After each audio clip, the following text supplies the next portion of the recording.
Multiple corporate board members have reported disruptions of their operations by a violent spider.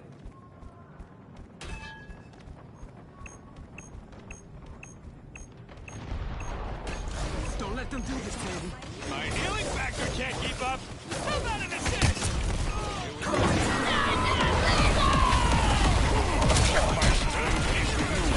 Yo, eyes on your back. Judge, jury, executioner! This is real firepower!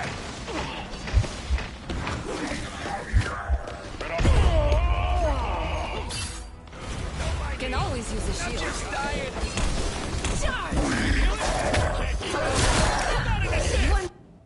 Bast has favored me with another chance.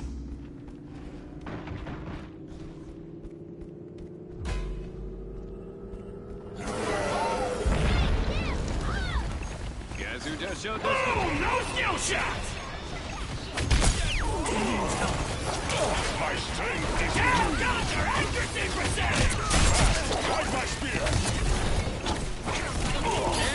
Can I get it from behind? They got me good! I can use a hand!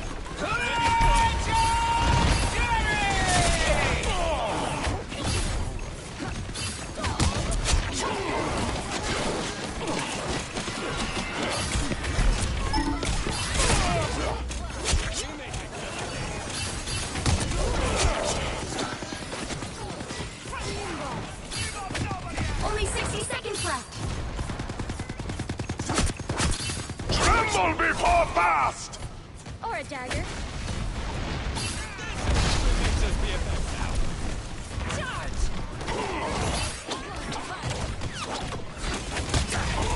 My aim is true.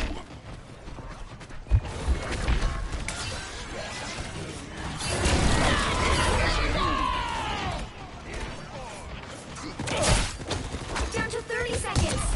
It's like the hot shit.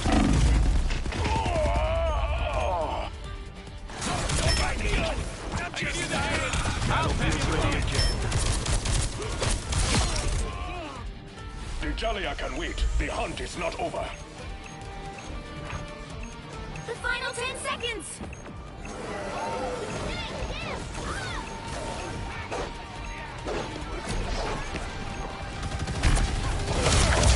We'll have to keep fighting until we have a winner.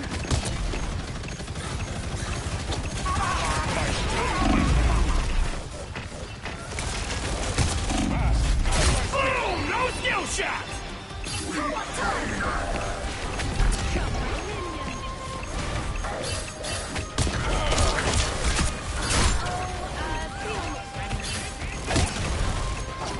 Watch your tail. Rocket beacon is no more. Tammy needs help. Come, my minion.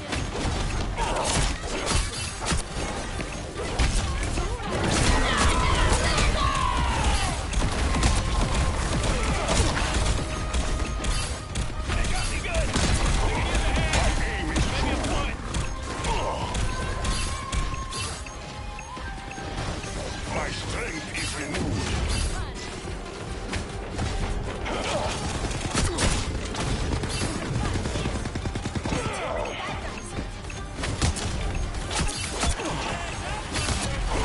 My aim is Easy target here!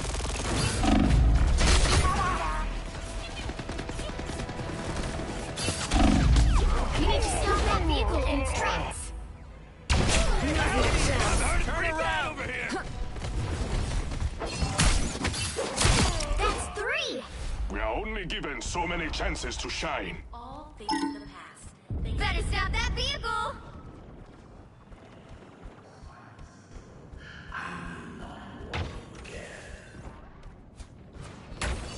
Help.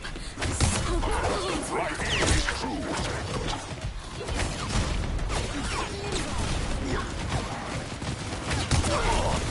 Separated halfway. Stop them.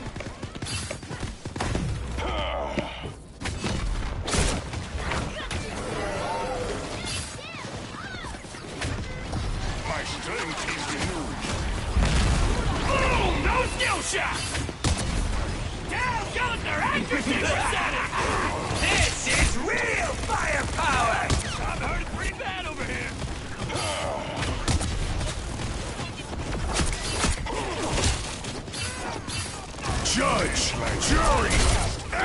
Executioner!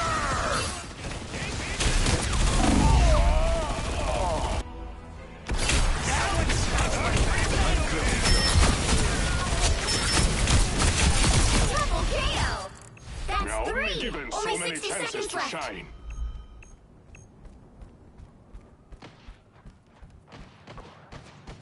Tandy needs help.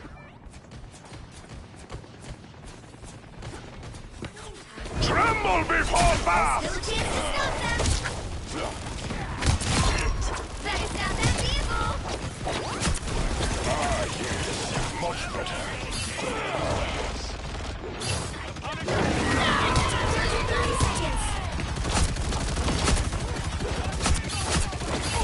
Your place is at my feet. Boom! No skill shot! Down goes their accuracy percentage!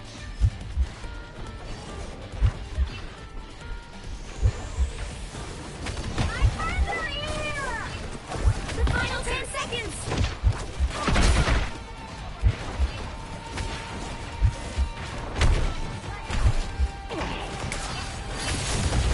You'll have to keep fighting until we have a winner. My strength is renewed. They got the drop on you! Rise my spear! So cold.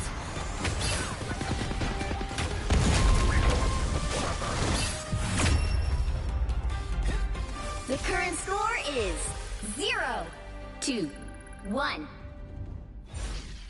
Time to switch things up, including which side you're on. You'll need a top-notch team to win this one. Are you ready to hunt?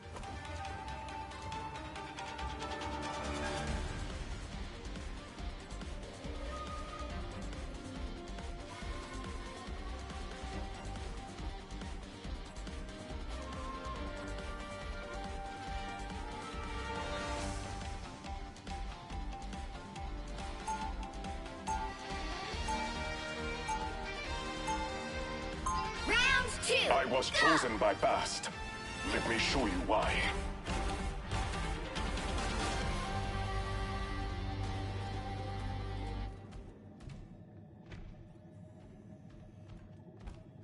Seconds before you attack. Get ready. Look at you with the teeth and the tongue. So extreme. It's like the 90s threw up. We do not think that was a compliment. Oh, no. It totally was. You should see my face. It's a million times more gross. Your face is not our concern. The battle starts in 5, 4, 3, 2, 1. All you need to do is capture the mission area. Got it? We won't run away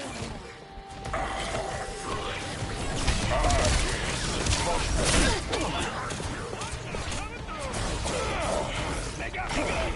I can use a hand. Maybe a foot.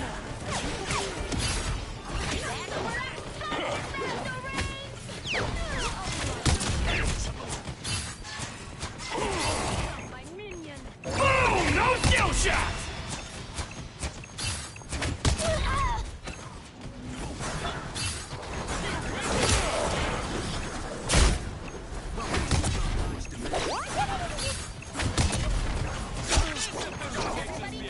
Sometimes. Or a dagger.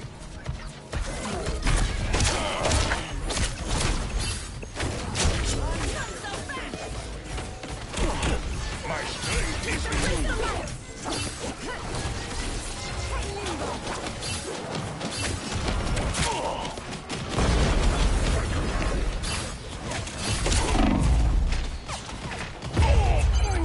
Help get that vehicle to its destination. I was in trouble. You can't hide. The Jalia can wait. The hunt is not over.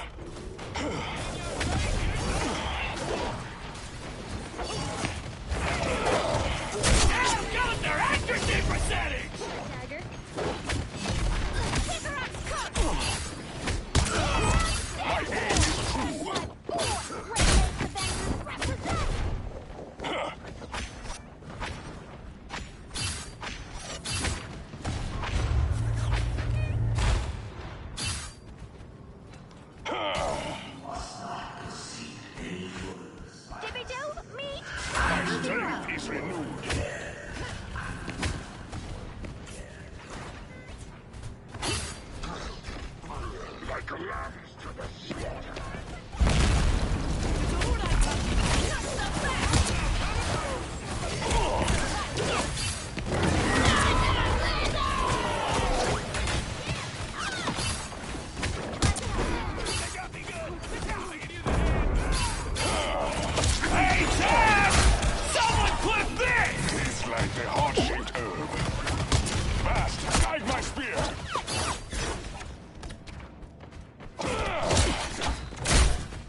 The right heroes could make all the difference.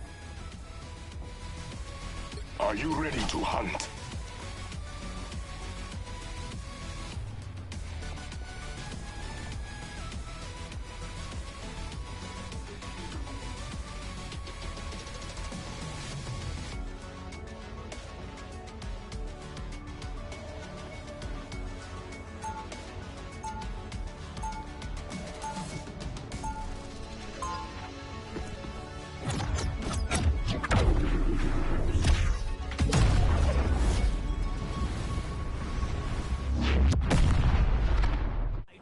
Enemies beware. The Panther is on the prowl. They'll be coming in 30 seconds. Stay strong. It is good that you're keeping Wakanda's spiritual traditions alive. You should tell my sister that. Somehow I don't think she's interested in what I think.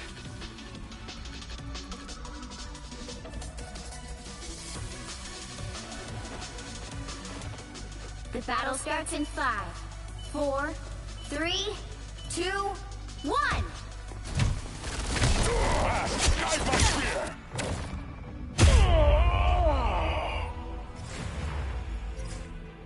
A shortcut through space! Again! My ancestors are watching.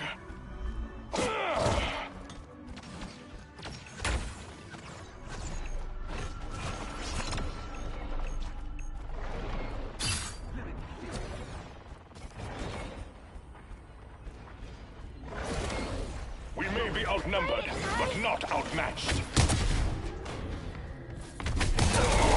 My aim is true. Warriors from the deepest sea.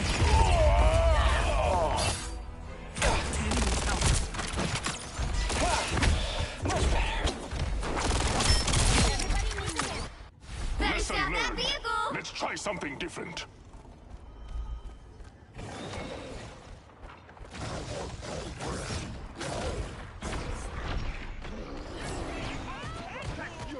The only squid I want is an appetizer.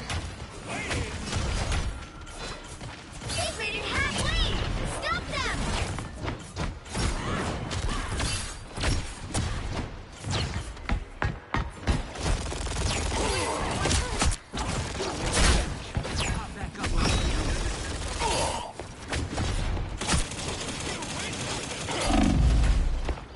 My strength is renewed. Warriors from the deepest seas. Fast, guide my goal! Denizens of the deep! That is much better. Namor Ray. There's still I a have chance to returned stop from them! Regalia.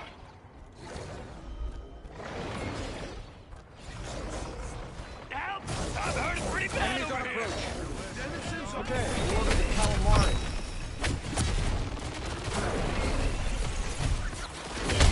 Your arms were no match for my claws.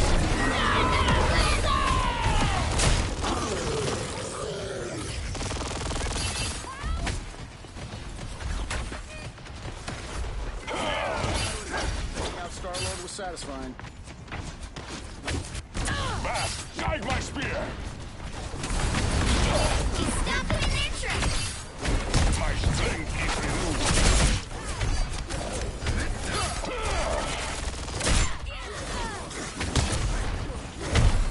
Warriors from the deepest seas.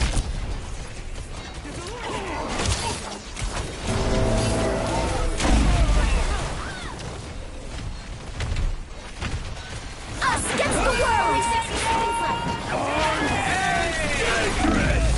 I can use a hand. Guide my spear!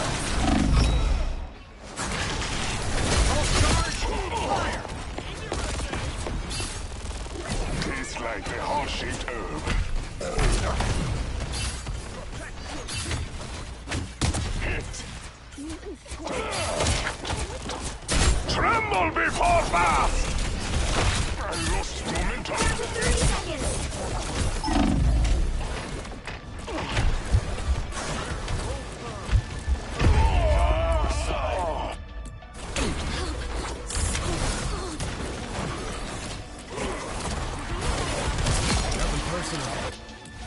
soul shall not rest yet. The final 10 seconds!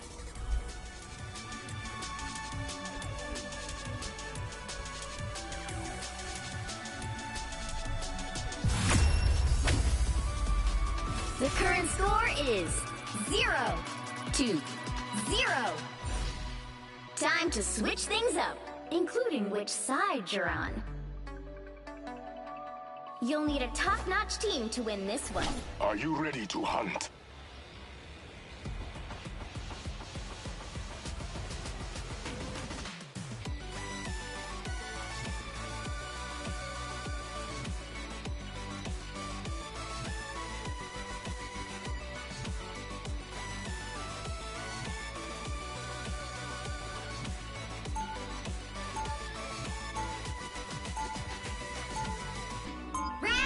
No true king makes decisions only for himself.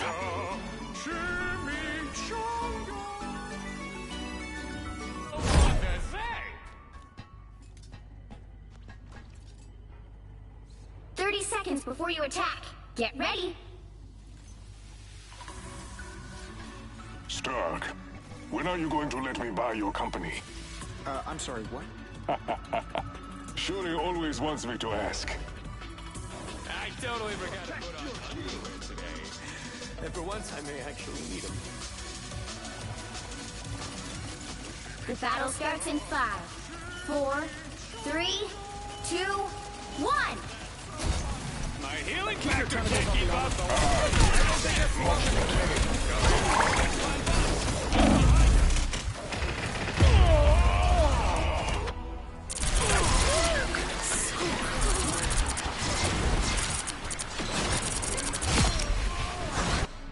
Lesson learned.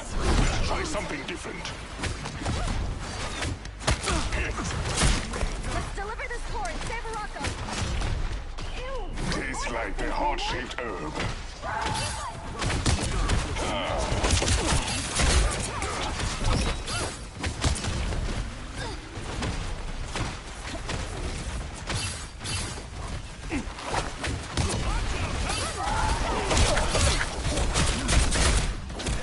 Okay.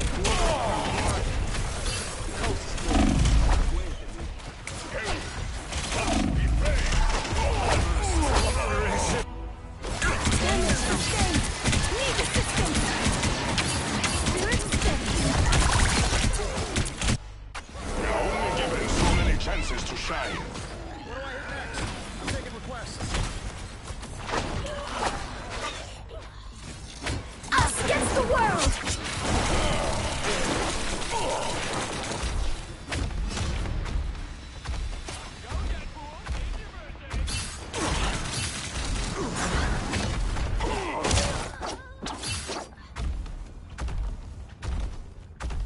My strength is renewed.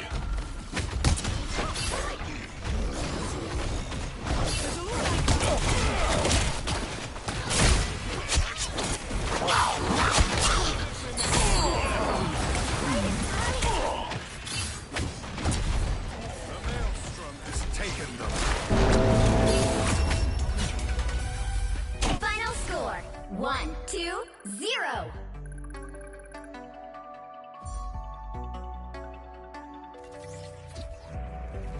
Another epic victory! Big win!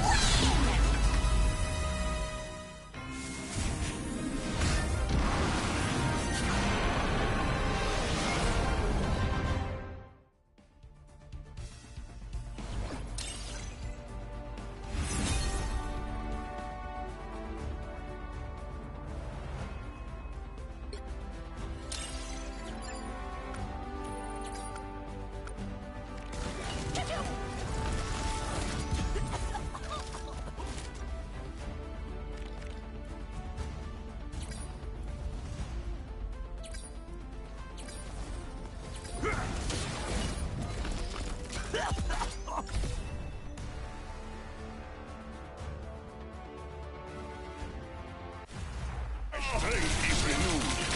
Fast, guide my spear.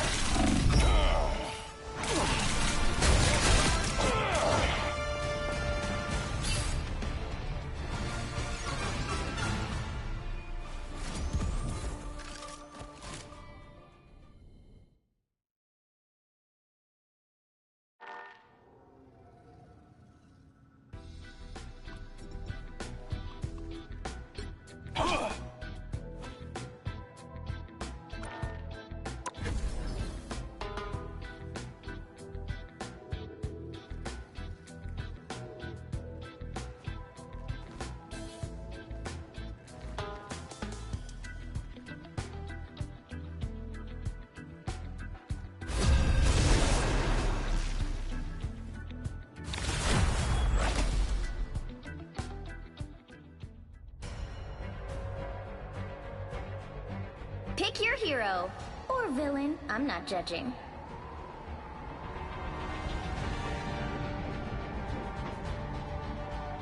Are you ready to hunt?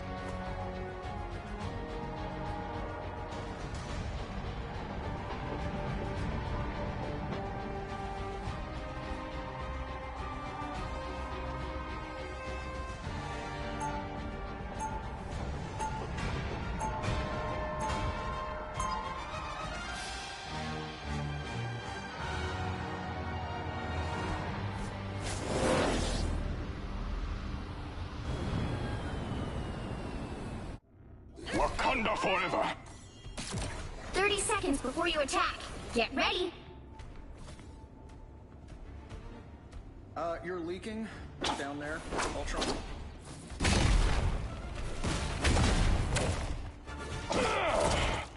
We'll do this the same way we always do.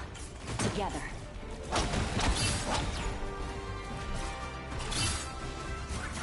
The battle starts in 5, 4, 3, 2, 1. All you need to do is capture the mission area. Got it? My people look forward to the afterlife. Can't argue with those results.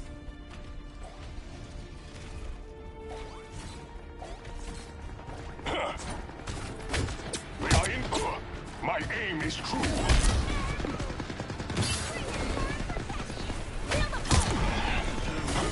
A little help, please. Ah, yes. Looks like the mission area is yours to capture now.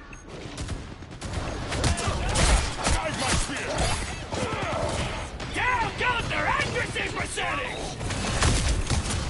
My healing factor can't keep up. How about an assist? Boom! No skill shot!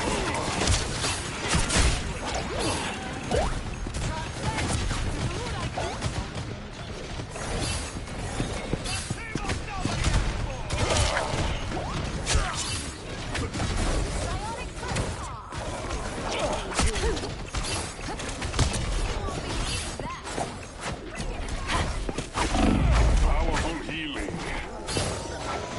Mission area is yours. My strength is renewed. Territorial advantage.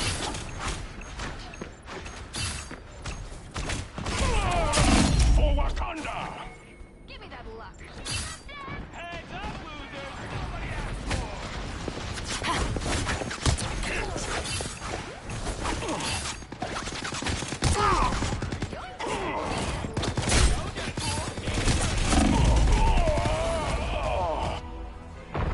My healing factor can't keep up. How about an assist? I still have some hunt left in me.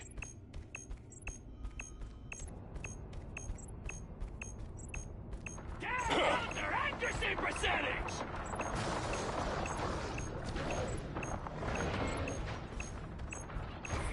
Boom! No skill shots!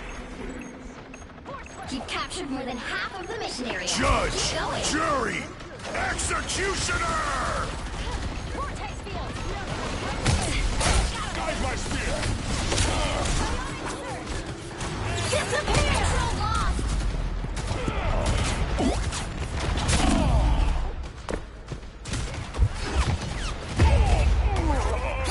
They got me good! They gave me the hand! Maybe a foot! Cheers, mate.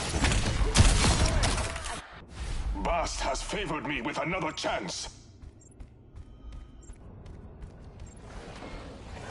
You crossed my path. Gotcha. Taking it all. They got me good! Tremble before Bast! And maybe a foot! My aim is Oh, he did it! Maybe Galacta will shut up now! Look who's up to no good. Aw, look what you made me do. Fuck it, Logan!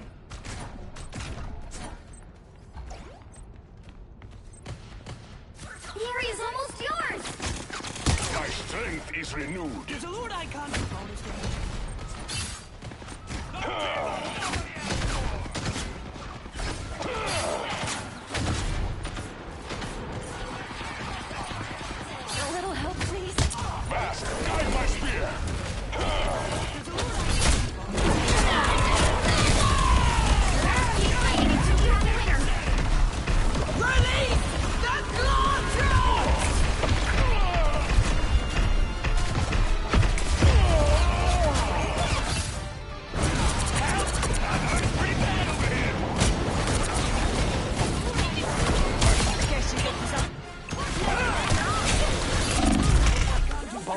can wait. The hunt is not over.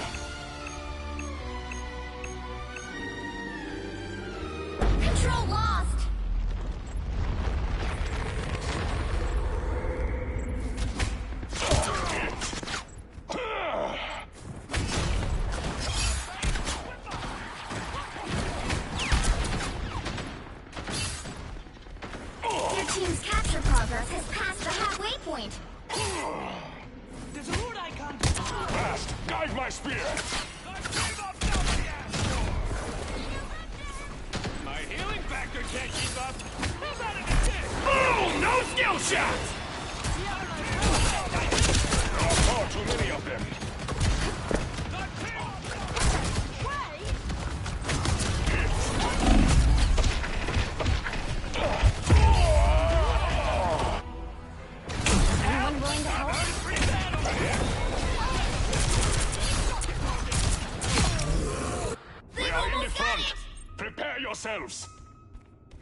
'Welcome to the jungle. You are my prey.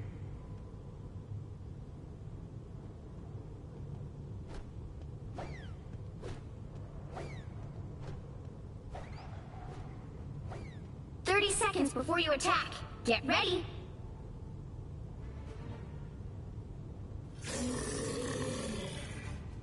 Y'all don't scare me, fella. We got lizards nearly as big as you down south where I grew up. Aw, poor thing. If it makes you feel better, I could pretend to tremble. The battle starts in 5, 4, 3, 2, 1. All you need to do is capture the mission area. Got it? Giant robots? Nice of y'all to show Typical up Hydra. here. But where the heck were you when me and Remy tied the knot?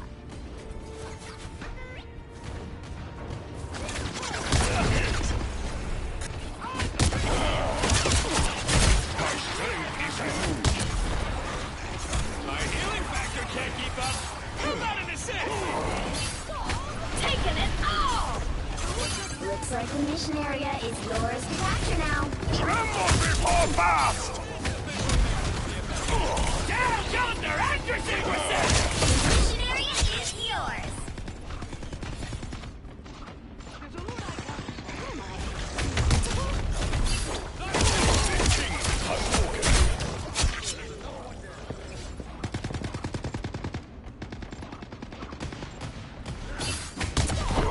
My aim is true.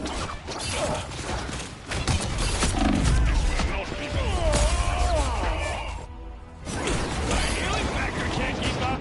How about an assist? My soul shall not rest yet.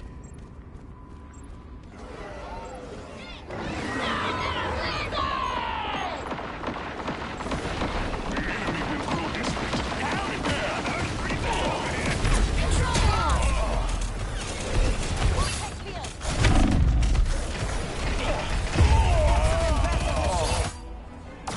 They got me good.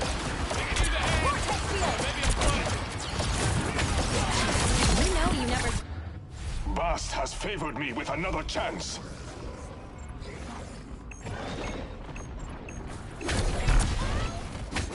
Down yonder, accuracy was set! Much better.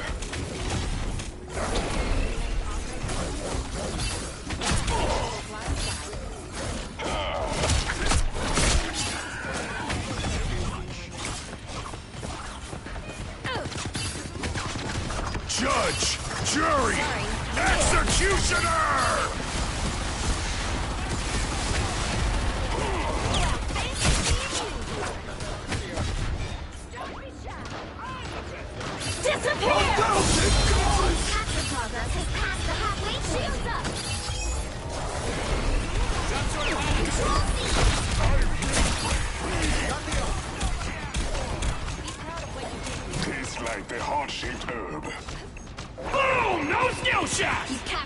moon haunts you. Control lost. Hold fast.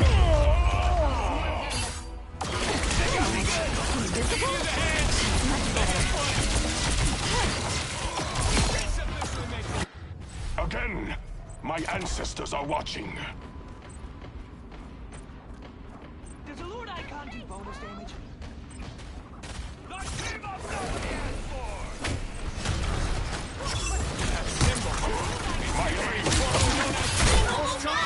My strength is renewed. Show their stupid face.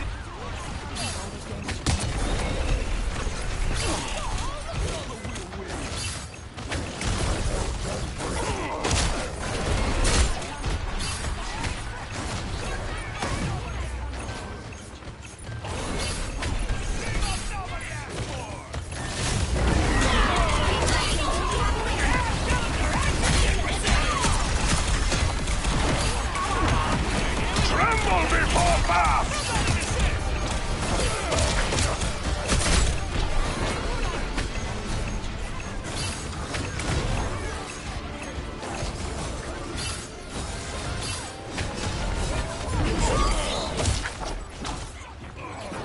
Ah, yes. Much better. Who makes us BFFs now? Team up nobody asked for! Clearly, you needed some help. Well, fancy seeing you here.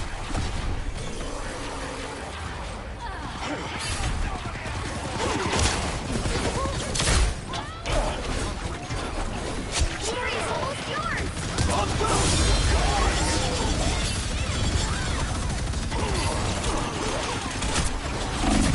Know your limits.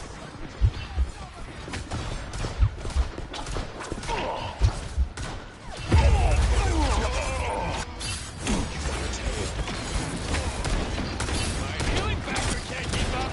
How about an assist? You never stood a chance. The Gallia can You'll wait. have to The keep hunt fighting is until not we have a over. winner.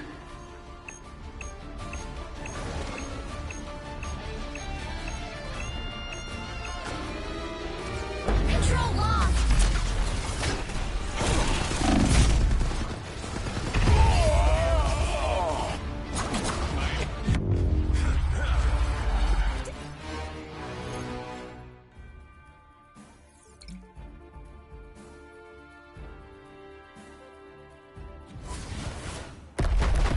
Well, you can't expect to win them all.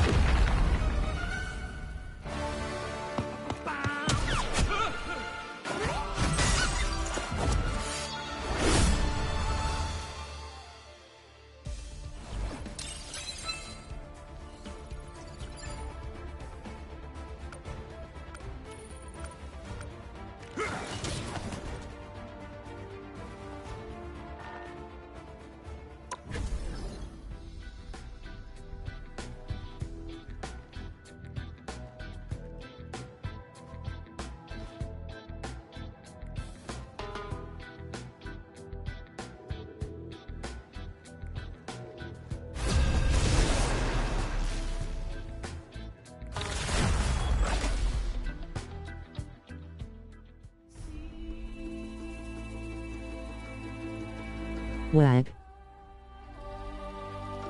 Get the Spider-Man. Double All he wants good. is to team up. Iron Man has his back. What's good, Support. They're actively healing each Just other. trying to rank up real quick. And even though we don't necessarily get a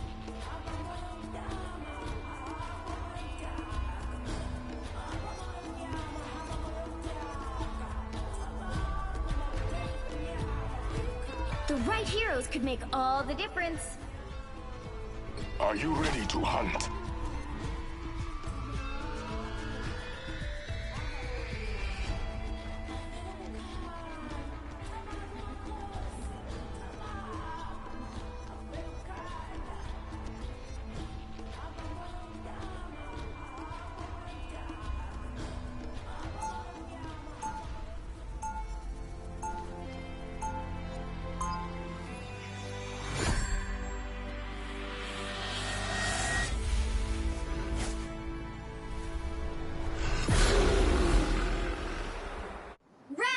true king makes decisions only for himself. They'll be coming in 30 seconds. Stay strong.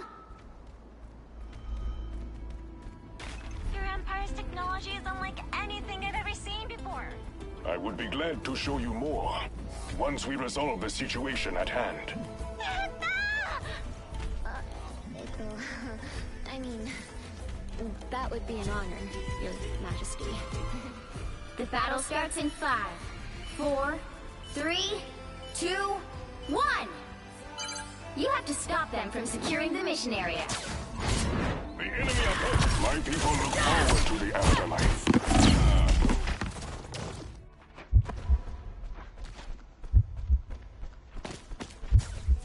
This will not be my last battle after all.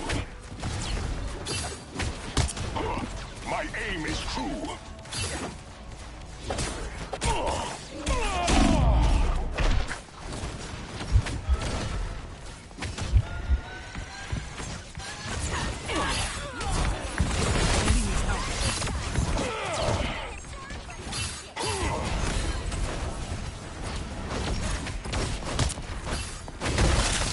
Nice escape.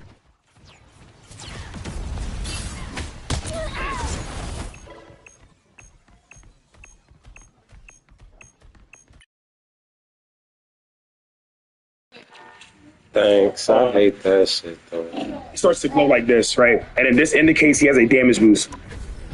When you are low like this, you do a lot of damage. So you can spear, dash, and you obviously see that finishes the job. Does a lot of damage, like a lot of damage, and you could destroy supports with just a spear dash, and they'll die, literally. I need to go to practice and turn my sensitivity up because it's still on default. He's also a hard character to learn as well. We're gonna hop in the game right now. I'm gonna show you guys exactly what I do, play by play, to I guess help you guys get better at Black Panther. Hopefully, you know what I'm saying. If you guys do like the video, make sure you guys like, comment, and subscribe, and I will see you guys next week. Hey you, if you're not followed to the channel right now, if you're not subscribed, or if you don't like the video right now, you're gonna have bad luck all 2024, 2025. I'm trying to make it out, bro. Literally, bro. Hey, a like could bring the video, you know what I'm saying? To make the video do better. It takes 1 second out of your day to like the video. Come on, now, tweet it. Help me out, tweet it. Please, tweet it. One like, tweet, please. All right, this is the first game, literally my first game on, so yeah, you guys are just getting the raw footage, literally raw. I don't know why I did that, but yeah, raw footage. So yeah, I'll try my best to show you guys exactly what I do and why I made that play and all that. So yeah, we have one tank and we have a magic, so I do have my recall, which is my C. That'll help me regain health. But there's a okay, let's see. Okay, what you want to do with Black Panther is wait patiently. This character is all about patience. Spear, dash, and then just like that, you do a lot of damage. I do have another dash. I could dash him right now, and okay. Apparently, we dash at the exact time my ability wore it off. It was all good. Recap here. Now I'm just literally gonna sit here and just wait. You want a third peek with Black Panther? Third peeking is key. We'll just sit here and we'll wait for them to come back. I see the Luna Snow. Easily. Got a kill, and I'm out. Oh, I failed, so now I recall. And I'm good. Just like that, they're down to support. Just like that. I could go back in. Dash, dead. My dash resets. I did not mark him, so I don't want to use my dash, but you can if you want to, but I choose not to. I can always have my dash in case another enemy comes out. I always have my double jump here. I could probably play this super slow. I don't have to push out. Third peeking is key. I'm gonna engage with my spiral probably.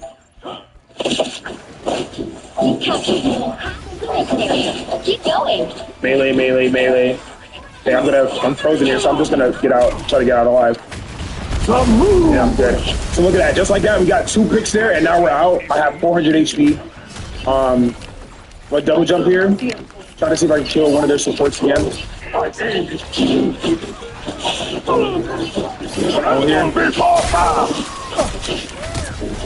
Recall, and I'm out, just like that.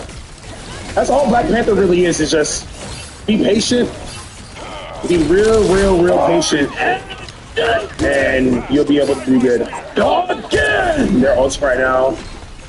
The tension's on the tank, someplace slow here. I missed my ability, so my job right here is to escape and try to get out alive. Which I might probably die. I might die. Okay, no, I live. Okay, this is good. I am ready to put on a show. Okay, I got a figure. Play slow. No one's apart, so I'm not gonna dash now. I'm gonna try to get out alive. This is good. Play super slow. Like Becky, don't have to rush anything. I see one of the supports is called lacking. Dash. They're down to support. Dash him. Dash him. I'm gonna recall to get HP.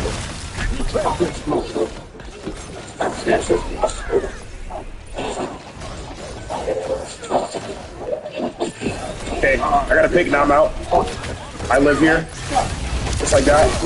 Clear him. I'm my dash and perspective. Frozen here. Okay. Holy dog. That close.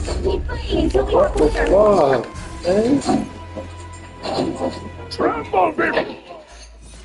Ooh, that would have been so tough. It's all good though. First game on, 8-1. Almost 7,000 damage, but that's really all you want to do with Black Panther. It's very easy. I don't know why people make him so complicated, but this character is so good. So good if you know how to play him. So good. He could destroy supports, man. Destroy supports. But once again, I'm still learning myself. Even though I do have a lot of hours on Black Panther, I'm still learning myself how to like effectively use him. Like, you know, day by day I'm gonna get better. If you guys are liking the gameplay so far though, make sure you guys subscribe. Subscribe is free. So we'll wait here. Someone's probably literally watching right now. Literally as you're watching right now, you should hit that subscribe button.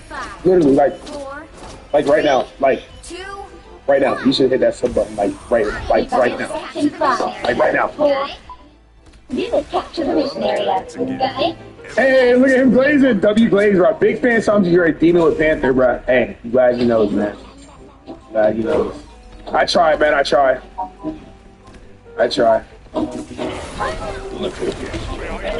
Okay, so now they have 2 tanks, I'm pretty sure. I want to play slow, wait for a little slow.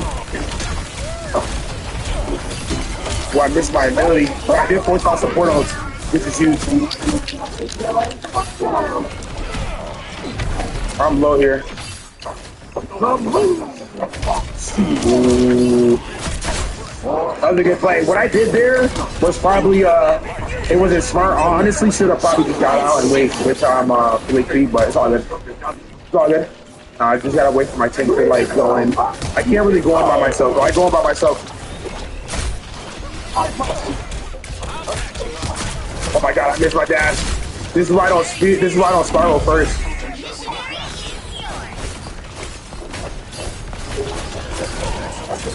I'm just getting it out alive. That was risky. This is why I hate spiraling like first. If you guys don't know what I mean by spiral, is my E. Because it's too much.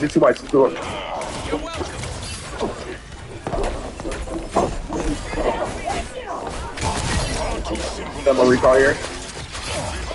I got a pick here and I'm out, just like that. You said to think about my recall again. Big skill support.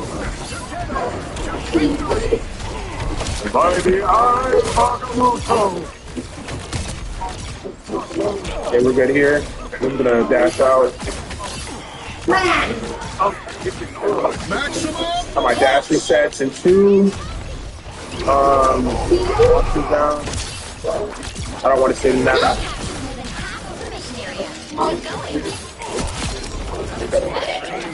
My dash reset. You can honestly farm tanks just to get your shields up as well by doing that combo. It's not a bad thing. Even though you won't one-shot them, it's always good to get your shields up. Now I'm in your spawn. I see they have 2 supports here. I'm going to engage with double jump.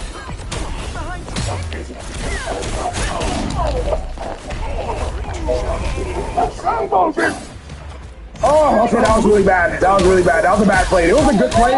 Like, I had the vision, but I didn't escalate it. I had the vision, though.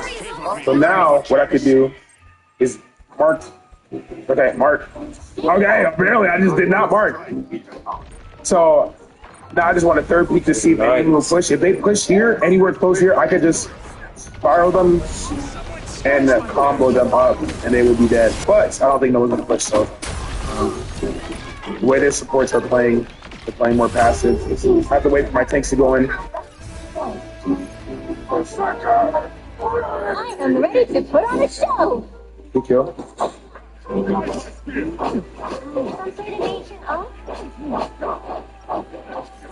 I was chosen by Bast. What a bubble. Nice! Nice. Got the boy! What is my team doing? 30 seconds before you attack. Get ready. Here's where Black Panther eats. When you could third peek here, wait for them to go in. No. And once they go in, I'm able to get a combo off. 3, 2, 1. Yeah, I don't think they can touch. But yeah, that's basically it. That's basically how you play Black Panther.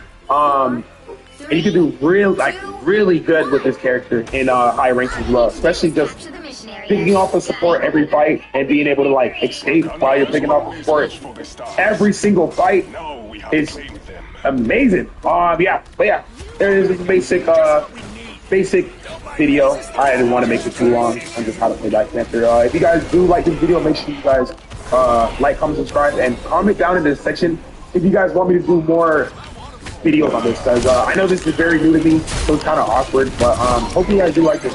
Yeah, you want the next one? Cool. What's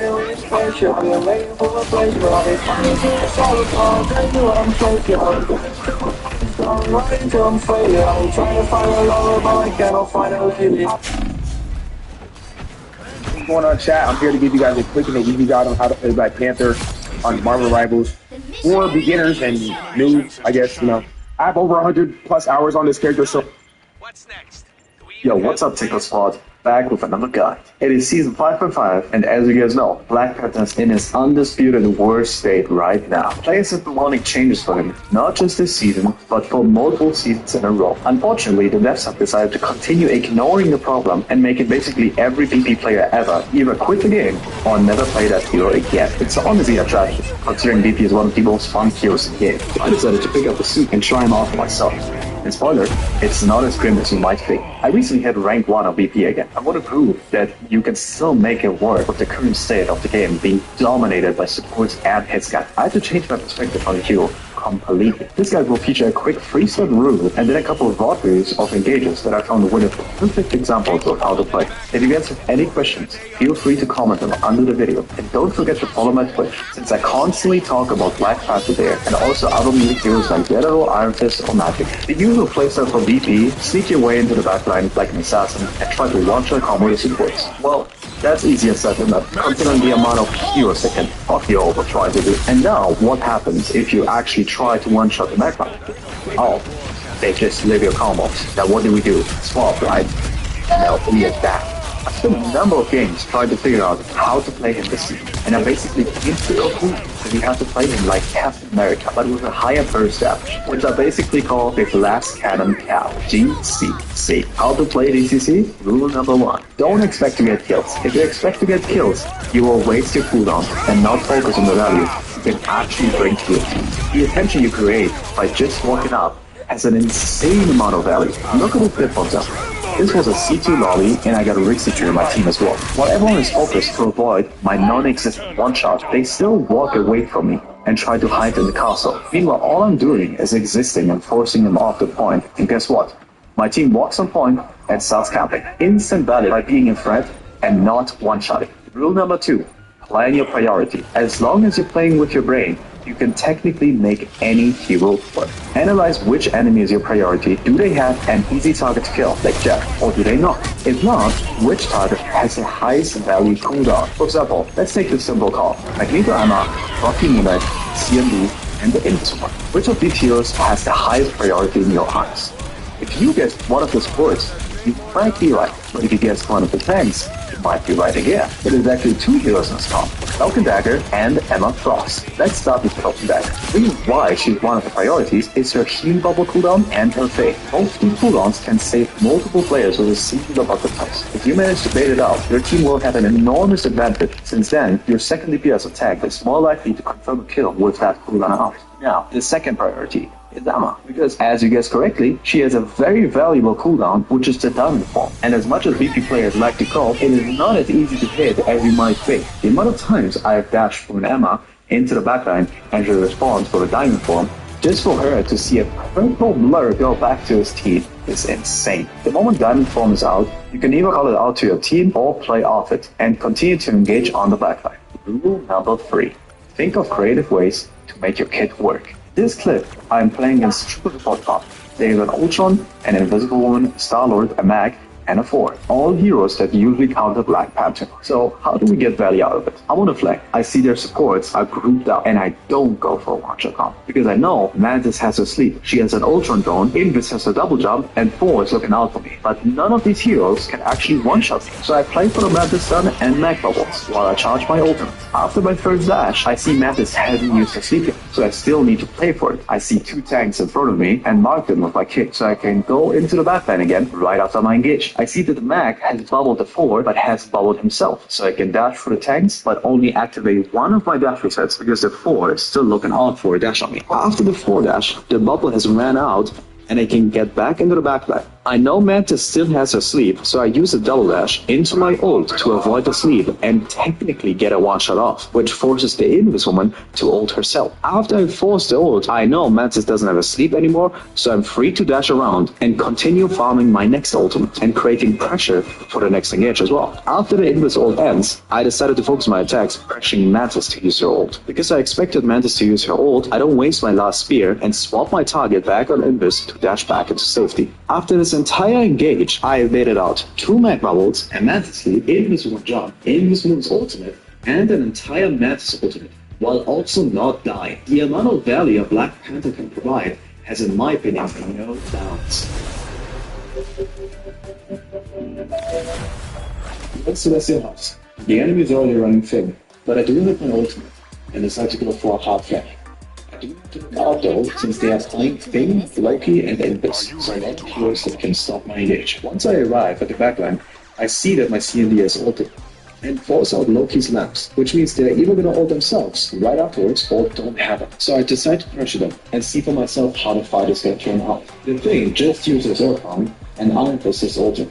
So it means they want to engage on my team, so I pressure the Iron Fist for a bit and decide to instantly swap my engage onto the backline, making the Thing look at me. He misuses his Earthbound, and I see my 5-second window to kill the backline. I engage with a spear on the Loki jump and the Invis. With my first dash, I bait out the Invis jump and see that the Loki is quite far away from the Invis, which means I'll swap onto the Loki. But I turn around and see that the Invis actually decided to target the Loki again, so another target swap back on the Invis. And since they don't have lamps, the Earthbound, and I see that the Invis decided to not replace her shield back to blue, I can get a free kill off into an ultimate dive onto the Loki. The amount of pressure I have created by myself is genuinely uncomparable to any hero in the game. Let's look at another kill. Here I'm on a run.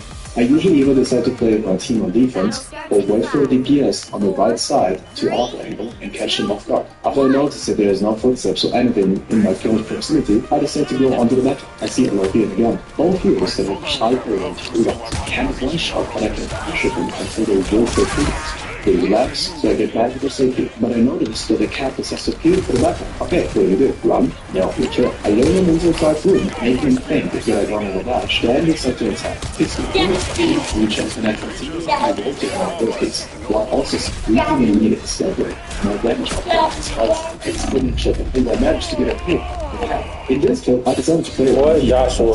The enemy used their gambler to engage. My gambit has O2 and uses offensive, so I will instantly fall over. Unfortunately, my rocket decides to raise as well, which is a miscommunication from him. But regardless of that, we still continue with the fight. And I decided to look for an opportunity to continue baiting pressure. This is the skirmish means important, but the enemy dropped off the high ground to push the card, which means my engage angle has been made way easier. In order to play group up with two of the supports, so I decided to pressure him and on the environment to not get one shot. The low team missed the real gambler with his ult, which is my opportunity to make sure second support uses an old engagement canopy. I just wait until he's engaged. Using Slash, which gives me a free kill since I do have my ult and all the damage within milliseconds. In this clip specifically, I want to show you guys how to play Halo. On this map, I usually go left side and then for any outgoing DPS so I can force into a 1v1. I get instantly jumped by a Daredevil, but my own BD helps me out since if I disengage, we have to left my team against an auto kill from the enemy gun, which means we can walk forward. Without a team stopping,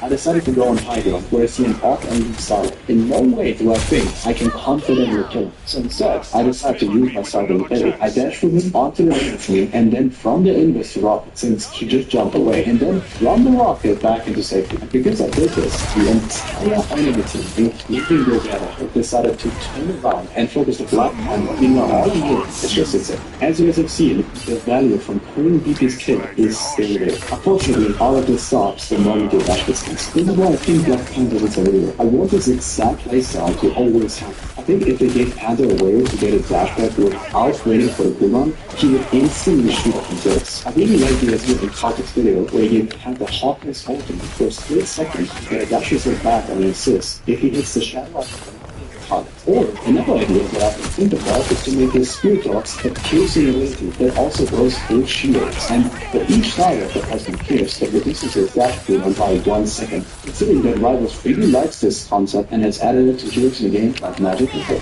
Anyways, I hope you guys like the guys, and I pray to God that Panther gets here in the second season, so you can finally have fun and tickle my second. Oh, and don't forget to like and subscribe to the video to get more content like this in the future. Yo, what's up, Tickle Squad?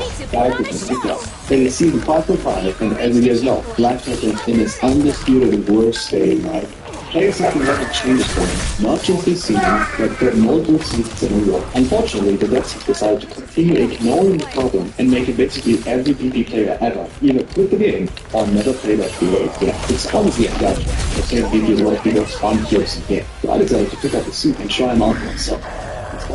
It's not experience in my fault. I recently hit rank 1 of BPA and want to prove that you can still make it work with the current state of the game being dominated by supports and hitscan. I got a perspective from Q. Believe me, this guy will teach you a quick 3-step rule and a couple of block rules and engages that I found good. Just examples of how to play. If you guys have any questions, feel free to comment under the video. Don't do it, I don't know that since I constantly talk about Black Panther and also other music videos like whatever I'm first on. The usual playstyle for them is to sneak your way into the bathroom like an assassin and try to watch your combo supports. That's easy as something, considering the amount of heroes that can fuck you over trying to do. And now, what happens if you actually try to one-shot an icon? Oh, they just live your combos. Now what do? Swap, right?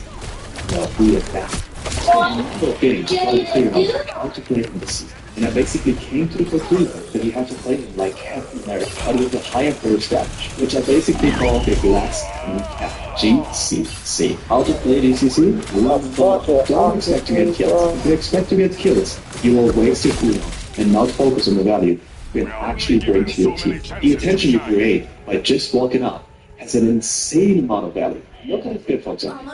This was a C2 lobby, and I got a Rixie tree in my team as well. While everyone was focused to avoid my non-existent one-shot, they still walked away from me and tried to hide in the castle. Meanwhile, all I'm doing is existing and forcing them off their points. And guess what?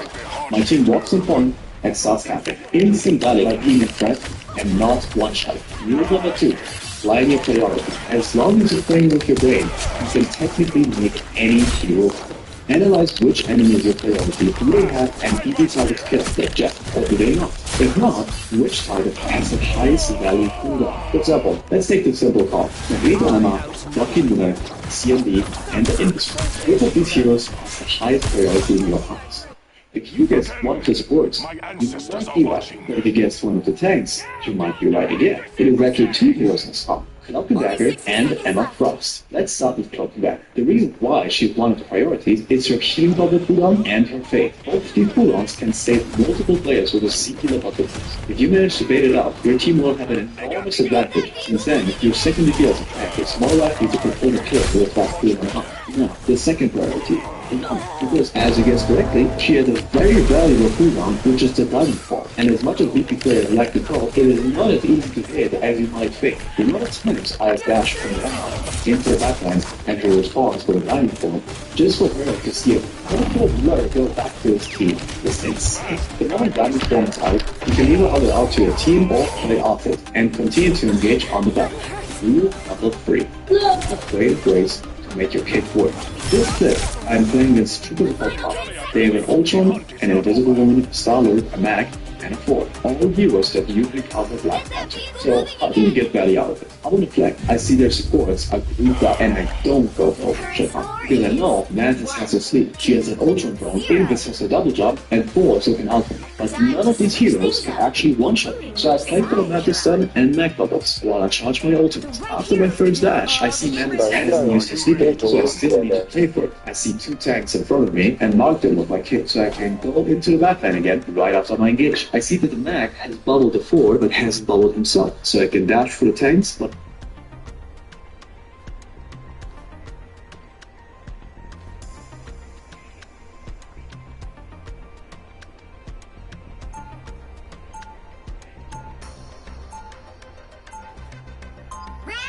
I was chosen by Bast.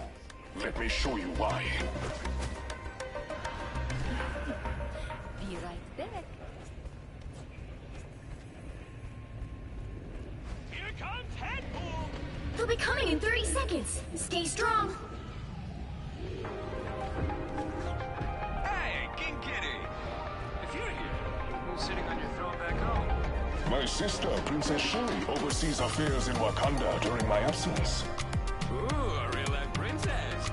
Any chance you'd like to add another Affair to oversee? If she did, I can Battle guarantee starts in that it 5, most certainly would 4, not be with you. 3, 2, 1.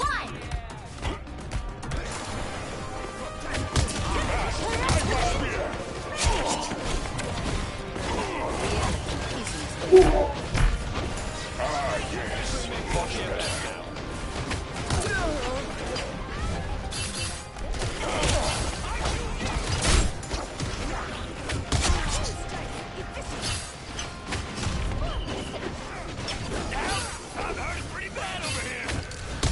Fast, guide my spear.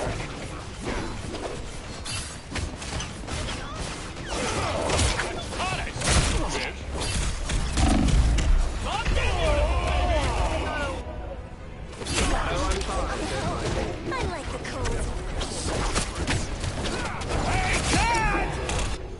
We are only given so many chances to shine.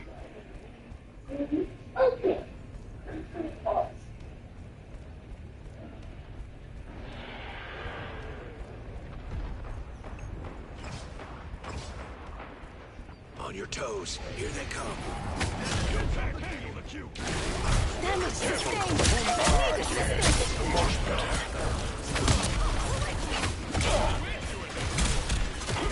Better stop that vehicle. My aim is close.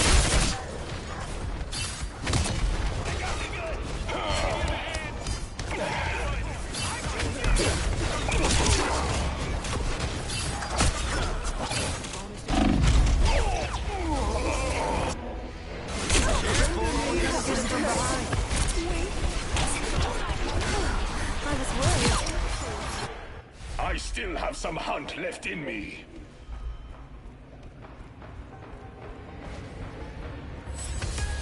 They hit a checkpoint. Now might be a good time to stop them. A mystic totem. How curious.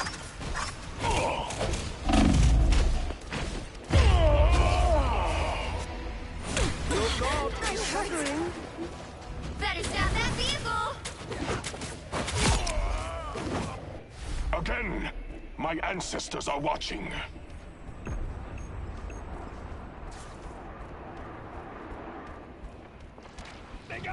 I can use a hand. And maybe a foot. Careful, tongue. The others.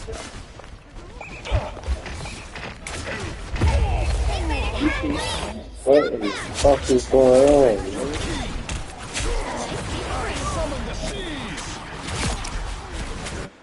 Again, my ancestors are watching. Better stop that vehicle! This is near, and it is not friendly. Guide my spear! There's still a chance to stop them! I am ready to put on a show! You get away with it! You get away! Tremble before fast!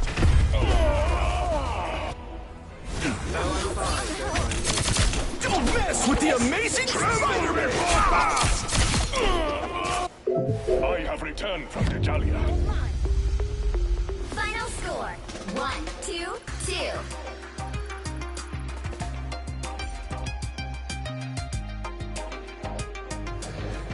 Well, you can't expect to win them all.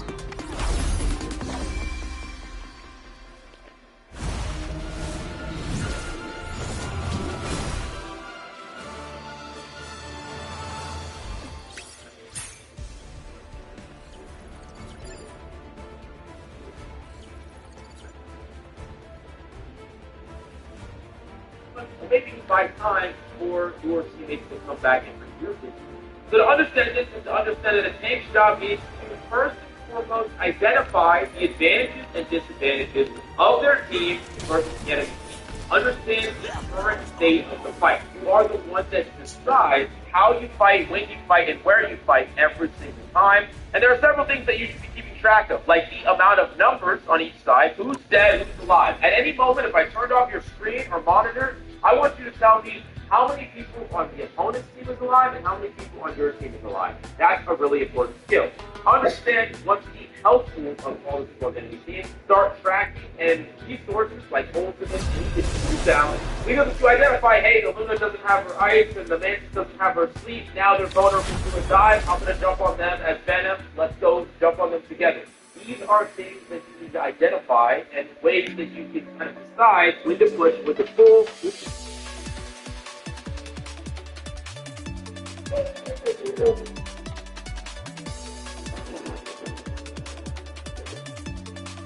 I think you have to be a special kind of evil, that other racist people say you're too racist for them. Nick Fuentes, famous anti-Semite, famous racist, famous white nationalist, has disavowed.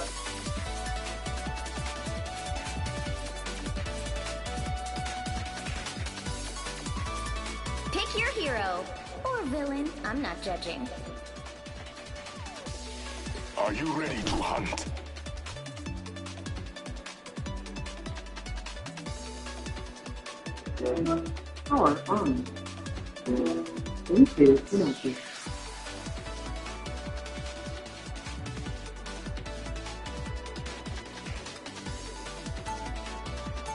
Honestly, really for a loop. But, and realistically, it didn't. If you know Nick Fuentes, you know that he wants.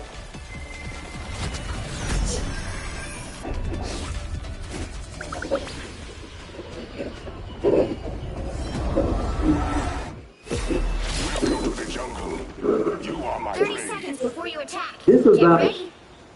I think you have to be a special kind of evil, that other racist people say you're too racist for them. Nick Fuentes, famous anti-Semite, famous racist, famous white nationalist, has disavowed Chuck the Builder and his actions, which honestly really for a loop. But, and realistically, it didn't. If you know Nick Fuentes, you know that he wants to be the only one that is racist and everybody else is less than him. So he's doing this as a part of his script as well, as he is the one separate from everybody else. He is the only true racist among all other races. So let's hear Nick Fuentes' response.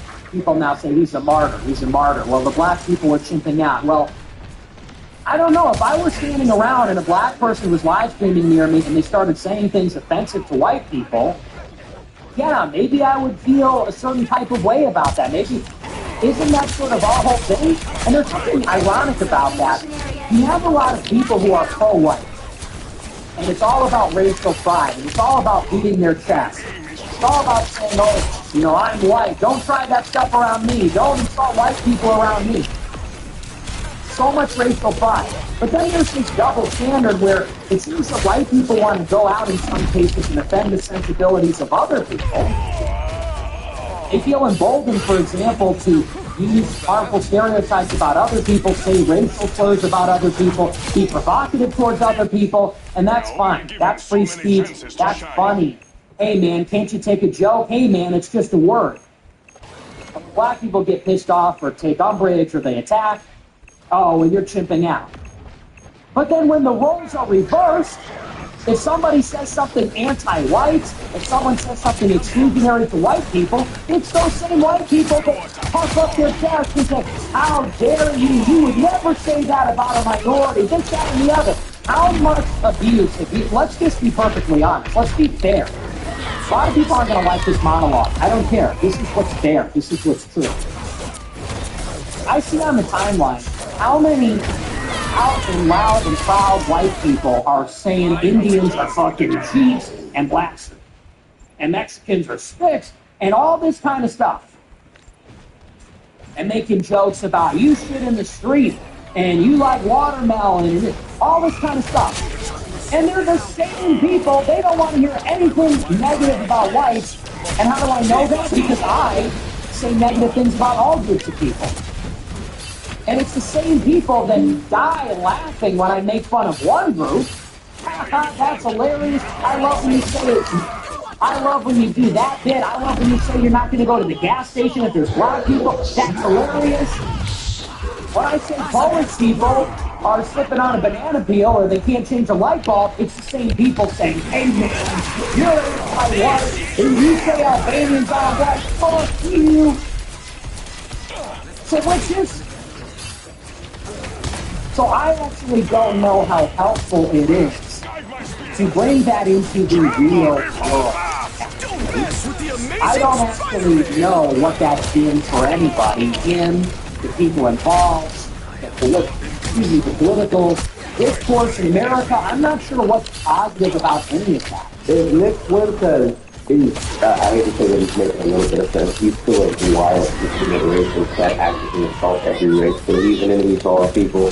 Basically, the anti-class of humanity is what I feel Nick Fuentes is. If Nick Fuentes is disavowed for being too racist, Nick Fuentes, of all people, you need to have a self-evaluation or even a spa day or something, some moment in your life where you need to take a step back. Because Nick Fuentes, Nicholas Fuentes, famous Spanish man, Nick Fuentes, is actively saying, yeah, you're just too great for me. How is it possible? I could probably take everybody up to speed because I know what's going on. Seven building charged with attempted murder of the courthouse shooting. He is charged with attempted murder. Now, I don't think he's going to have a fun time with this court case at all because of all the comments he's made on social media. They're using that in the court case against him, and it is pointless. Fox Tennessee WBTV, a live stream where no one suspected the building is facing attempted murder and the following settings after authorities said a conversation outside the Montgomery County Courthouse escalated into a shooting. Dalton Ergerly, 28, was arrested Wednesday following the shooting outside the courthouse at 2 Millennium Plaza in Clarksville, according to the Montgomery County Sheriff's Office and the Tennessee District Attorney's Office. Everything we know about cognitive defenders of the building. This is everything we know about him right here, and this is basically about the same thing. Here we go. The building is a Tennessee-based live stream known for hosting racially charged content, often started radio days. Early, I'm not saying his name. Early has a social media following based on these live stream videos, some which he films and conversations with strangers in public places. And then 1 week, Early was charged with 2 separate incidents across Middle Tennessee. Last weekend, Early charged senior at National Steakhouse, got kicked out by staff and refused to pay his meal. He was later charged with theft of $1,000 or less after he ordered 2 full entrees, drinks, appetizers totaling $371.55. He was also charged with disorderly conduct for the May 9th incident. On Wednesday, May 15th, Early was detained after shooting outside the Montgomery courthouse and later charged with attempted murder. Investigators said the shooting may stem from a physical altercation between 2 adult men that escalated with shots being fired. Ergerly and the second man involved who have not yet been identified in public. Both suffered gunshots being $700. The best theories are not best guess what arcing compensation or whether both men were armed. A witness who saw the aftermath of the shooting called the incident pretty scary. He was already out on bond, by the way, so he can't get released on bond because of the attempted murder. He was already out on bond. He can't see his flight back to back. Now, obviously, he's having money troubles. And you guys saw the title of this video. He raised $100,000. Or more accurately, he raised $86,000 because he was already at $50,000, but in total, he reached his $10 goal. Now, we already read this before, but there's a lot of anonymous givers. Black boy effed around and found out 3 out boy stuff. There are so many just legitimate racists with a lot of money that are going to be talking this happening. Free speech for all. A lot of people on the right just saying that right here, anonymous giver. The two-tier justice system must stop. Western advice you in a moment where ignorance over the mind. It's a whole but stay strong, young man. Still with it. Ain't much, but it's honest work. God bless. And this is what kills me the most, the God bless comment. He's in petitioning God for somebody that is not doing anything that is God related, just saying it in general as a thing. This thing though is just a extremely wild platform that supports any kind of thing. I don't drink, I don't touch, I want to ride on the front of the bus. This is just so many. And there's hundreds of thousands of these just going over and over again saying wildly racist stuff. And this person is tired of, you already know what this is. And then it's just throwing $100 over and over again, and he's getting a wild amount of money just for being racist. And we've seen this before. Seen this with Sallow. Now, Sallow Hendricks' original goal was $100,000. Then he raised it to $1 million, and he nearly got to $1 million. It was a whole thing. You not remember Sallow Hendricks, but he just called a black boy on the harsh, the N-word. He just called him a hard slut. That's the whole thing there. A little bit disgusting. The thing that's killing me about this whole situation is that nobody's really defending Judge, realistically. With having random blue check marks, the bigger people aren't really defending such a building. Famous, I don't know how to describe this man. He's very racist. He's a UFC fighter. People ask me about Judge, so I looked him up, and the entire situation is sad. He walked up and called random black men, like I just said to me. He got punched in the face and pulled a gun and shot the guy. If you assault someone's racist, fight like a man, not pull a gun. It's interesting to see that these people, these wild racists, are like, I'd fight them, not pull a gun. Not many people on Judge's side, and I want you to remind you of the person we're talking about. This is a small clip compilation of Judge the Builder. That's what I thought. Are you making life uncomfortable? Then you need new replacements from Renewal by Anderson. Get comfortable now and get an amazing deal. Call Renewal by Anderson today and schedule your free design consultation.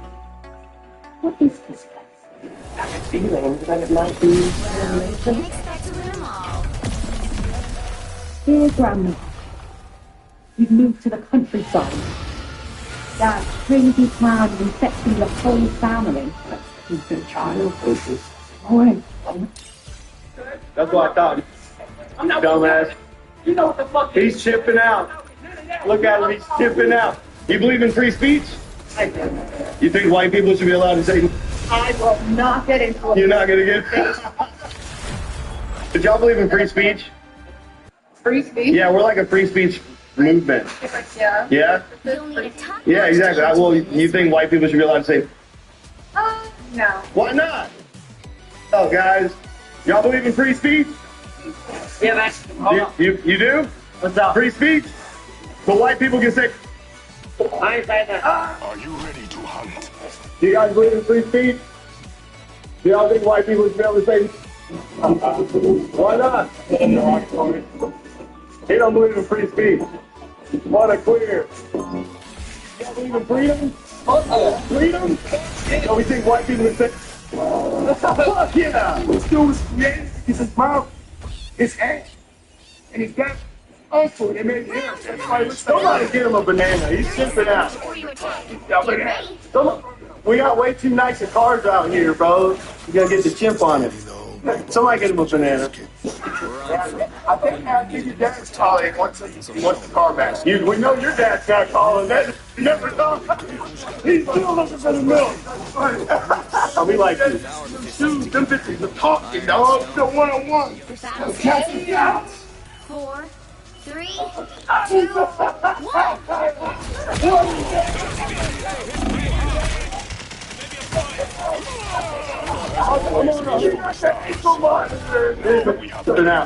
Small, bro.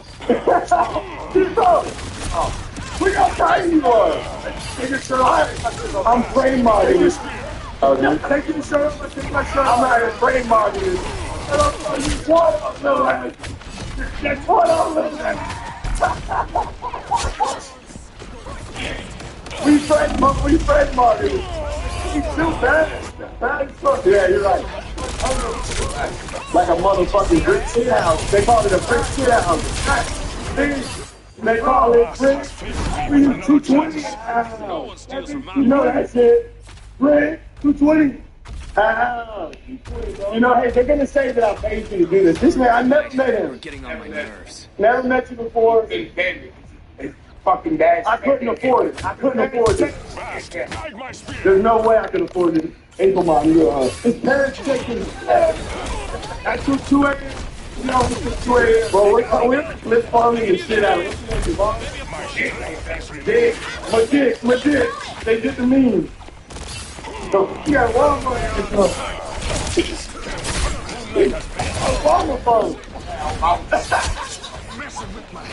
He said I got an Android. This nigga got an Obama phone. His parents text the fucking deal. Yeah, he's right. We're just paying for y'all's fucking shit. The white people the most fucking shit from the history. Oh, let's take the pay. Yeah, I can just tell he's like Ethiopian or something, bro. He's running a fan. He's Somali. I knew it. How many days have you running, bro? All of his allies are turning against him. All his people are not actively getting on his side, but he's getting the money. So more than likely, he's gonna keep doing it. When he gets out, I don't think there's gonna get any strategy to be quite therapy. And also because of his actions, a lot of people are now turning up and doing exactly what he's doing. He has many such a game.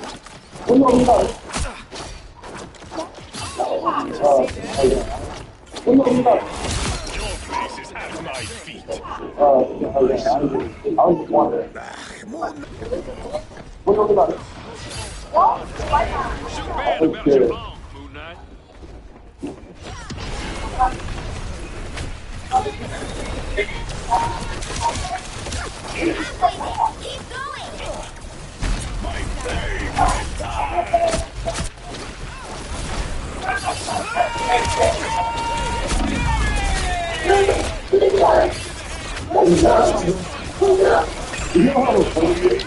Shut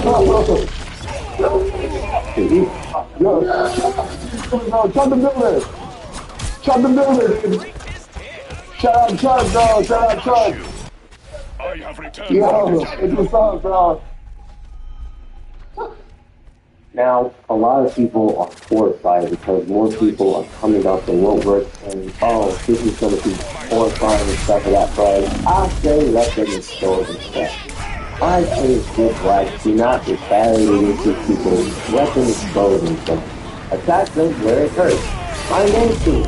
As a matter of fact, be friendly to people. Figure out their names, figure out about their lives, and then make a report about them. That's what I would do. You gotta be a little bit sneaky when it comes to people like this. You can't just have all the information out in the open, all willy-nilly, all dandy, because you might get somebody exposing all their information, like I got today on Instagram DMs. Now, take the information with a grain of salt, but this is from somebody who previously knew that's the Jordan. Hey.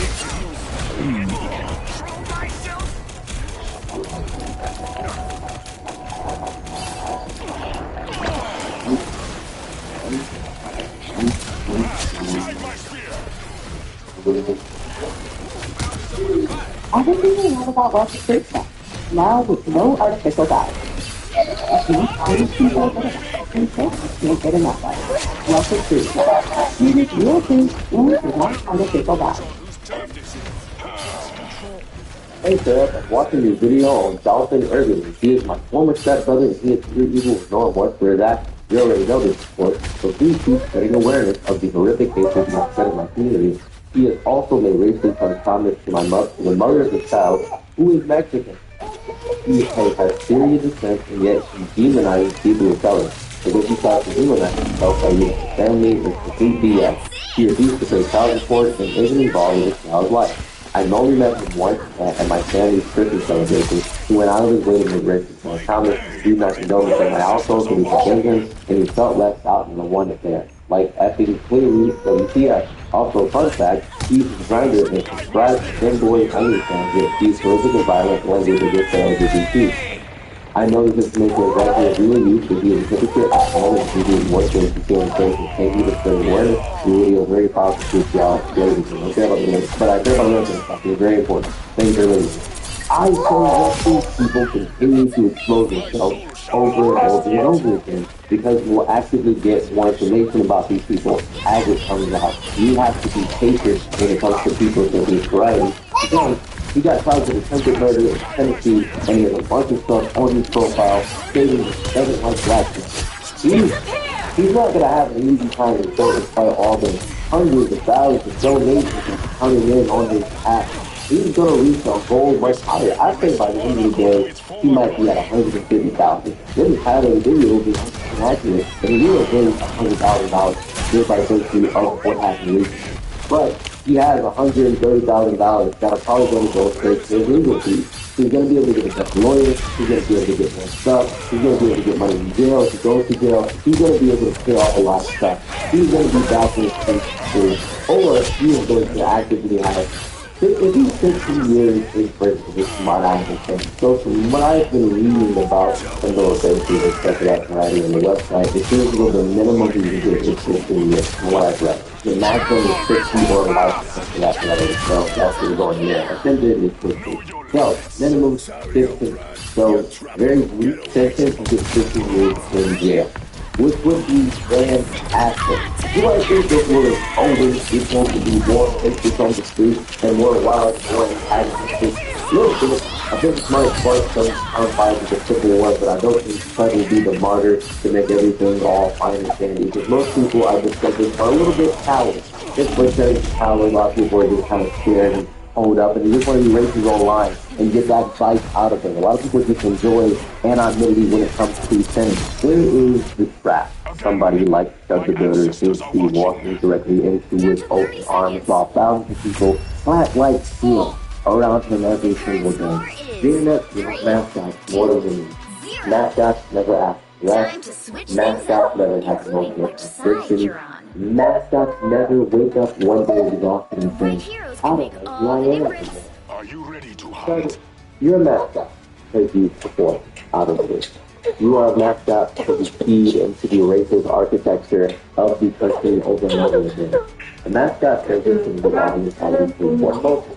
Once your audience starts floating and performing more of the human enemy, every single interaction slowly becomes big. They laugh because transactions, outrage, you're going to get a paycheck, buddy, over and over. You're going to get back out on the street. You're going to fight for American freedom.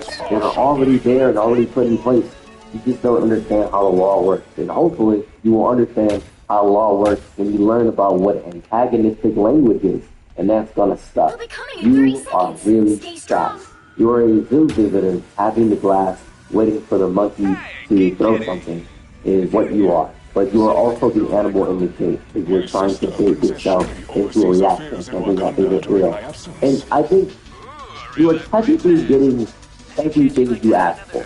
Right? You're getting everything. You're getting attention, you're getting loyalty, you're getting an army of people ready to defend you no matter what, endless engagement, constant validation. Dude, you raised $100,000. You are so great. You and your family have a scapegoat to get all the stuff done. And that all sounds amazing until you realize that unconventional support from strangers online often comes with a lot of invisible conditions. A lot of people online, and this is a very fun thing you might learn, especially with the pocket there, is that they do not love growth. They love consistency. They want this to give you emotional product that made them subscribe in the first place. The moment you can slow down, soften, mature, hesitate, apologize, are showing service. People start acting like you betrayed religion instead of simply existing as a human being. The people online don't want to engage with such. You are trying to assure sympathy and humanity. Your own audience like become a prison guard, especially if you still sound like the version of yourself they downloaded in prison. Hey, you messed up. You messed up, bitch. And now you're in prison. You may never be able to see your son again. You do not know what it is like to have these horrifying things happen. And if it comes out that the message I received is correct, man, that's gonna be horrifying, dude. That is gonna be really, really, really bad. You have a loneliness so specific that almost no one talks about it correctly. And it's strange to me. People think loneliness means having nobody around. That's not true. Real loneliness has millions of us. Nobody can actually see you anymore. You are the most pathetic, lonely man I've seen in quite some time. Your loneliness is just so consumed by your character that every attempt at sincerity will sound fake. Sadly, you can sound sincere to raise all this money and the all these people around you to understand what the life is, struggle is, what the stress is, what you are as a human being, what you capture, what you get from the public zeitgeist, what you are as getting. Imagine walking into a room and knowing everybody already decided who you are before you open your mouth. Imagine every conversation being pre-written by your reputation. Imagine laughing and wondering if people are laughing with you at the version of you they created in their minds and clips and memes and arguments. You are branding with a pulse, my guy. You're nothing. The internet, especially towards emotional extremism, you are emotionally among all home people. Do not go viral meme results. I will not go viral and call me on the to the non-sincere.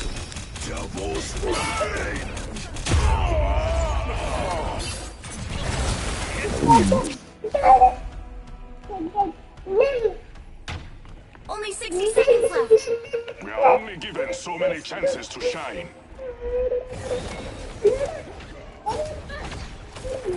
Getting hurt too easily. Tremble before fast! They hit a checkpoint. Now might be a good time to stop them. It's like the heart-shaped herb.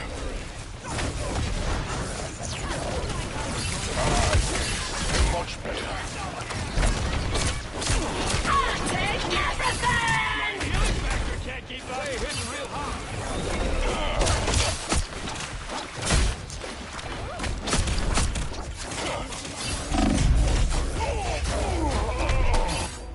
Better stop that vehicle!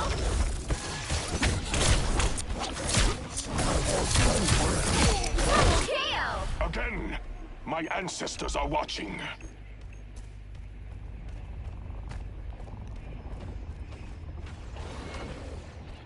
Let's get out of here. The enemy approaches. Let's run like hell. Better stop that vehicle! Is renewed. My aim is true.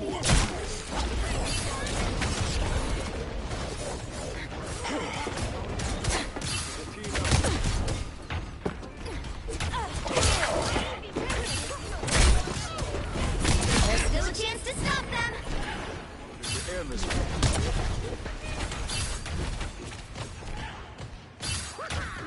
Now you do the same for me, we.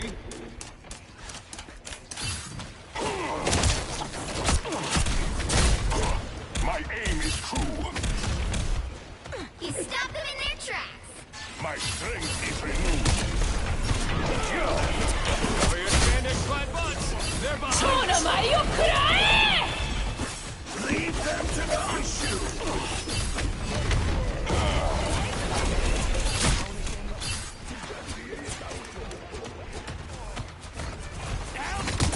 Pretty bad over here. Us against the world!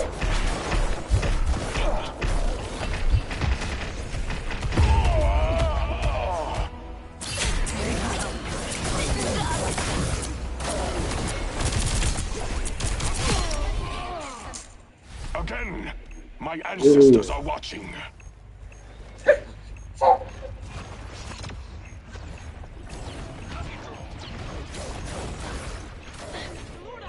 A winning hand!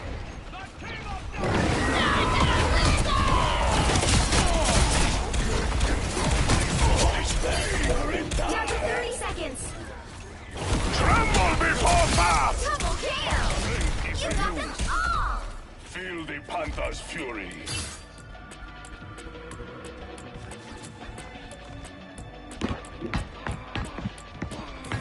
The enemy approaches.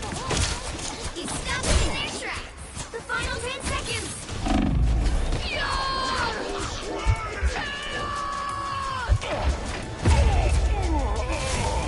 You'll have to keep fighting until we have a winner.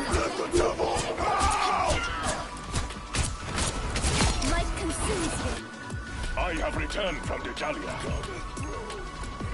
Leave them to Khonshu.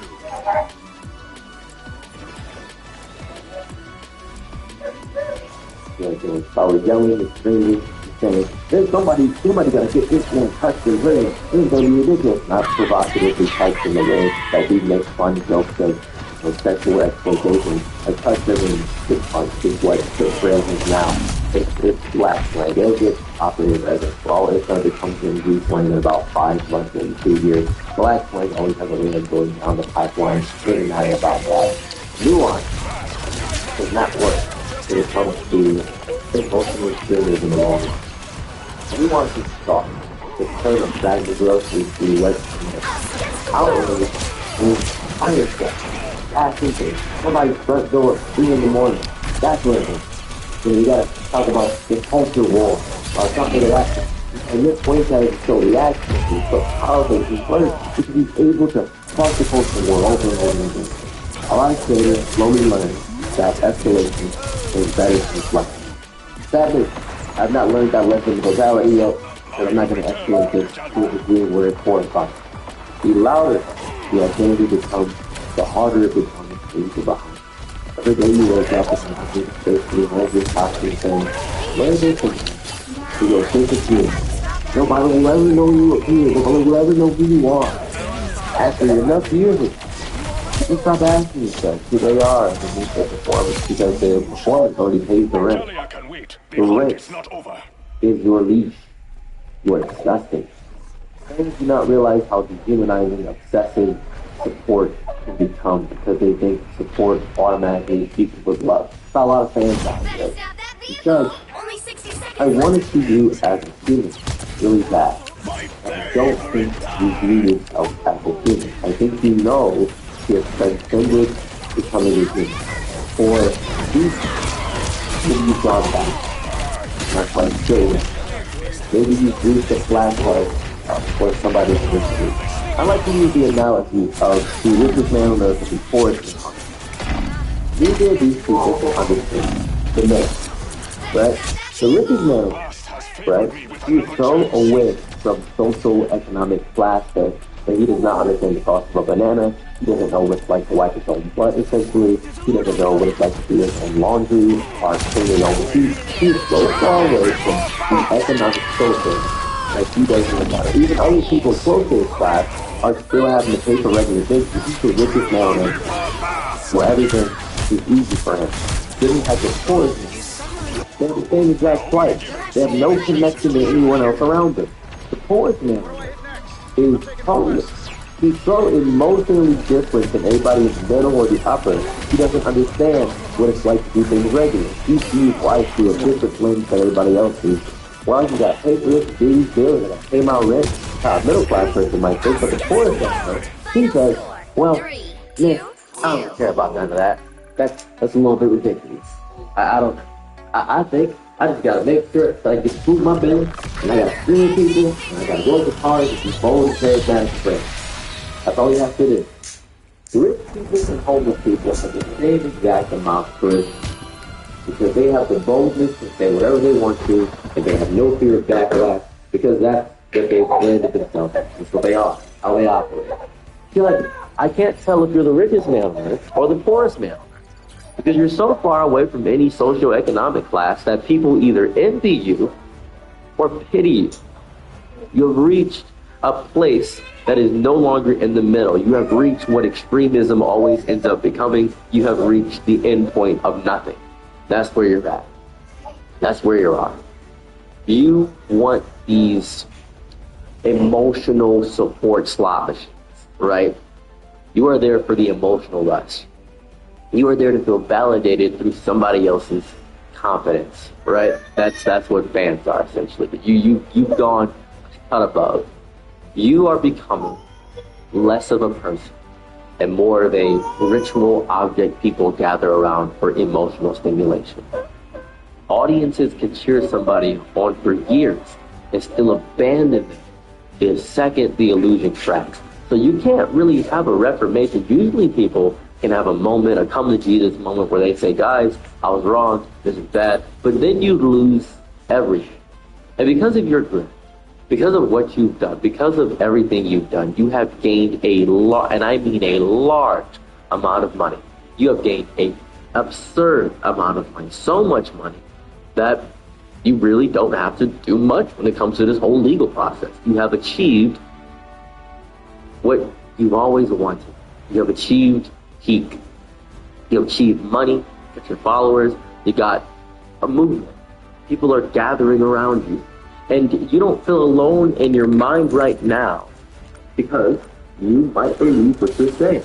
You might want to do this. This might be how you've always been. And I think it's so sad about becoming permanently trapped in reactionary energy. Rage has terrible retirement. It really does. Rage burns hot and fast and loud and profitable. And this is the hardest part. You know what's so sad about rage? Now I can look at the Incredible Hulk. What to think about him. Because despite all the interest the Incredible Hulk has, he still gets invited to Avengers Tower. He's still invited to all the things in that variety. But the best Hulk comics aren't the one where he's destroying the Earth, destroying the universe, and punching a black hole. It's the ones where he understands that rage is a natural part of living. He remains as the Hulk, but also can have coherent conversations. He's able to speak to people around him, whether they be Spider-Man, whether he's talking to his son, Planet Hulk. He is able to have these conversations and talk to them. He's able to do that. One day you wake up older, realize your entire identity was structured around enemies you cannot even remember anymore. Just, and I say this as me alone. I'm not your enemy. Hotnesses with Nature's Miracle Stain and Odor Remover products. Unlike formulas that only have odor, our relax and bio-on-demand formula double check until both odor and stain are gone. Trust the miracle, Nature's Miracle. Are you ready to hunt?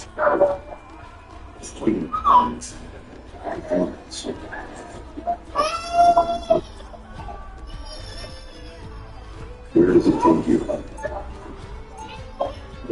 Precision.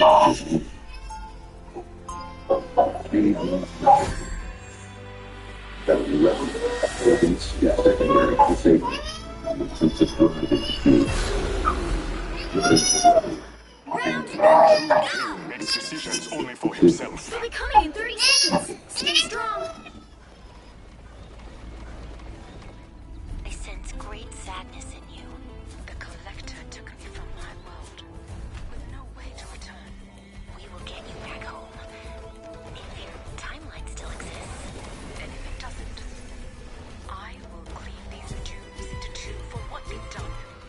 The battle starts in 5, 4, 3, 2, 1. You have to stop them from securing the mission area. The Guardians of the Galaxy are misfits. Make me feel at home. Guess who just showed their stupid face? I choose you! My aim is true. Cover your standing fight My strength is They're renewed. behind us!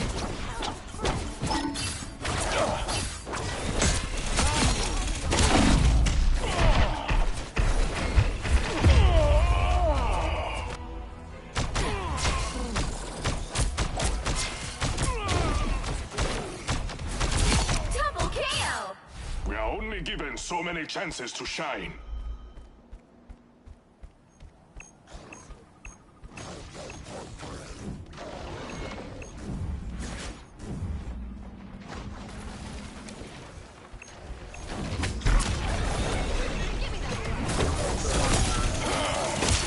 My strength is renewed. Fast, guide my spear.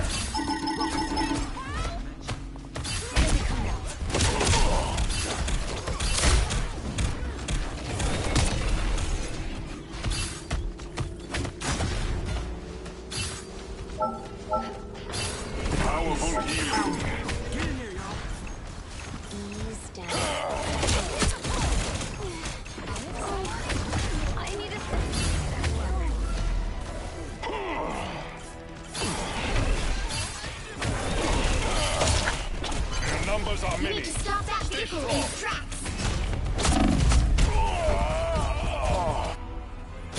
Anyone willing to help? Deadly.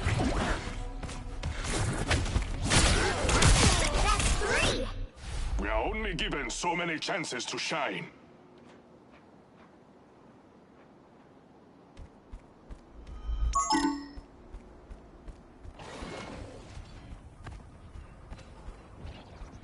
Better stop that vehicle!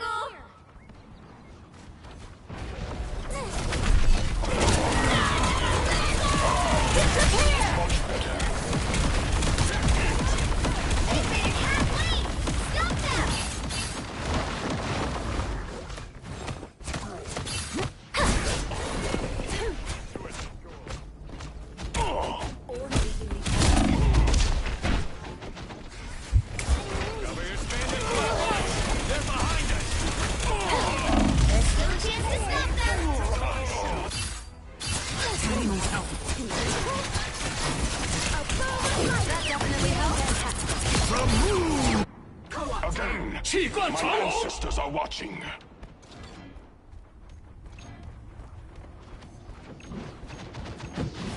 Welcome to the Dark Force dimension. Friends, gather around! Losers like you are This glad protection to will not be last. free.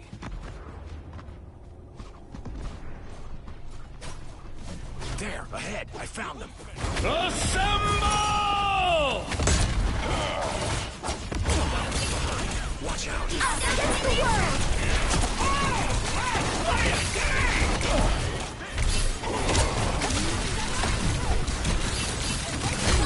Tremble before fast!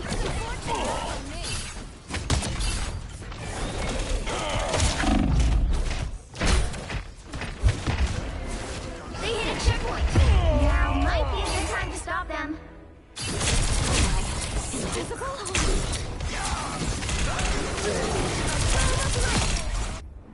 My soul shall not rest yet.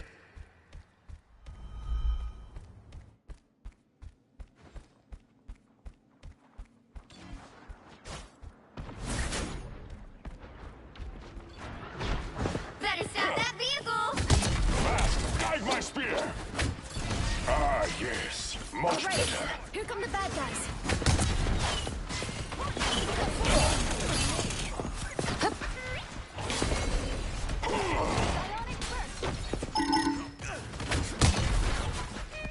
It's now or never! Stop them! My aim is true. Anyone willing to help? See, Clint? Lesson learned. Let's try something different. Better stop that vehicle! Don't give them another inch! Or else.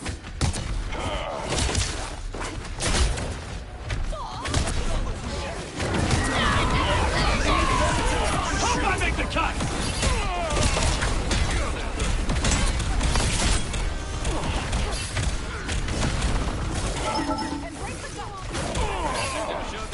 Disappear!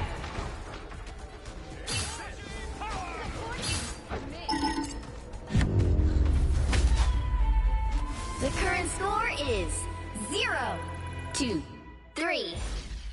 Time to switch things up, including which side you're on. You'll need a top-notch team to win this one. Are you ready to hunt?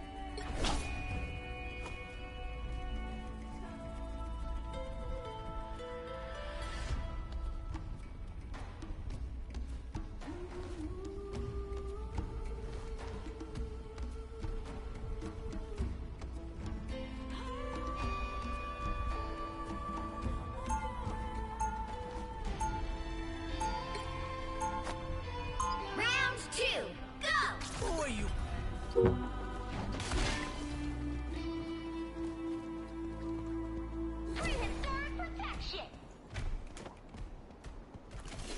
This is a nice spot. 30 seconds before you attack. Get ready. Ah, what the word of it? Look at this little puppy. Come here, baby. Daddy's got belly rubs. Back off, or I'll blast your face so hard they'll find your teeth in another dimension. Yo, son of a...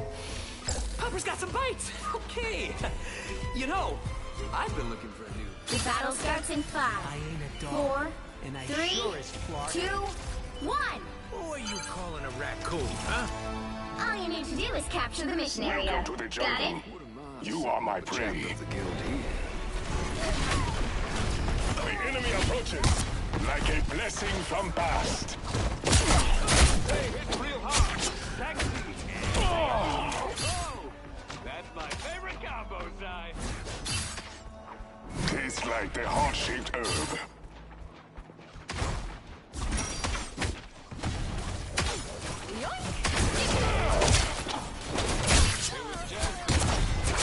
And a little pleasure.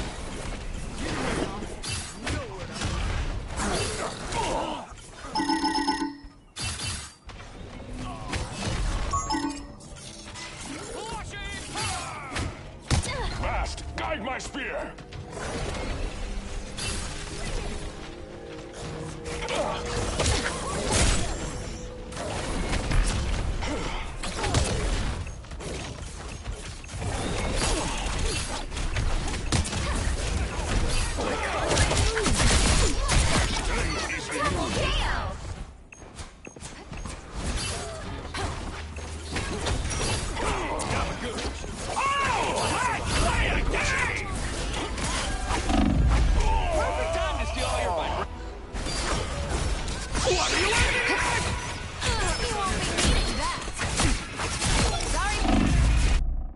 We are only Help get given that so vehicle many to its chances to destination. shine.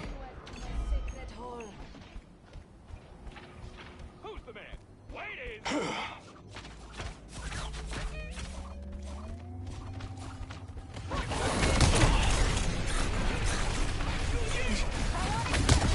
My strength is renewed. Leave them to consume.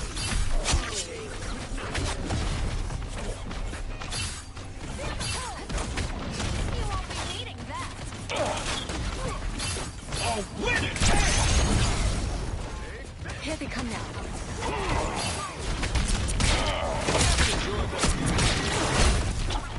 Hey, hit real hard.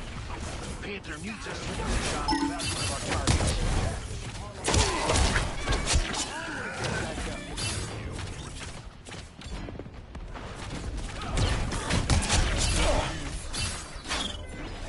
You got a tail. My strength is renewed.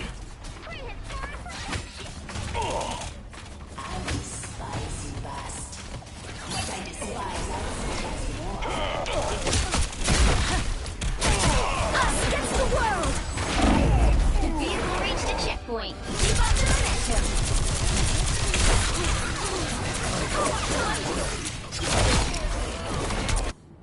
My soul shall not rest empty.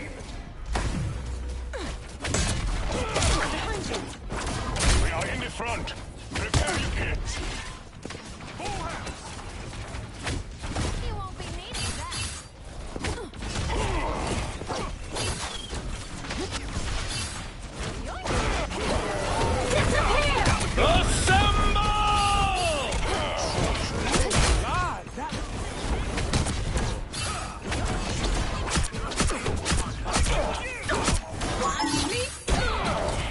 Tremble before fast!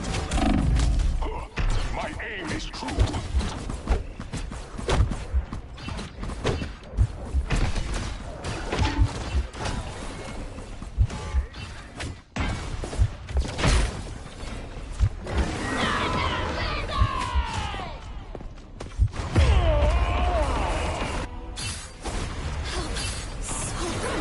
Yoink! Give me that luck. Fast has favored me with another chance.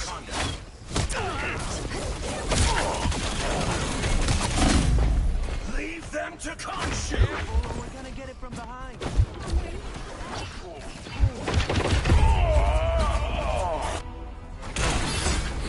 That's the boost I need. I'm a soldier. I still have some hunt Hey, left hit in real me. hard.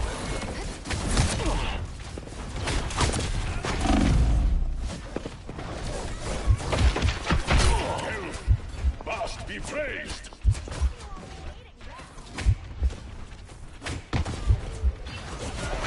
Us against the world!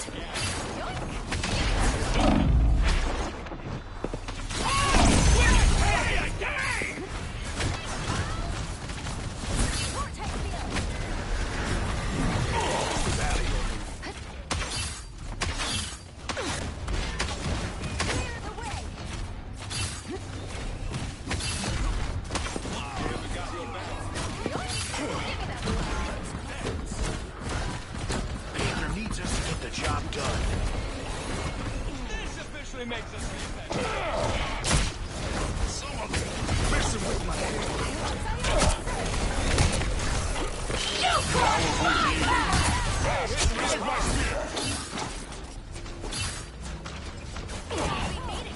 That's it! Don't let anything stand in your way!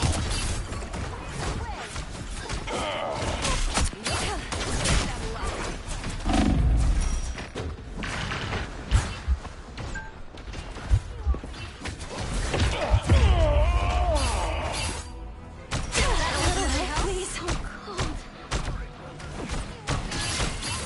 I got you covered. My soul shall not rest yet. The Invisible Woman is here. Move this thing Do forward. not dare betray us again in our time of need, sister of Bast.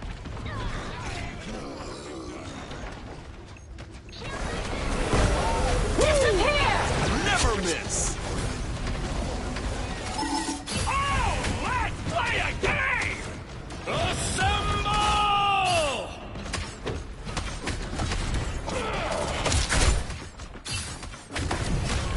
Peter needs us to get the job done.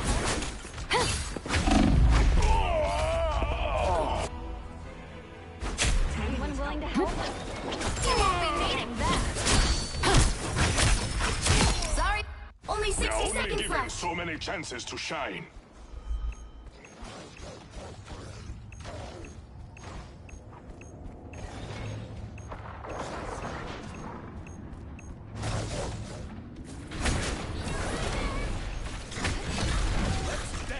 Tremble before Bast!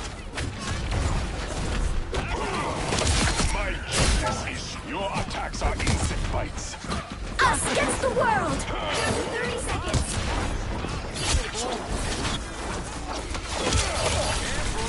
Get that vehicle moving again!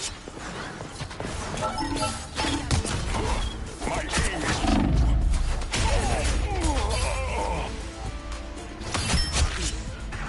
I'm an easy target here.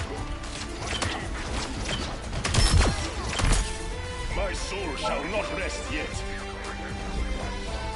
I'll win it, hey! Final score, 2-3.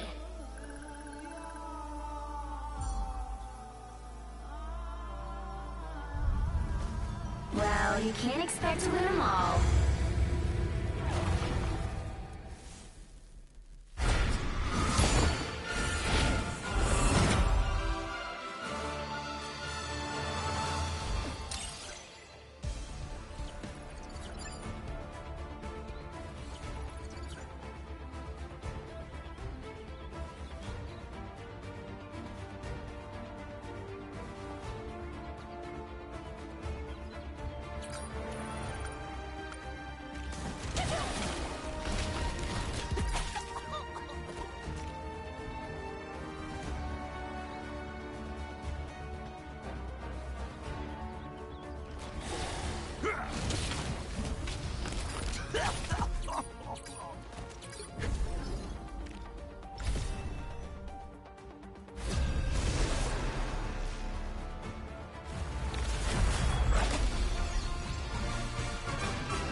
Pick your hero.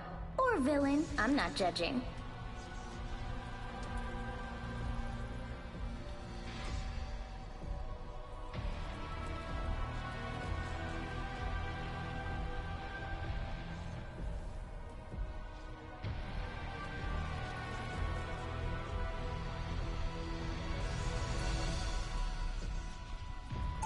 Are you ready to hunt?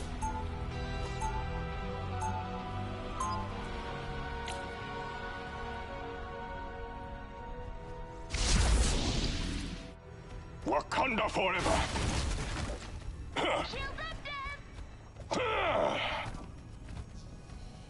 30 seconds before you attack. Get ready. Bet you've got a vibranium fortune stockpiled in that space palace of yours, no? Indeed. But even that is not as precious as a single leaf of the heart-shaped herb. Must be some plant. Wouldn't mind laying my eyes, or maybe my hands. The battle starts in 5. Fair warning, 4, Monsieur Lebeau. 3, Wakanda 2, does not tolerate 1. thieves. Nor All does you his need to do king. is capture the mission area. Got it? Looks like rest and relaxation ain't in the cards no more.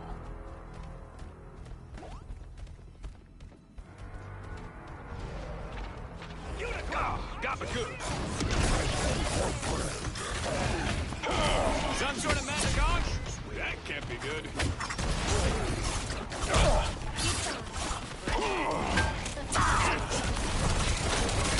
Looks like the mission area is yours to capture now.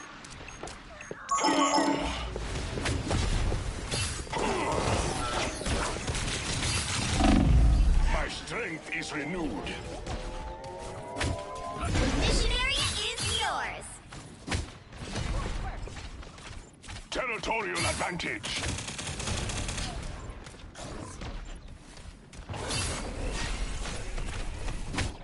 Bast, guide my spear.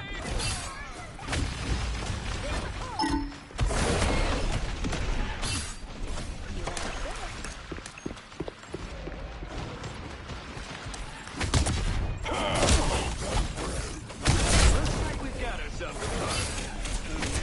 Real hot.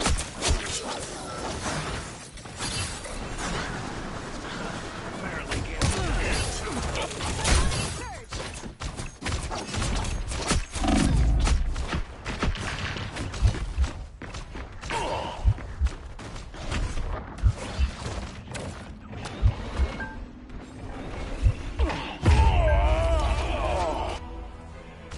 Anyone willing to help? My time to shine. Score one for Control We are lost. only given so many chances to shine. Leave them to Khonshu! Oh, let's play a game! Who's the man?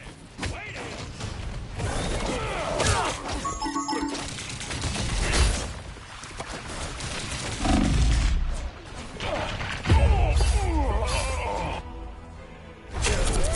feeling stronger already.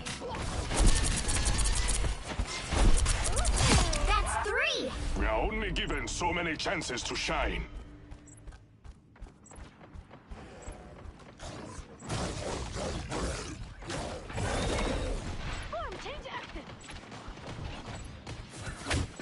Armed and dangerous! Team's capture progress. Again! Yes, much better.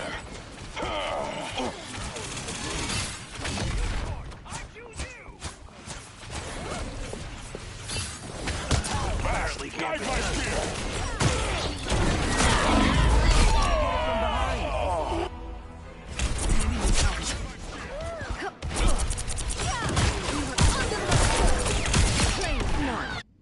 Again, my ancestors are watching. They've almost got it.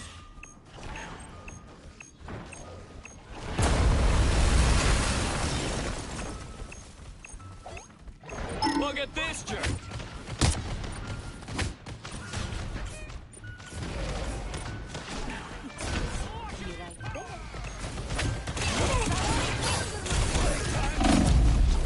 Tremble We'll have to before keep Bast! fighting until we have a winner.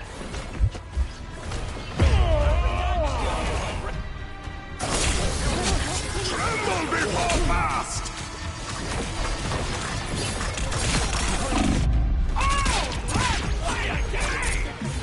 Lesson learned. Let's try something different. Control seized. You've captured more than half of the mission area. Keep going.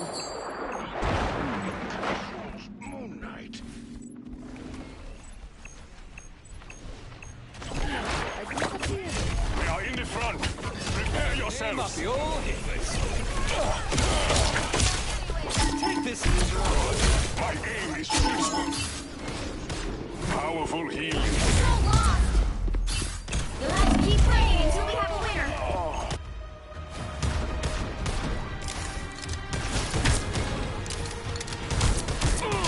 Not today. We are only given so many chances to shine. Control seized.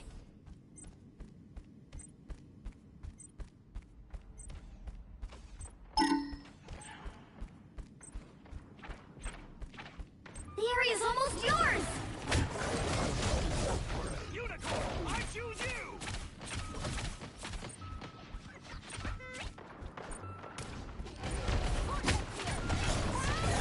Disappear!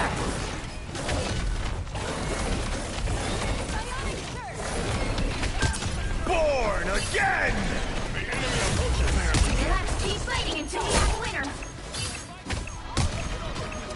Stand down! My suit can take more.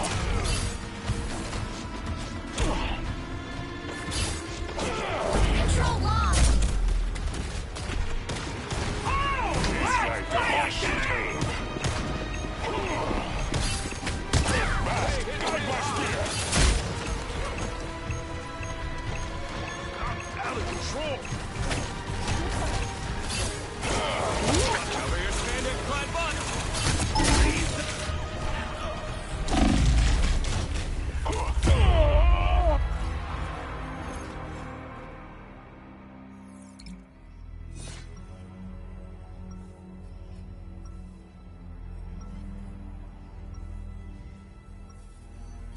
I was chosen by Bast. Let me show you why.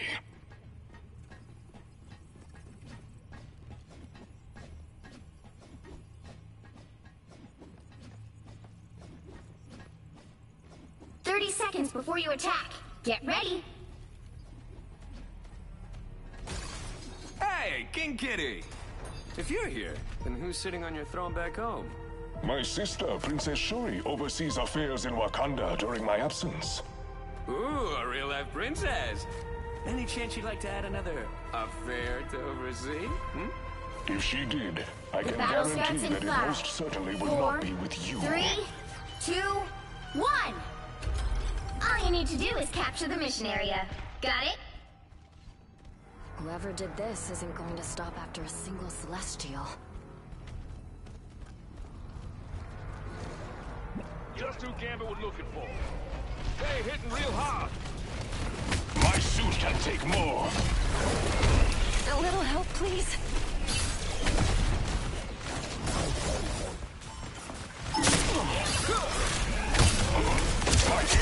The mission area is yours to capture now. The mission area is yours. Oh, let's play a game! Powerful healing.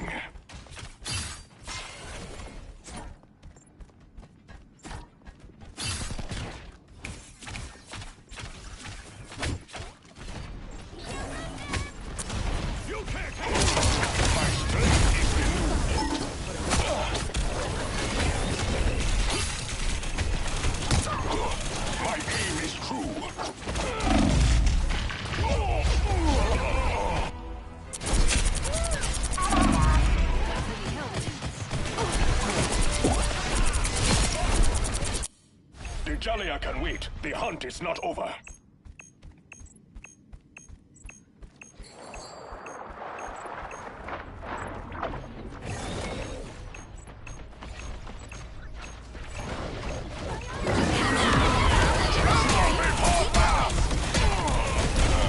Ah, yes. Much better. The enemy will grow desperate. Prepare.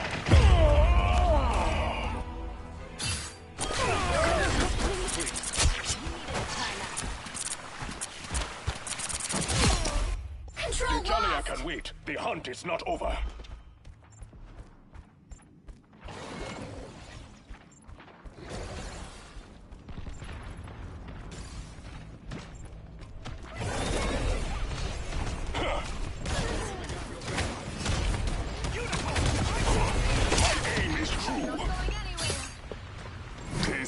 heart-shaped herb.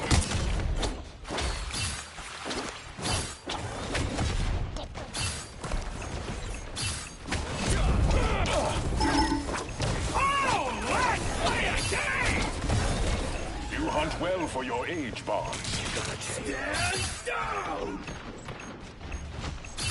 Disappear! Suck it, Logan! Your attacks are insect bites. Your team's capture progress has passed the halfway point.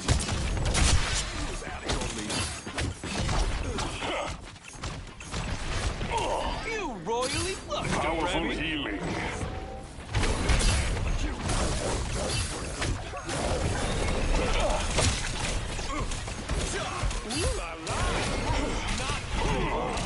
Born again!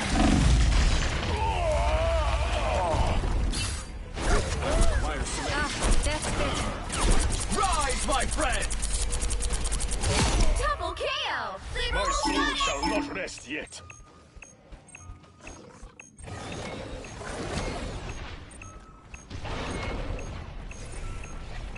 You can't take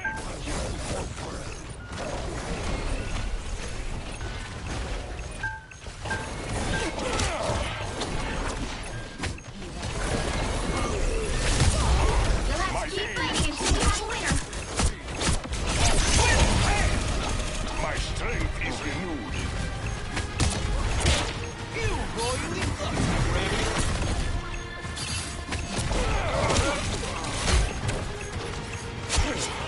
That way, dude. There's another one down.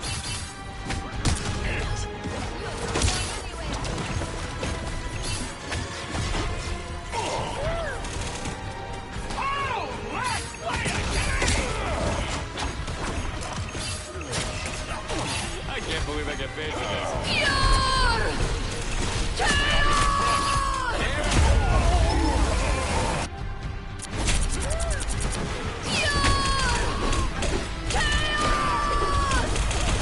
Double KO!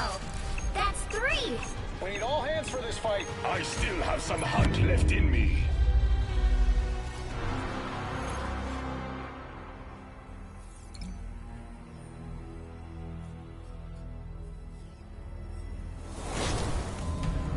Well, you can't expect to win them all.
The right heroes could make all the difference.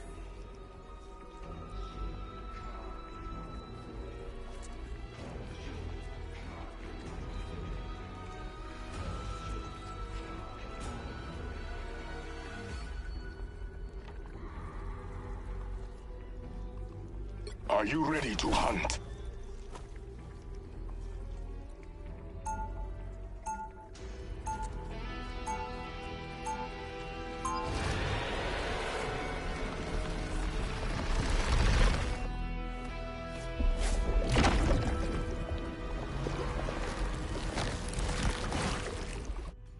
I am king of my people, god of They'll our be coming in gods. 30 seconds. Stay strong.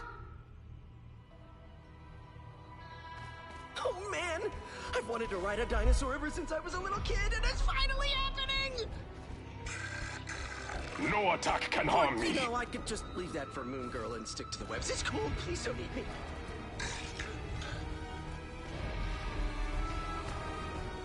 The battle starts in 5, 4, 3, 2, 1! You have to stop them from securing the mission area. So if the timelines are all entangled,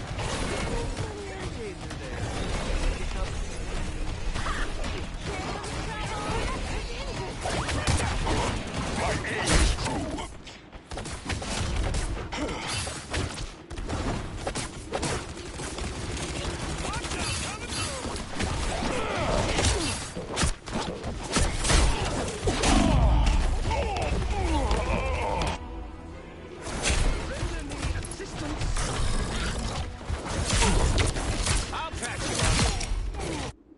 I still have some hunt left in me.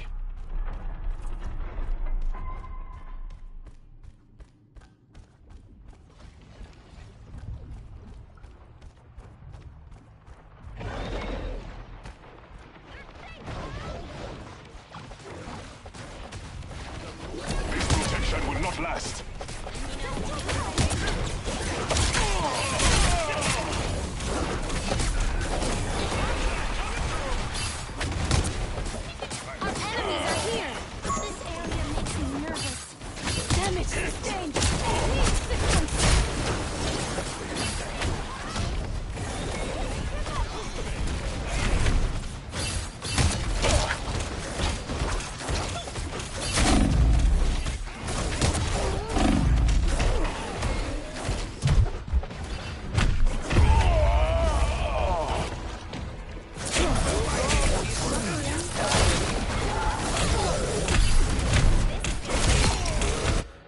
Again, my ancestors are watching.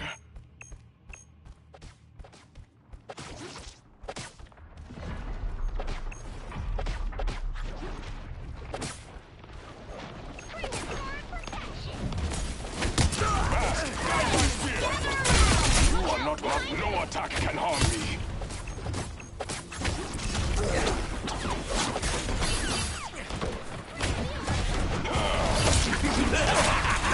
This is real firepower! Fire mode! Damage sustained. Need assistance.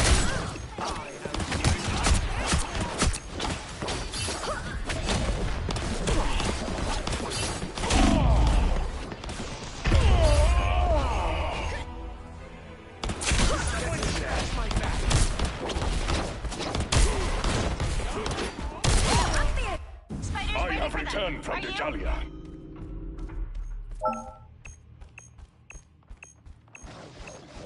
Your powers are mine! Only 60 seconds left.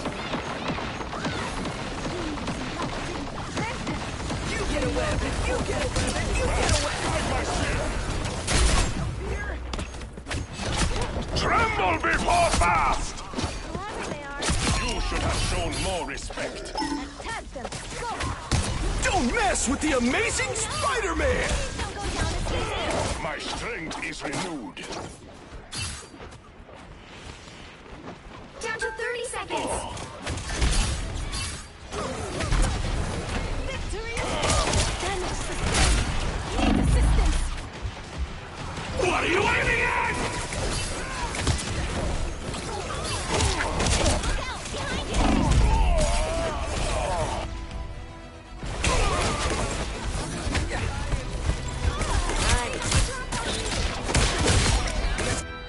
Dejalia can wait. The hunt is not over. You'll have to keep fighting until we have a winner. You need to stop that vehicle in its tracks.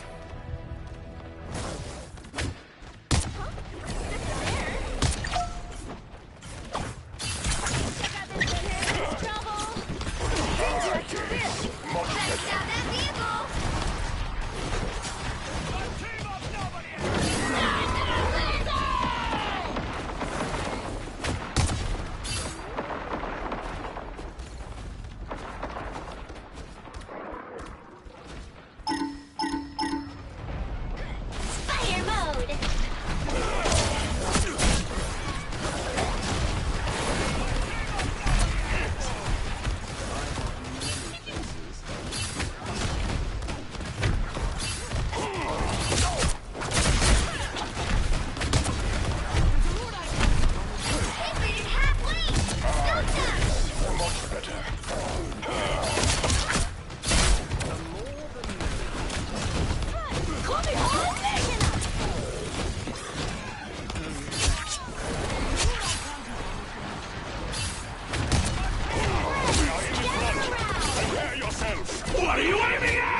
This is real firepower!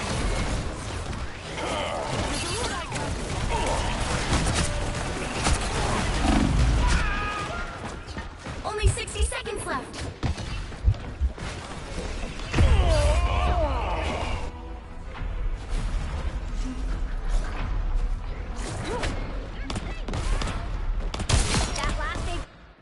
We are only given so many chances to shine. Your powers are mine!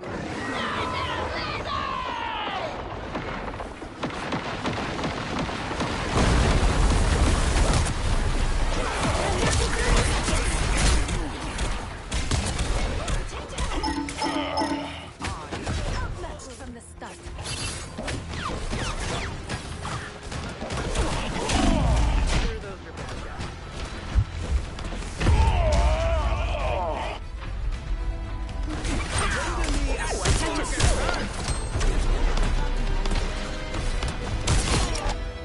I have returned from the Gallia. You'll have to keep fighting until we have a winner. There's still a chance to stop them.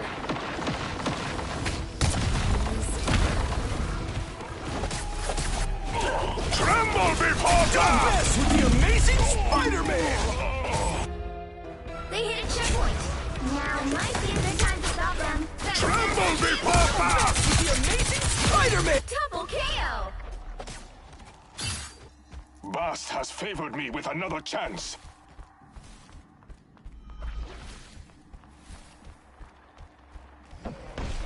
Spider mode. Oh, I need assistance. Only 60 seconds left. This is real firepower!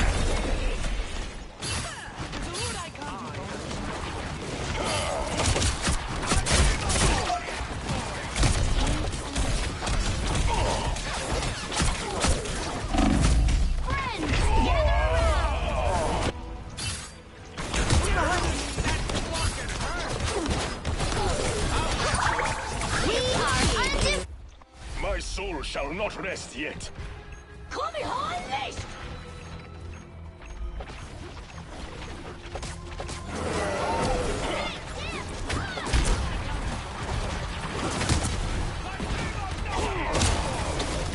The final 10 seconds.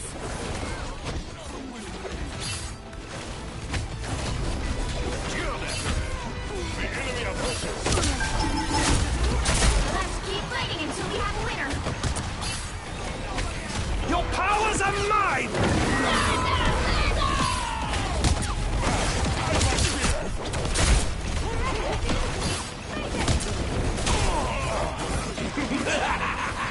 This is real firepower! Don't give them another inch. Or else. Chin up. Much better.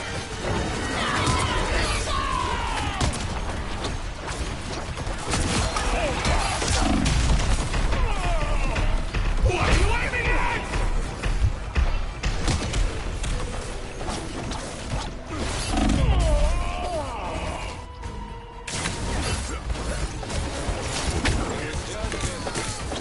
And a little black. It is. They're hitting real hard. You get away with it. The Gallia can wait. The hunt is not over.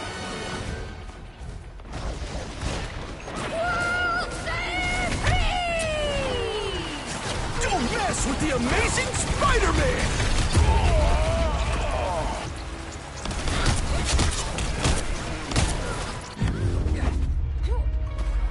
The current score is 0-2-3. Time to switch things up, including which side you're on. You'll need a top-notch team to win this one. Are you ready to hunt?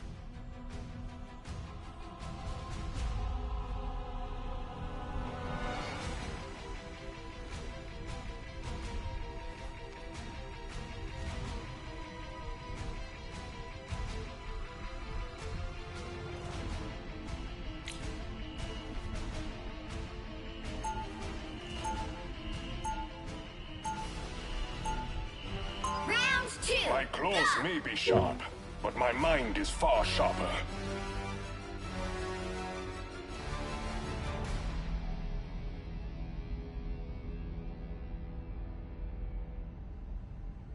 Seconds before you attack. Get ready. You have amassed an intelligence network on par with Wakanda's own.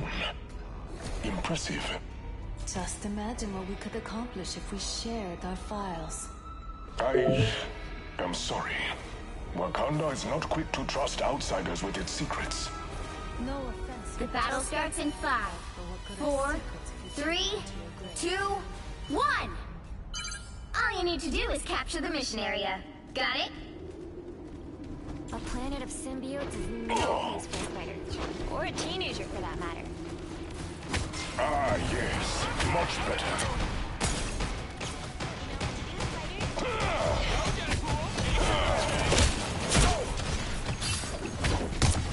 I'm hit! Cover me!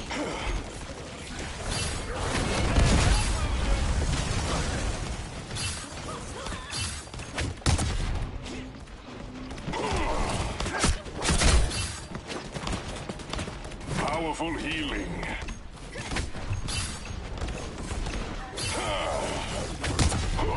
My aim is true. Go, Deadpool! It's your birthday!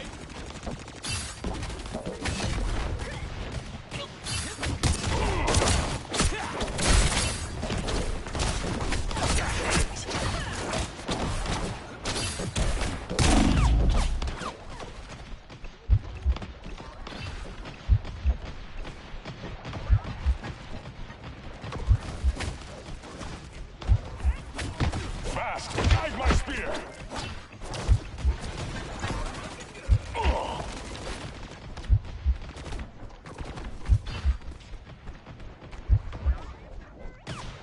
Powerful healing.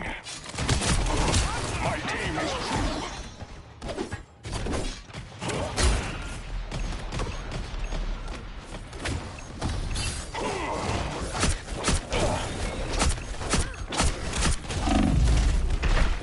This will not be my last battle after all.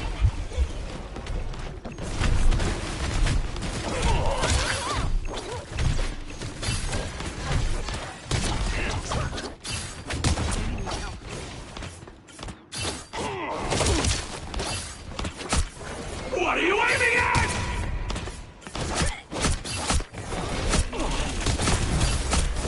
We are in the front.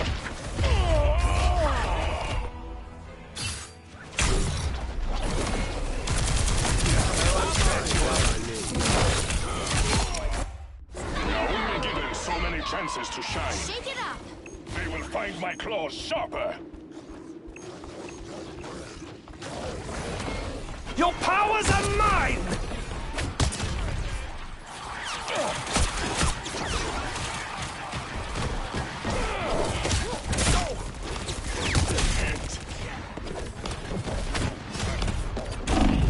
I can spot all. Someone scratch my back!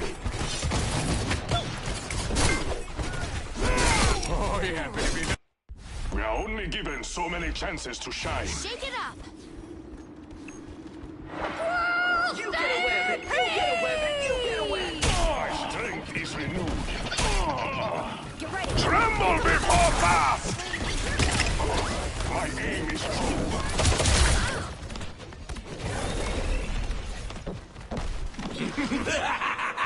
This is real firepower! Down to 30 seconds. Not much time left.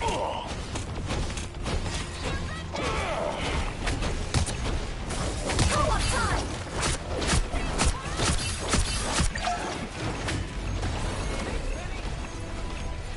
The final 10 seconds.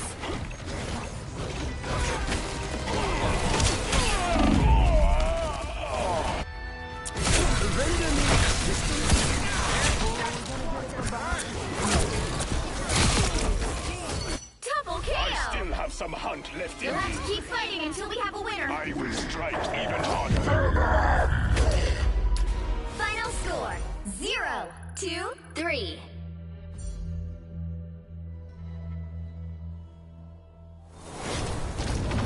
Well, you can't expect to win them all.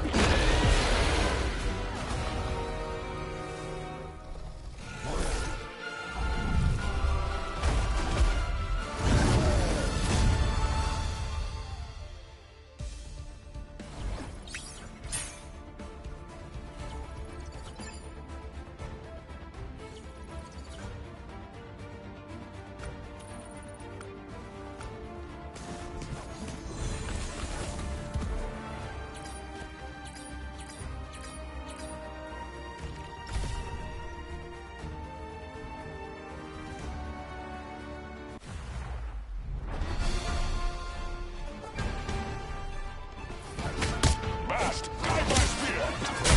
You are not mocked. No attack can harm me.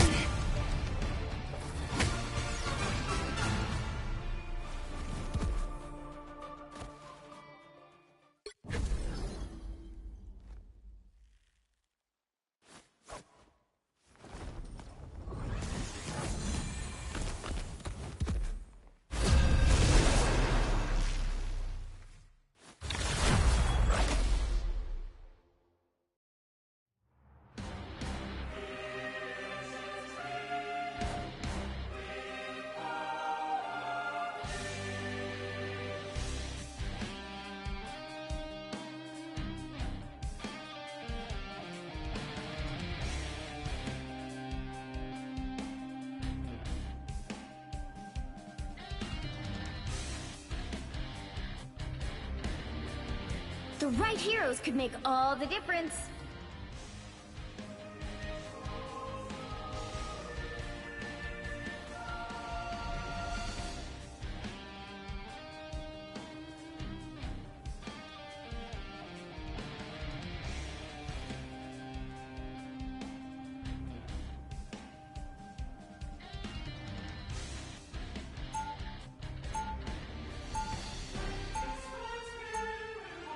Round 1, go!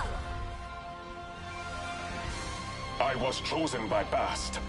Let me show you why.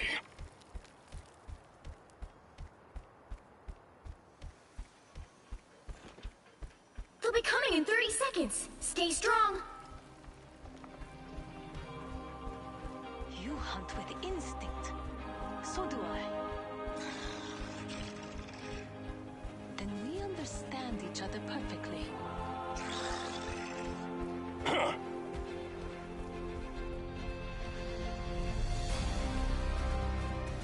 The battle starts in 5, 4, 3, 2, 1. We are in the front. You need to stop that Prepare vehicle in its yourselves. tracks.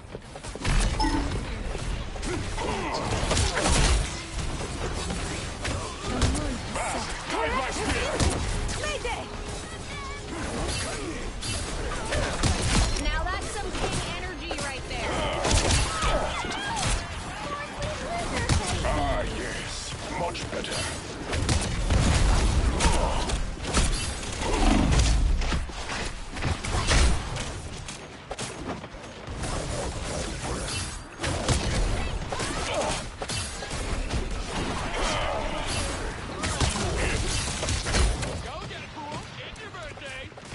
Tastes like the heart-shaped herb.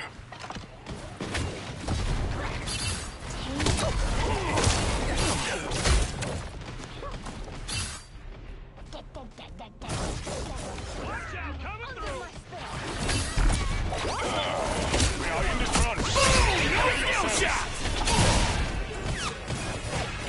Powerful healing. Fast, guide my spear. We made it halfway! Stop them!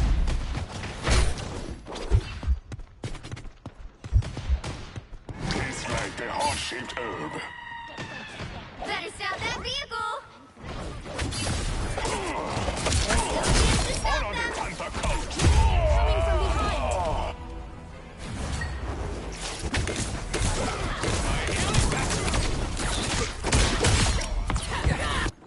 My soul shall not rest yet.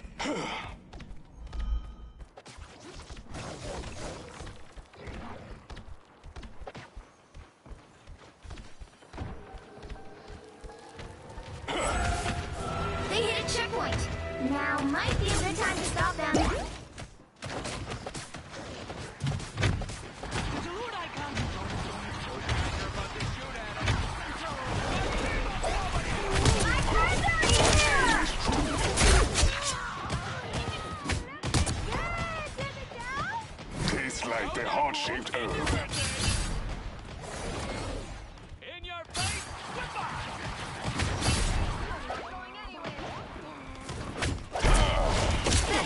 Tremble before fast! Ah, yes. Much better.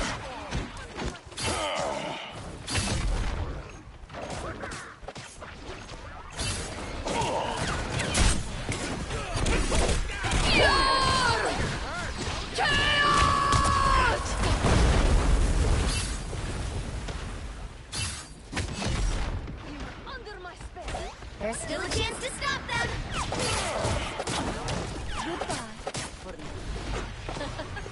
More bad guys. Just Boom! No skill shot!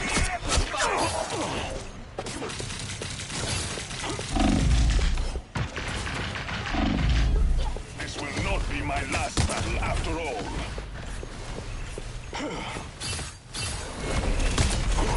My aim is true.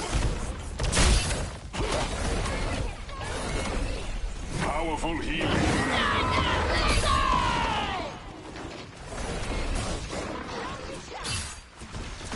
Taking it all!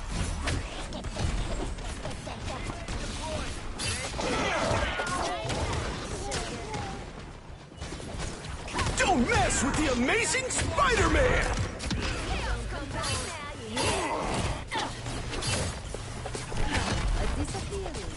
Watch your tails!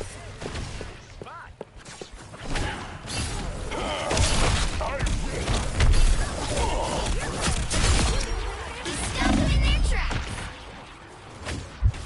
Hit.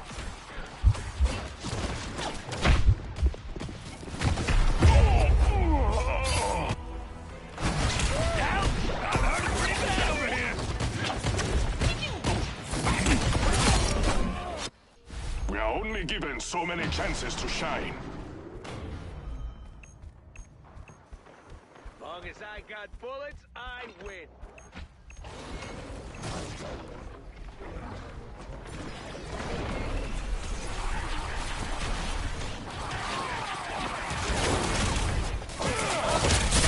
Ah, yes. Much better. Hey, Jack!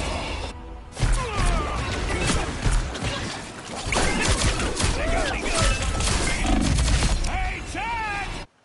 We are only given so many chances to shine. My friends are here! Hey, Terry! Enjoy the amplifier! That's why I'm buzzing down here.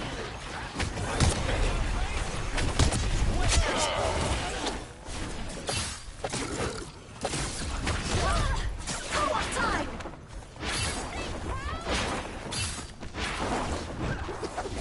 Only 60 seconds left!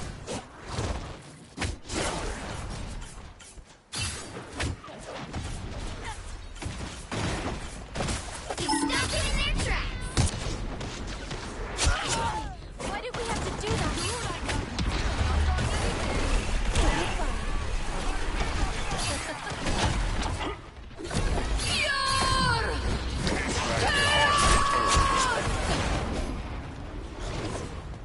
Down to 30 seconds! Do not yield. Our time is up. My strength is renewed.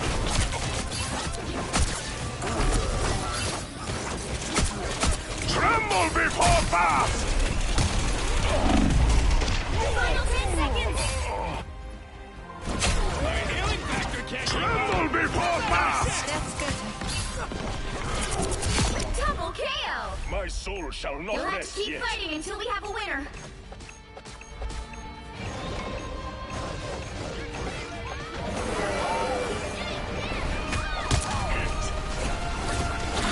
Those maggots don't grow on trees, you know. Armed and dangerous! Again!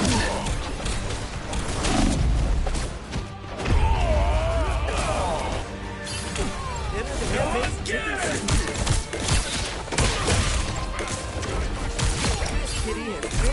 Armed and dangerous!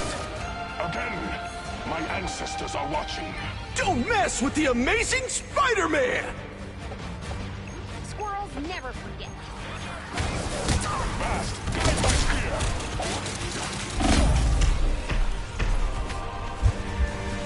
My friends are here! This will not be my last battle after all.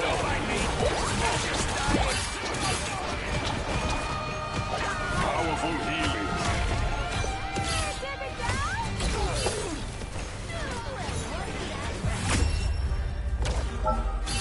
The current score is 0-1. Time to switch things up, including which side you're on.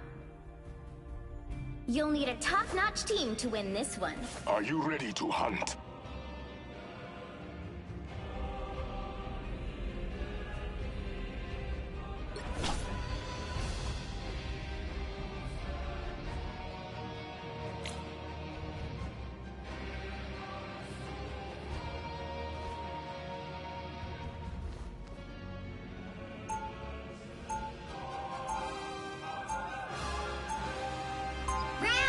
My claws may be sharp, but my mind is far sharper.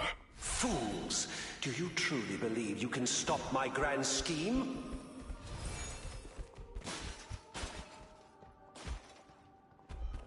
Seconds before you attack. Get ready. You cannot save Idris. You have amassed an intelligence network on par with Wakanda's own. Impressive. Just imagine what we could accomplish if we shared our files. I am sorry. Wakanda is not quick to trust outsiders with its secrets. No offense. The battle starts in 5, 4, 3, 2, 1. Ready. Help get that vehicle to its destination.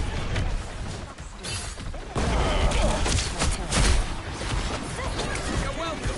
Ah, yes. Much better.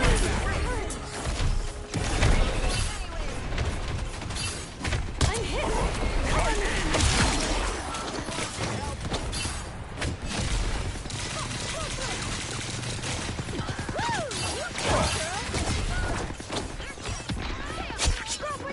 I prefer not to piss off interdimensional goats today.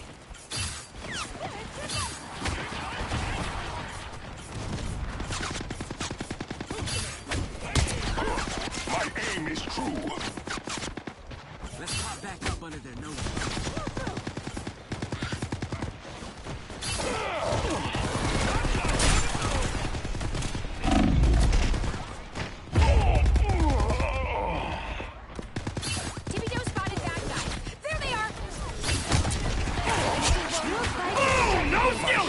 Is renewed.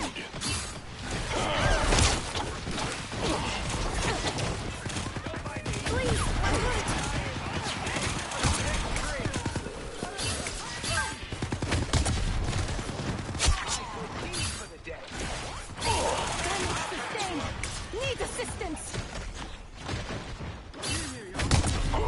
My aim is true.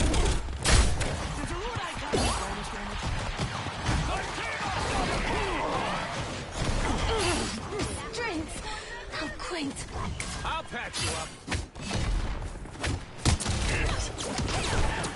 My strength is renewed. Vehicle reached a checkpoint. Keep up the momentum.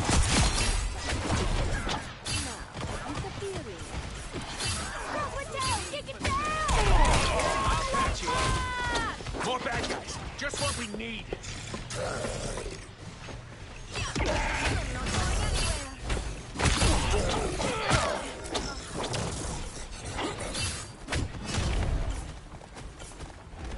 Please, we're hurt! Don't mind me. I'm just dying.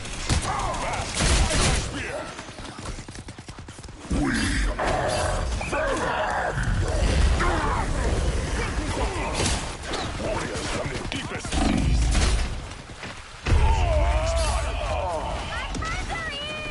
Halfway there. Keep going.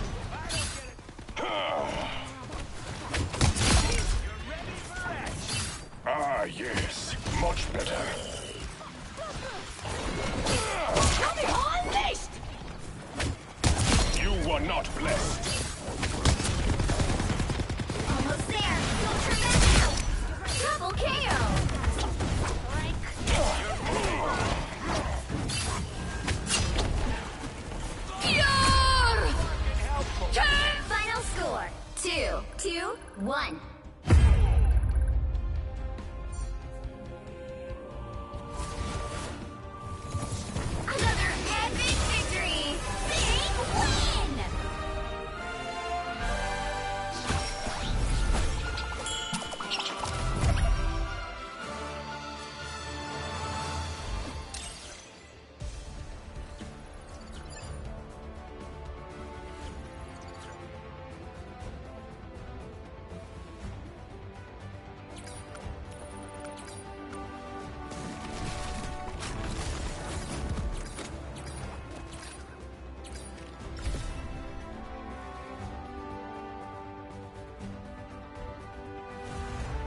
strength is renewed.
Five-minute coffee break.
Alright, I'm back. My bad.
The battle starts in 5, 4, 3, 2, 1!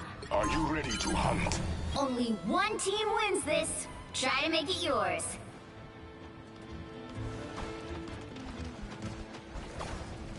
No true king makes decisions only for himself. You're in the lead now. Try to make it last. Oh, no skill shots! They've come from behind. I But will you can strike still turn even this harder. around. I appreciate you. You're in the lead now. Try to make it last. We are only given so many chances to shine.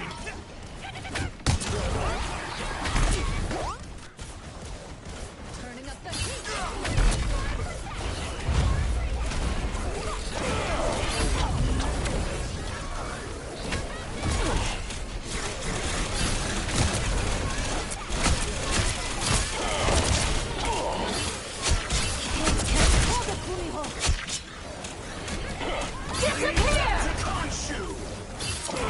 My strength is renewed.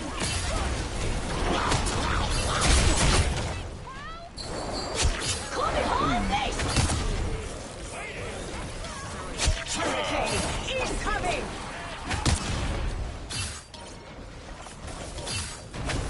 My friends are here!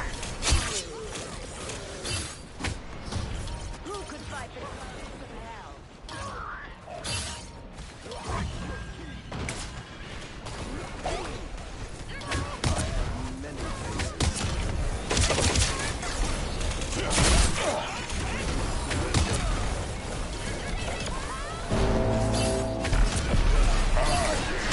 Much better. I am your king now.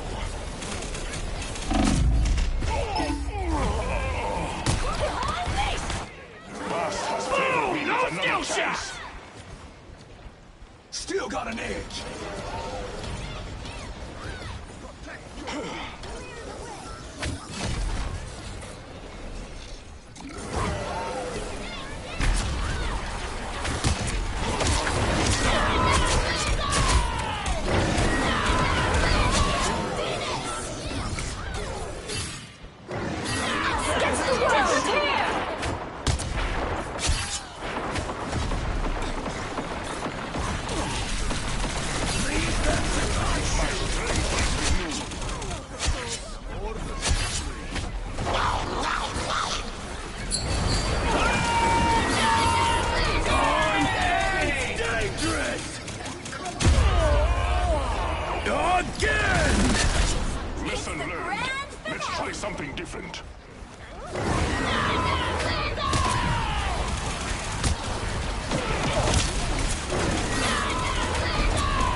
left in me. I could feel your pain. Sorry.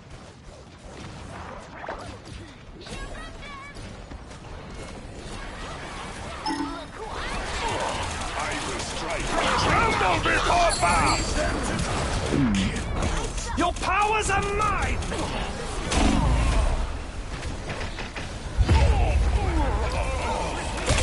My soul shall not rest yet. You're out of control.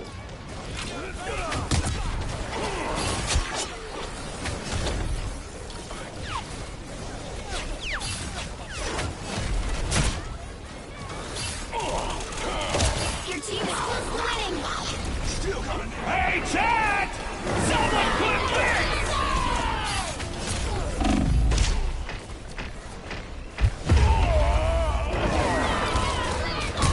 I have returned from the jungle.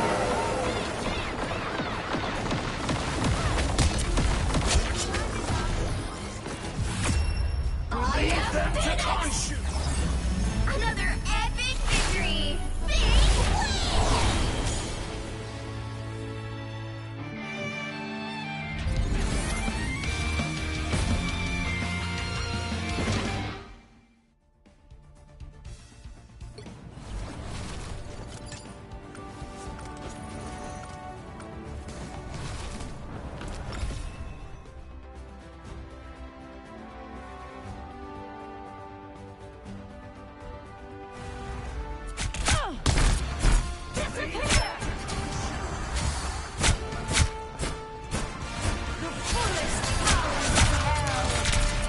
No escape from hell. I am the goddess all the other gods fear.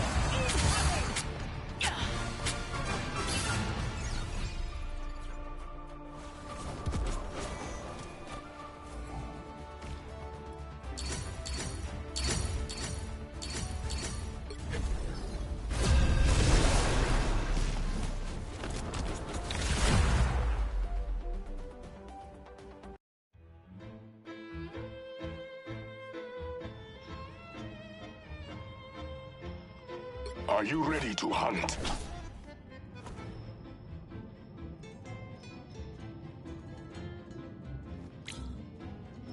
The battle starts in 5, 4, 3, 2, 1!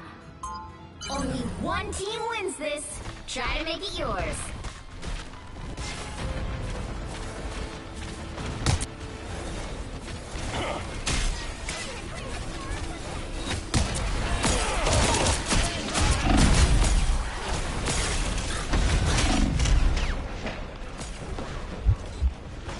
You're in the lead now! They come from behind! You can still turn this around! You're in the lead now! Try to make it last! They've come from behind! You can still turn this around!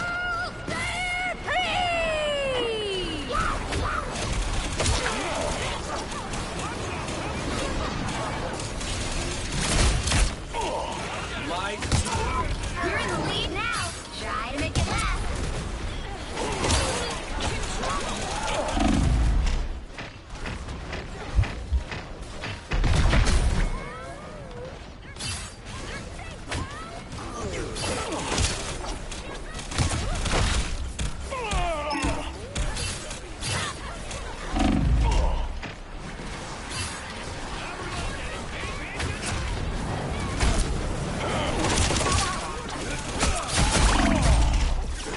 What are you aiming at?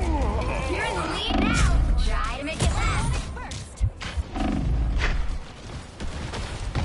Armed and dangerous! You're in the lead now! Try to make it last!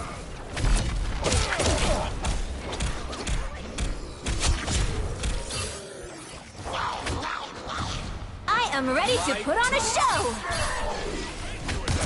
They've come from behind! But you can still turn this around! Pulse! Boom! No skill shot!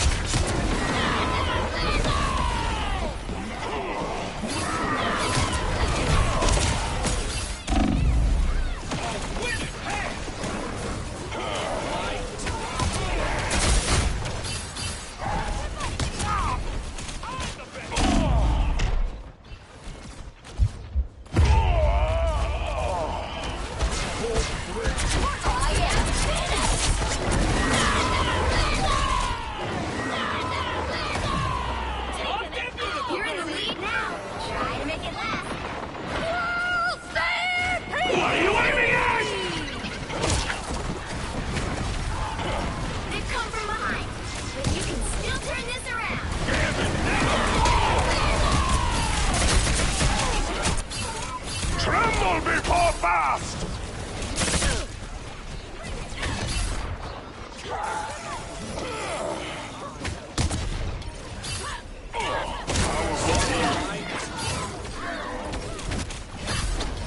Your powers are mine!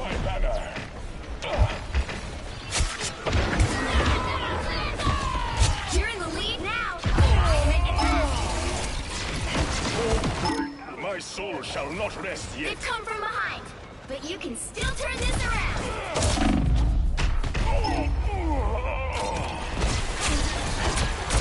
I still have some hunt left You in can me. still turn this around.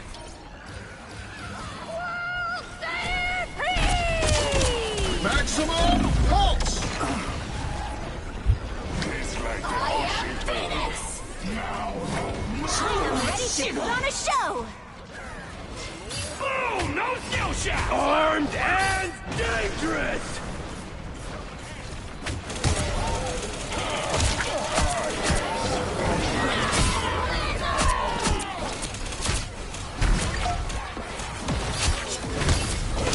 My justice is swift.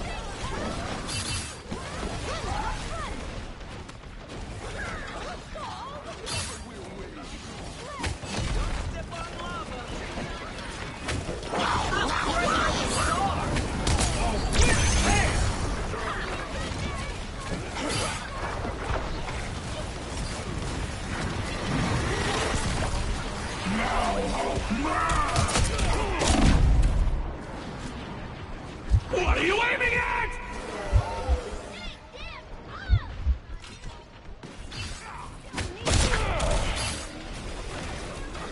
Powerful healing.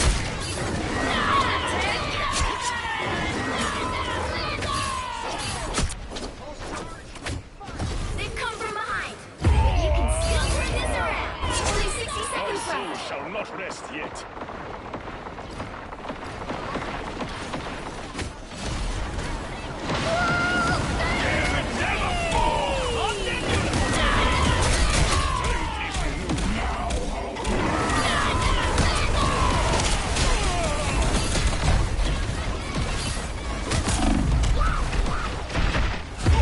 I am ready to put on a show.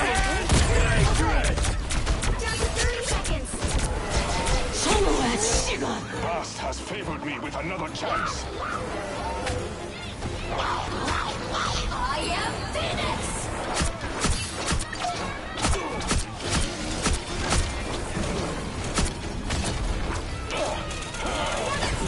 I am final 10 seconds.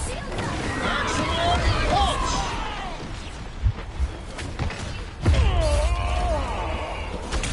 Your team is close to winning. Well, you can't expect to win them all.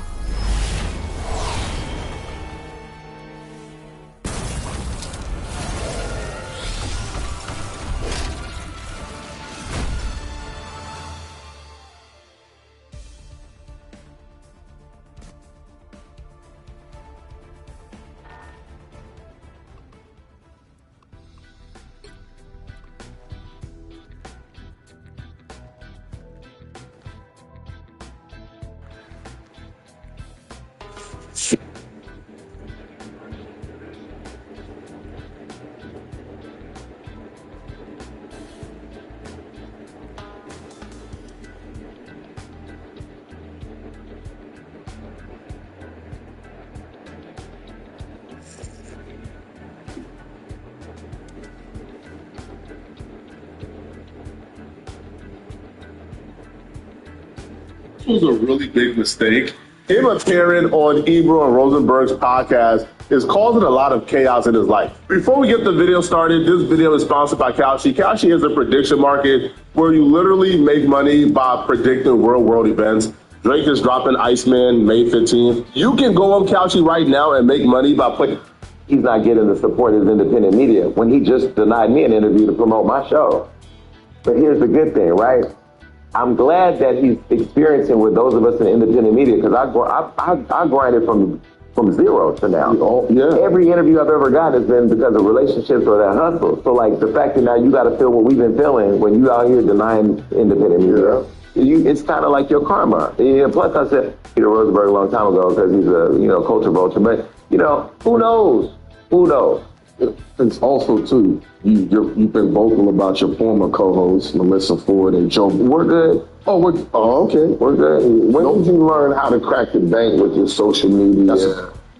TV thing. What was the moment, and did anybody teach you? Nobody taught me. Matter of fact, so when it came to like radio podcasting, I really followed Charlamagne as the blueprint. Like I looked at Charlamagne, what he did with Wendy. Wendy talk, I follow Wendy. Like, not only did he say F Ebro, he also said F the co-host Rosenberg, and Rosenberg is a culture vulture.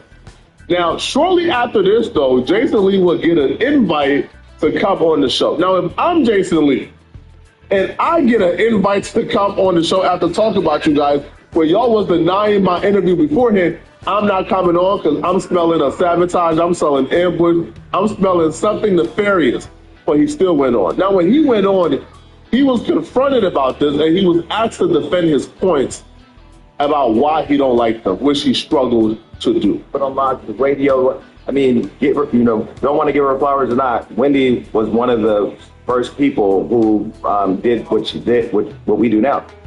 And so I just kind of took all that together like... But I watched it. We had a back and forth about it. It was we had the disagreement then. I didn't think it was an unpleasant conversation. Wendy's not my cup of tea. She's super important to you. She's super important to Charlamagne. For me, she wasn't for me. But I thought we had a good exchange. I think the part that got lost, just to be clear, y'all being too nice. I think that things. No. I think generally when there's friction between people, usually there's some sort of miscommunication, or you feel a certain way about something that I don't recognize. Like, for example, your whole Karen thing, to Ebro's point, you have to remember by that point, we've already been on the air every day, 4 hours a day for years. So just truthfully, some stories, you read them, you keep it moving. It just doesn't mean that much. And it's a big deal in your life, and I get that, right? But then, after you did our show, and you said it was a conversation on Drink Champs, I watched it back. It wasn't. It was a good conversation. Matter of fact, the comments confirm what you said. People in the comments. Comments. No, it's actually good. No, you're in the algorithm. You're on the internet. No, I do. No, you want to engage and you love to comment. Yeah, you know what? So, anyways, I watched it back. It was a fine conversation. Yeah. Before I put up a comment about you when Fuzzy and Quincy did your interview, and I was like, "Why do you have this guy on? He sucks," or whatever. You had already said about me post our interview that I felt was up because I'm like, you did our show. Yeah, we didn't agree on everything, but we were pleasant to each other. We had you on our platform. You could tell Rosenberg was really affected or hurt by what Jason Lee said, when Jason Lee called it a culture vulture. And you can also tell Jason Lee don't give a damn about this beef at all. Jason Lee is telling him, bro, I don't care, man. Okay, I said it. And right? But Rosenberg was so affected by this because I guess not being accepted by all black people is traumatizing for him. So he kept pushing on it, right? And what happens here is Rosenberg cares so much about this that Rosenberg had his ducks in a row, he had his argument, he had everything tightened up. Jason Lee came into this not even wanting to talk about this, not even really cared about this, and he really wasn't prepared. So Rosenberg began to get Jason Lee this onslaught of right from the point, defend your point, kind of forcing Jason Lee to just put out, to get any rebuttal. Right? But because Jason Lee didn't care about the rebuttal, he couldn't really articulate why he called Rosenberg a culture vulture, and it made him look really terrible and really bad when it's the top one. And then that's when I put up the comment in a petty way where I'm like, oh, why are you giving this guy flowers? Let me comment. Sure. You went way past. You went. This isn't measurement of very good, right? You said this, I said this is a part of this, that. I don't really care about this person. What I'm saying is, I didn't call you a social bullshit prior to you calling me a clown. If you think I'm a clown, I'm not a clown. You can check my valuation. Well, no, this man there. This man hit up my show. That was what we were supposed to do. Why was this criticize, right? The criticize me. But why would I just do it in my face? Did I show you? Okay, you have a conversation. How was my mission? No, guess what? I'll switch up when I leave the room. But you did. Hold on. No, you don't know. Put some ice to this stuff. This is what I started next from the summer. When you come down that way, people do it. I think sometimes my delivery, people be like, oh, they get lost. Sure. I didn't say that. Okay. So, whether we have pleasantries today, I have an opinion here, which I will tell you when I leave and I get online and try to say my opinion.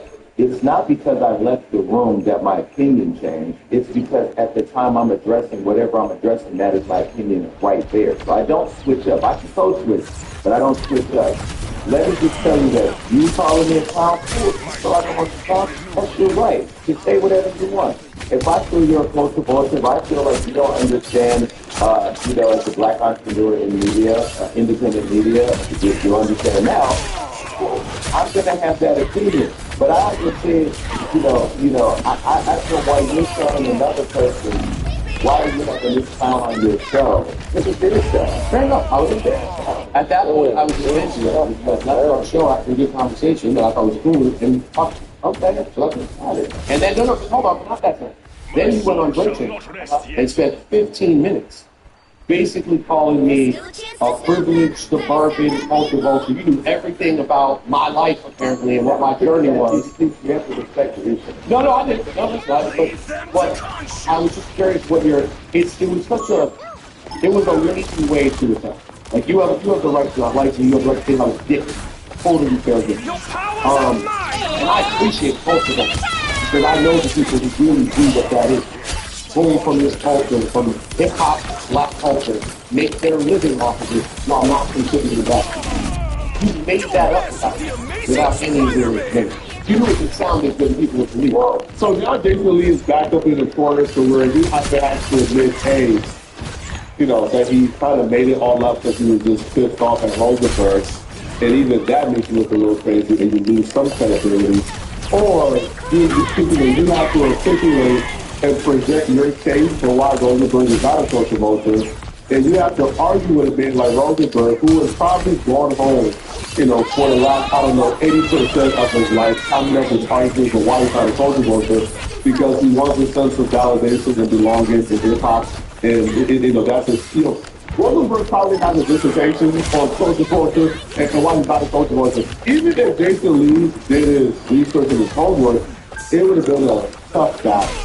But it was an impossible battle for Jason Lee because he came in for last time to have a conversation, just trying to chill. The Rosenberg came with 150-page research paper and presentation on why he's not a social vulture. A research paper he's going to write his entire life. And it was bad for Jason Lee because if you make accusations about somebody, if you critique somebody, if you said hard things about somebody, you should be able to defend why you said those things. And Jason Lee didn't really have, a perfect explanation, and it felt like Rosenberg was washing it completely. Now, this is not even a conversation about who you agree with or who you like it. For the most part, like people watch this video, we probably like Jason Lee more than we like Rosenberg. However, if we're just critiquing the argument and the debate, regardless of if you think Rosenberg is a culture vulture or not, Rosenberg got the best of Jason Lee and made it look terrible. But I feel that with it. Thank you. It's not your fault. That's it. Right in a minute. That's the thing. I'm not. I take super seriously. I would never do that. But no. I'm sorry. I that thing about hip hop culture. So can I ask you guys 1 second, Ebro? If I might have been a guy and contributed to the reason Ebro found me in the first place and thought I'd be fit, on Hot 97, which at that time cared about the culture, was because he saw I was out there as an independent YouTube creator who loved hip hop and thought he could contribute. He brought me up here. My first gig was I was doing a script to do a Sunday night show where I was breaking underground art. They eventually gave me $60K to do weekend mornings with Cypress Spectre, living in New York, hosting underground events at SOBs, DJing, getting by all the artists who were going, who is this white boy, why is he? I loved it. Continued to promote underground artists after underground artists, many of which became some of the biggest stars of music today. What you should do? You should ask your friend, A$AP Rocky, what he feels about being Rosenberg. Ask him if he's a culture vulture or if he helped make his career. And he will say, oh, Rosenberg. Rosenberg is the guy who took my songs, cleaned them up for radio play, and gave them to other DJs who could play my music. So all I'm going to say is, to me, being a culture vulture is taking from the culture, not giving back. I have gotten thinking about culture. It's helped make my life, and I'm incredibly grateful. But I have always and always will prioritize giving back to that culture, helping uplift other people, people of color specifically. That will always be a part of my life. So when you just lock us to throw out culture vulture, yeah, man, on a big platform like Drake Champs, and you have a big voice, and by the way, you're a very entertaining, charismatic talker, it sounds really good. Yeah, that's a perfect thing about something. That's not who I am. People who are disobsessed with wanting to belong and be down, it makes me uncomfortable. Like, I don't know how to explain it, it just makes me uncomfortable. Because why do you want to belong this way? Like, why do you have this extreme desire to be down and to be among us? You know, it just makes me feel weird. I don't know why. But again, I would say, by Rosenberg's definition of what a social vote is, I would say Rosenberg is a social vote. Because other people, other white dudes, who Rosenberg has called in a social vote, they've done things, alright? Like, they've broken artists, they've interviewed rappers, okay? They've given opportunities to like black people, and Rosenberg has said that's not enough. Rosenberg has said, right, that's not enough not to be a social vote. So if Rosenberg has chastised other black dudes, other white dudes, and even some black dudes, so he's called academics of social vote. So if Rosenberg has chastised and called other people social voters, even though those people have also broken records, have also broken artists, have also given back opportunities, has also spoken up for social justice initiatives, he called them a culture vulture. So by his standards, he's a culture vulture.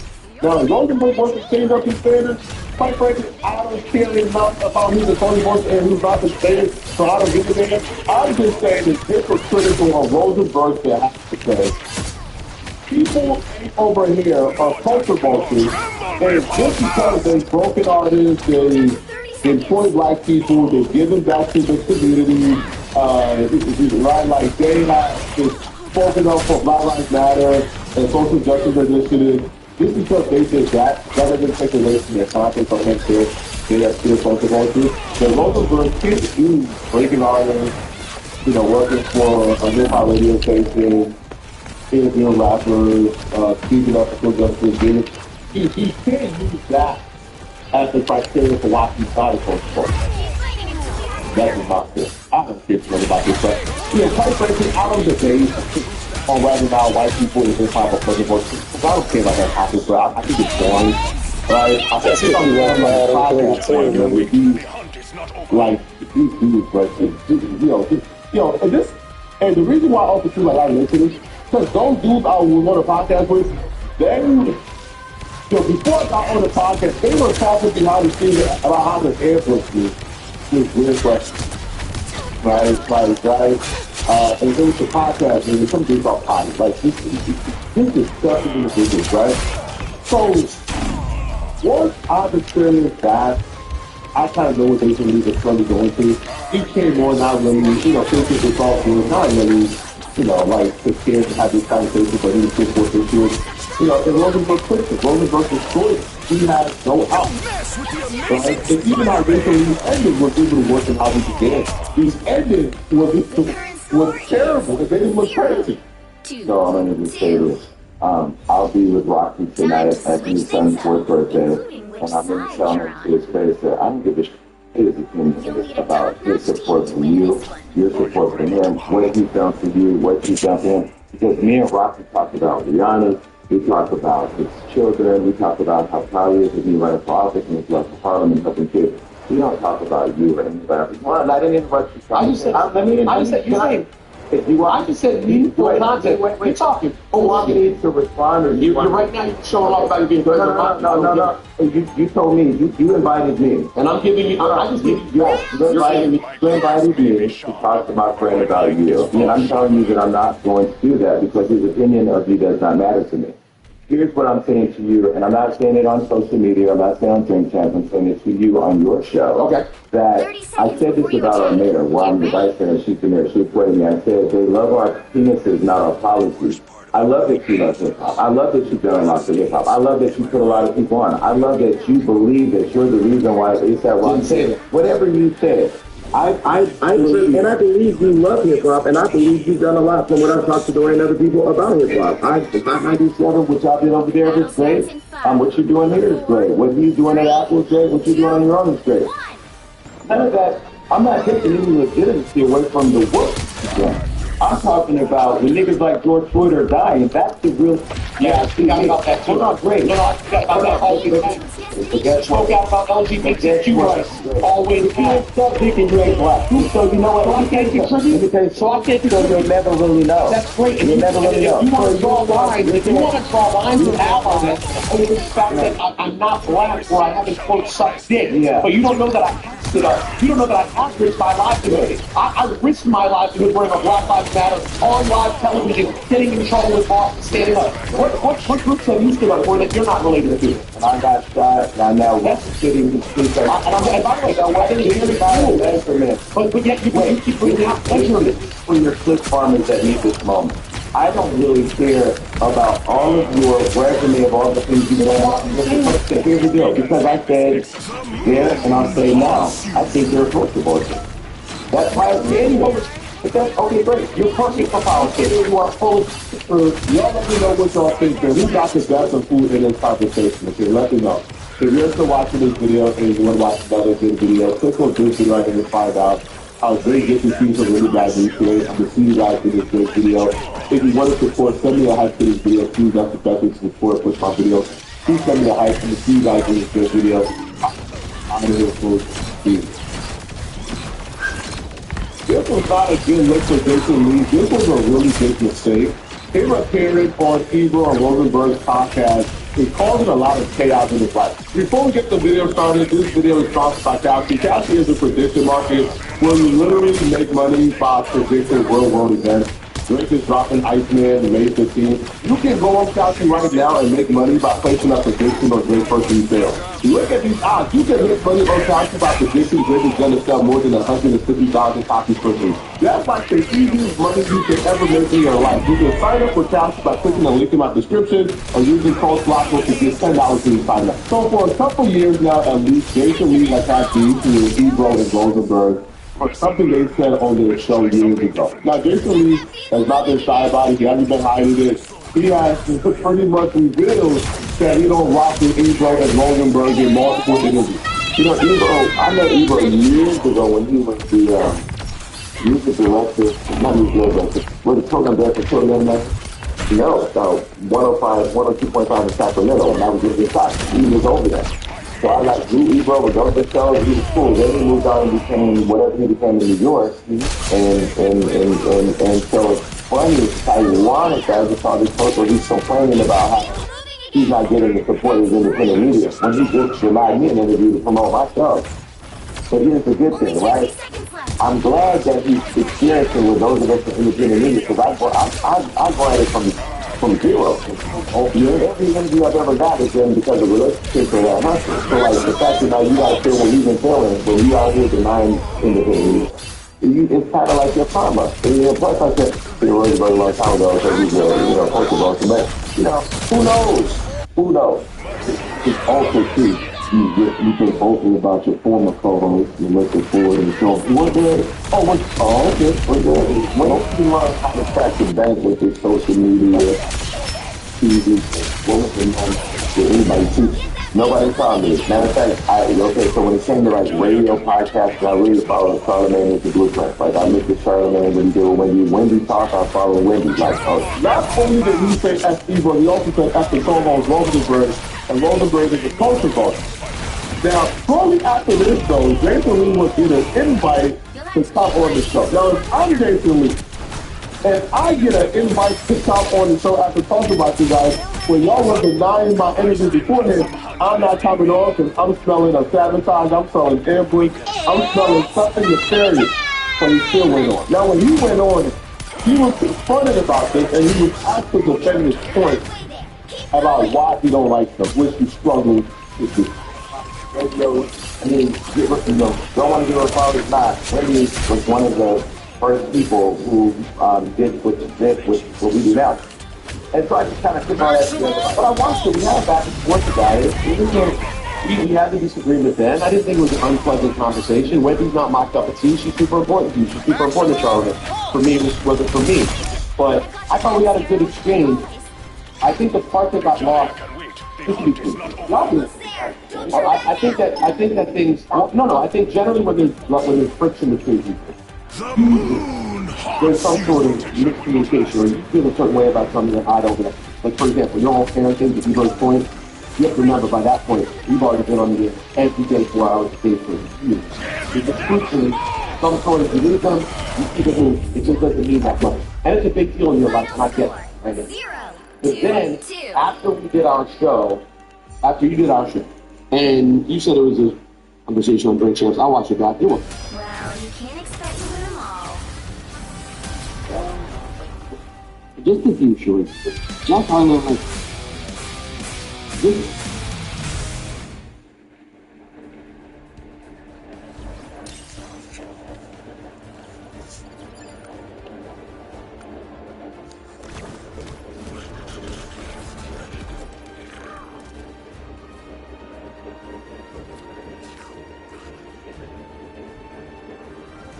In China, Sean Hannity sat down with Trump for an interview to break down what happened, what's the state of affairs, and as we talked about in the previous segment, it doesn't seem like Trump accomplished much, and maybe China actually came out of this with the progress on their end. Trump, though, was very moved and swayed by Xi Jinping. He thought it was special, that he think the garden, he doesn't think other world leaders do, and it was so good.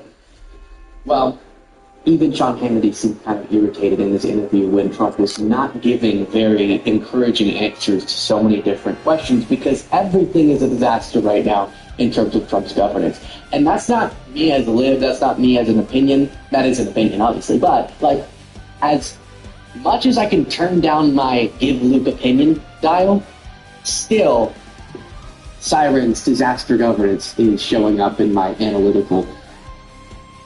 Imagine you're a fox with night vision goggles. Just found a chicken coop with over 20 sleepy, defenseless, and docile rooster that's not going to do anything to protect them. This is the opportunity of a lifetime. And just as you are getting your teeth ready, whatever fox is doing her about being hens, you want changes in the most terrifying possible way.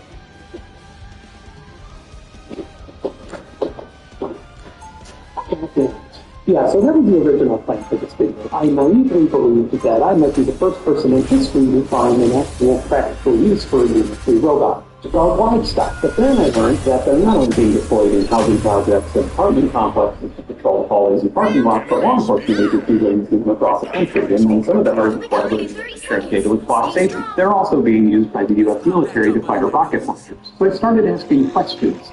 Hack into the audio and video feeds and spy on people? Can I turn it into a synthesizer? Can I make a $5 kill switch for the dog? Can I take control of the dog? Would these robots happen to be secretly sending encrypted data to Chinese servers through a hidden backdoor connection? It turns out that the answer to all of these questions is today we're going to be exploring what I think could actually be the dumbest thing happening in tech. Not only are businesses, governments, and military spending insane amounts of money on unreliable, heavy, dangerous robot dogs, but they're being so volatile black hole security systems. If you have two instantly demonstrated happen. But why?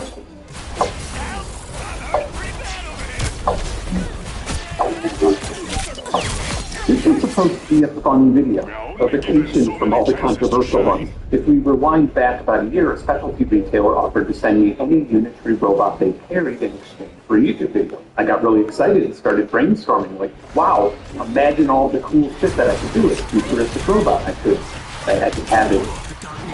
They don't really do anything useful, do they? I'm not able to clean my house with studios, which is what moved all this stuff. I already tried using a robot to do landscaping, and that was a disaster. It seems like they can't reliably wash dishes, or coffee, or fold laundry, or carry heavy items, or tables. I don't know for sure, but I bet they can't even breastfeed. So for a moment, I thought that I found an acceptance to uselessness with the Tesla Optimus bartenders, but it turns out that they were being secretly controlled by humans through an elaborate teleoperation setup. What they can do is gently fight each other, and if they go out on trade shows, they can disappoint me in a Las Vegas hotel lobby while I wait for actual human beings to find my reservation. Recycling factorials out loud, we crash even the food with motherfucker. You go to the park and you drop your phone and crash the shit out of them to blow off some steam. And of course, most notably, they can demonstrate Kung Fu on a melon. I would love to hear the inner thoughts of this building's janitor who participated in this sick, twisted reality of this incredible mess left by a humanoid robot that was initially promising to take its job. But it's not all that. While their current robots can't follow a simple safety command for more than 15 seconds, they have some totally reasonable and obtainable upgrades coming in the near future. So there is a simpler and cheaper approach to upload human consciousness. At least think about how you train the AI further. Correct. It's using human textual language data. Then things become easy to upload one consciousness into large AI. It is amusing to me how often the world's most powerful tech companies consistently and publicly say things that would get you or I involuntarily committed to a But okay, hold on. I actually can do this. I have 29 chickens. And a whole lot of my time and money goes every day. They aren't chicken dinner for one of the predators that live in the woods just over there. A big heavy robot dog equipped with computer vision sleeping in a battery recharging doghouse could be programmed to quickly make an appearance when camera detects what is a predator, or even if one of my wireless microphones detects my hen's horrible warning screeching. Whether it's a hawk or a raccoon or even a koi wolf, robot dog starts barreling across the yard at them and they'll be like, oh, this is actually a pretty promising solution. Billions of people have chickens, and the go-to pro here costs around $3,000. But they hatch. The go-to air and the go-to pro are more or less just remote-controlled dogs. Run simple sequences like give paw, sit down, stand up, give paw again, but that's about the extent of what you feel like to do. If you want to customize this or write code that can trigger individual actuators or run advanced sequences, you'll need to cough up as much as $22,000 for the go-to edges. But okay, the original plan is evolving. What if I didn't take a free robot and purchased one of these and then figured out how to jailbreak it, so you had to do it along with the livestock guardian for a cool $10,000 less than what you spend otherwise? If this thing weighs over 30 pounds, and it's actually kind of clumsy, like, it can do something called the tricks that requires pretty sturdy balance, but it also overcompensates a lot. For example, one idiot flaw that I noticed is that the LiDAR sensor is right here on its head, not in the top of the middle of the robot, which can unobstructed view of its surroundings. Everything behind it is invisible. Shut up! Into a safety avoidance where it'll get out of the way of the water. Close to it, it'll simply back off into whatever behind it. And it's really powerful. That thing behind it is, I don't know, a chicken, or Gary, or a little kid, it's going to injure, or worse. In pretty much every mode that uses the light, doesn't mistake, it does so very dramatically. Even before I studied some footage of its destructiveness, it accidentally caused quite a bit of damage. I was initially testing it around my house. Stop! When I first had this idea, I didn't even think about this. Surprisingly, this robot dog is somewhat water resistant, but it's not waterproof. Livestock predators tend to be waterproof, so this is yet another hole in my idea. But it is impressively rugged and it can handle a moderate tumble, but in my experience, it cannot handle things like pine bedding or fine dry dirt. It can't even handle springtime tree pollen here in Georgia, but to be fair, not many things can. But I've had to repair this LiDAR mechanism to brush out some of these joints multiple times. If you want to utilize any type of accurate computer vision, which is required for functionality, you're going to require a Jetson board add-on customization, which is even more susceptible.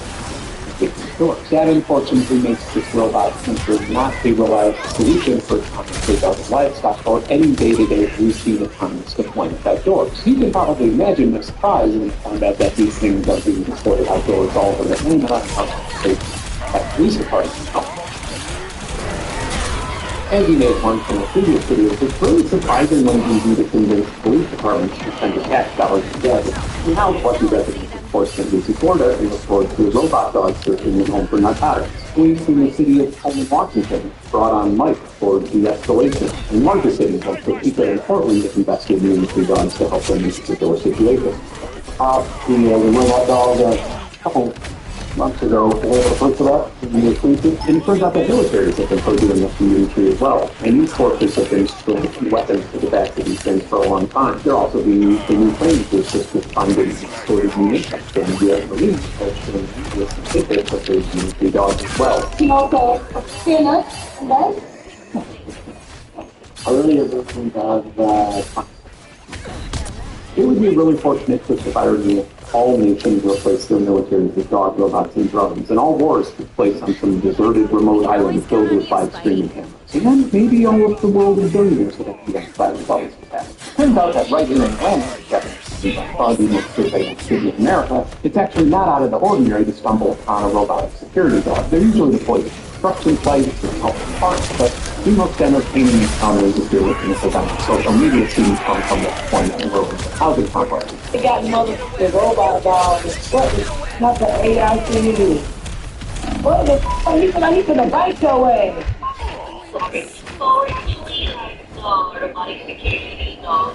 I spent a few days in the wild and started gathering and gathering data produced by a package scan. I got 5 $7 truck lessons around the space, all center work with construction. In the public section about all this in the city, it's like normal, everyday annoyances to these people. Yeah, I'll be there in a minute. I just got a couple of parking lot and be threatened by somebody and immediately special for robot dog. Thanks a lot. So many chances to shine. This is something that a lot of people are getting wrong about the third-party dog robots in Atlanta. While filming this video, I am constantly baffled by the absurdity of the words leaving my mouth. But as you'll soon learn in this video, this is a very important distinction. Undaunted is a local Atlanta company that manages these dog robots for their specialized security. But their robots are not operating autonomously. They don't even use their LiDAR. It is worth pointing out that while Undaunted is controlled by its two founders, the CEO of Quas has invested money. They don't automatically feed data to Quas safety's ecosystem and makes a custom request. But for the purpose of this video, anytime that you see an Undaunted robot roaming around, it's being controlled by a real flesh and blood human being that can decide when security is justified police and benefits. Well, that's certainly not as impressive for VC investors as tech marketing headlines. It's infinitely better for the people who live in the apartment. Unlike license plate readers and some surveillance systems, the robots are not keeping tabs 24 hours a day and storing a log of what residents are doing. And that means that someone like me can never access an entire month of someone's activity like I did this block. It also means that the robots are not going to freak out and overreact to movement and back up through drywall or step on someone's pig. Whether intentionally or inadvertently, this company has managed to sidestep a lot of the criticism that you'll hear in this video. There are a lot of conflicting thoughts that come to mind here that apply to the entire surveillance industry. The first would be a pretty obvious one. I'm not entirely convinced that $3,000 per month robot guard dog is more than hiring a security guard for a night shift. But the idea is credit, dog robots attract a lot of attention, which probably does deter crime. But on the other hand, robotic dogs or cameras or drones aren't able to intervene if, for example, somebody is being assaulted. This also could potentially outsource a local job overseas. Apparently, according to residents of the community and the company, the robot dogs have drastically reduced crime inside these apartment complexes. But there is a catch to this.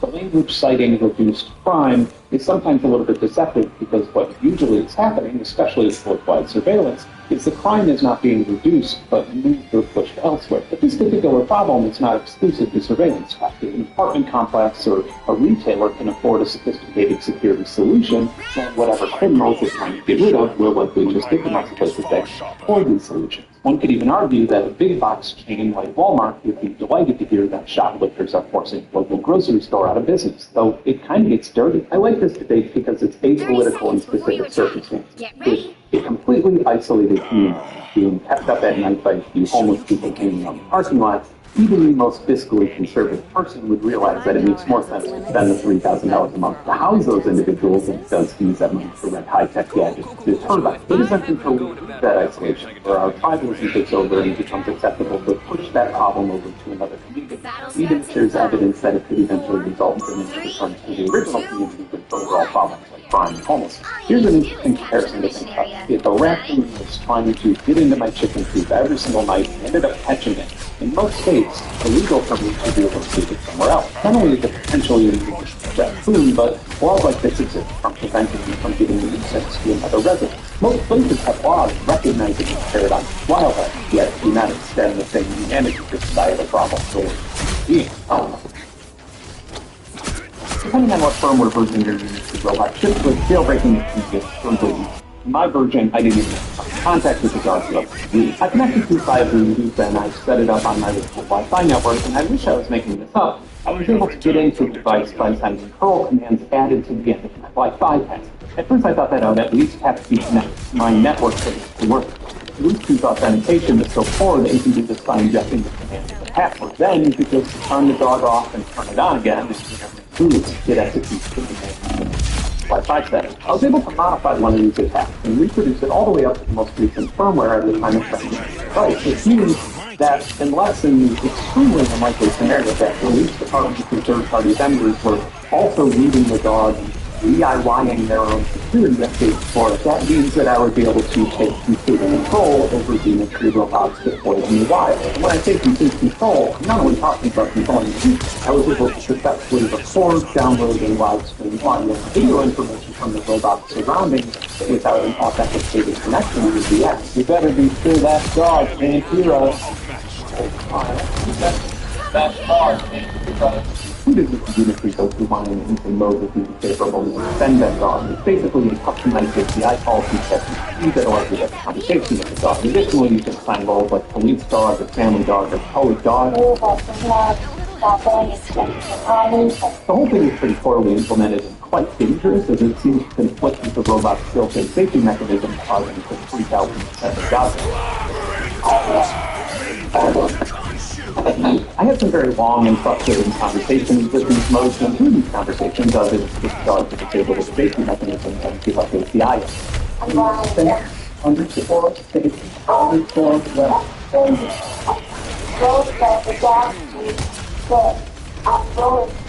I suppose if I have the AI chatbot function like the code on the device, that's pretty much got me pretty vulnerability. I think that's something, but not only would it get me destroying the studio, they would destroy the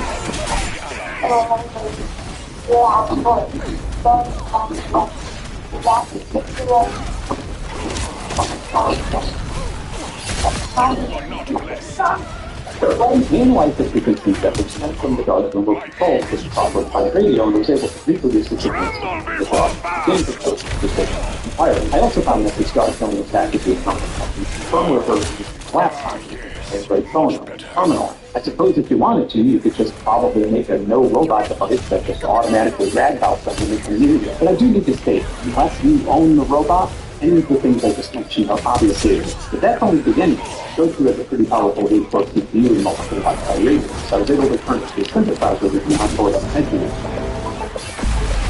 I also installed and compiled a voice synthesis library that allowed me to customize the tone and feel of what I want to say.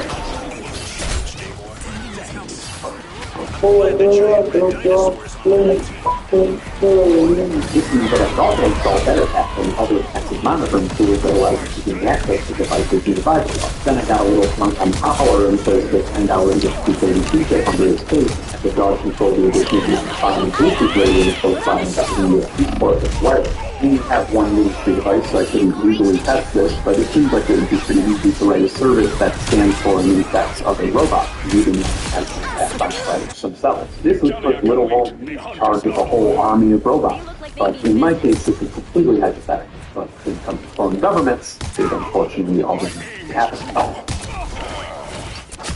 I heard about some various reports that other ministry robots had backdoor that was sent into this foreign service. I don't know that it's saying, but this is a huge accusation that exploits the stuff from potentially stoner-based security. Now, if we were living in a time where the federal government was participating seriously, this would obviously be something I would report privately. But here we are, living in a timeline where a large YouTube channel arguably has a larger effect on cybersecurity than formal U.S. cybersecurity infrastructure. We're going to have to get into the weeds here for a second, so stick with me. The first order of business is to catch every single packet of information that leads to robots and viruses. There are various ways of doing this, but one of the most effective is turning a Raspberry Pi into a router with an interface that supports monitor mode and run a sweep like BetterCap to analyze what's going on. But doing this, when combined with Unitry's Browser app, was nearly impossible. Even without BetterCap running and the Raspberry Pi acting with a Wi-Fi access point, the robot is connected to the network, so something in the cloud server will lock it out from authenticate. At this point, when I snap and trace the interaction, the IP it was trying to access was then gets it right. Now I'm officially just the fact that this product that seems to be security as an afterthought had a way of detecting an abnormal router just doesn't make sense. I hate to be conspiratorial, but it's starting to seem like this robot dog doesn't want them to likely to extend their feet. So I have a new idea. I'm going to set up a standard consumer-grade travel router and snip the signal on the side of it from high before passing it on to my main lab router. This way, the backdoor mechanism in the robot has no way of knowing that the data is being monitored or audited. And on top of that, since I've rooted the robot, I'm going to install a network monitor via SSH that snips every single packet that's sent to the front device. This got really weird really fast. And I obviously can make mistakes and even miss the most obvious things, but this is what I was able to trace. There were initially hidden attempts to access a Leapfrog server in San Jose, California. When I reset my Wi-Fi access points region, they bypassed the Leapfrog and they got to see the actual IP addresses they were trying to contact. These included China's public DNS servers, Chinese DNS servers, a check for cloud sales hosted via Alibaba Cloud, and then when my router blocked the pingback, they tried to verify a connection with 10 cents scheme. It appears that this networking mechanism running on this robot is waiting for two separate pings from these servers in an attempt to determine their environment before initiating an encrypted handshake. This supports that conspiracy theory that I had earlier, as it seems like the robot will try to detect if it is being analyzed in sandbox, and if so, it seems to block Chinese IPs and otherwise simulate a regular global internet connection. In plain English, this confirms that some, if not all, Unitary robots are intentionally and secretly sending heavily encrypted information to Chinese servers and going to great lengths to prevent anyone from finding out about it. Since it's happening on a leading file system that has the burden for Unitary security to install, it appears that this is happening outside of the normal operating system, which means that it's probably not limited to any particular firmware or submodel of my robot being flat. I simply don't have any other definition for it other than malware. And it's some of the most sophisticated malware that I've ever seen. While I have more or less verified and maybe even expanded on how malicious the backdoor is, this particular issue has already been published with MITRE and recognized for over a year. The only government action that I could find regarding these concerns was the U.S. military issuing a warning about using Unity products in military operations. So the last few weeks of my life have included reaching out to a whole lot of third-party companies, deploying Unity robots, and showing them how they can hack the backdoor tunnel. And now I'm really glad that I made this video. In case of Undaunted here in Atlanta, it appears that this could be as easy as modifying the doghouse hub to allow pings to and from cloud sales so that the devices can register, but blocking the traffic with packets large enough to initialize an encrypted handshake. That way the company can continue to activate their robots without activating the malware. But I have some additional concerns about this. This is my opinion, but it seems like Unitary has put far more work into obfuscating the backdoor than they have securing the robots themselves. What I fear is a future official firmware update making the backdoor even more sophisticated. And now we have this catch-22, where the robots being used by police, military, and third-party vendors will have to choose between patching the security holes that allow me to take complete control of their robots or allowing foreign government to potentially take control of them. What I've been recommending, unfortunately, is to never update the firmware again, because when you do that, you could risk being able to the file system again. And if that happens, they'll lose the ability to detect, block, or write that backdoor. They'll also lose the ability to manually write services to prevent hackers from accessing the robot or exploiting some of the vulnerabilities that cover in this video. Although, unfortunately, anybody that's actually bothered to do that yet. But the thing is, with stuff like block cameras, the vulnerabilities are just the result of greed and carelessness. But this Unitary thing is different. It's something that someone spent an enormous amount of time and money intentionally creating and hiding. There has to be a reason for it. You can't think of a reason that isn't horrifying. But on the other hand, the American government at this point in time is acting almost solely against the interests of its own citizens and voters. Is it really that bad of a thing to have autonomous robots and surveillance cameras that can be compromised? In fact, my recent unintentional YouTube transition from tech nerd to great at hackers, because if push comes to shove, I want my followers to be able to know that I'm defenseless with stuff like this. And truly, the only thing that's preventing us from turning our leaders dystopian technology against them is us choosing not to do it.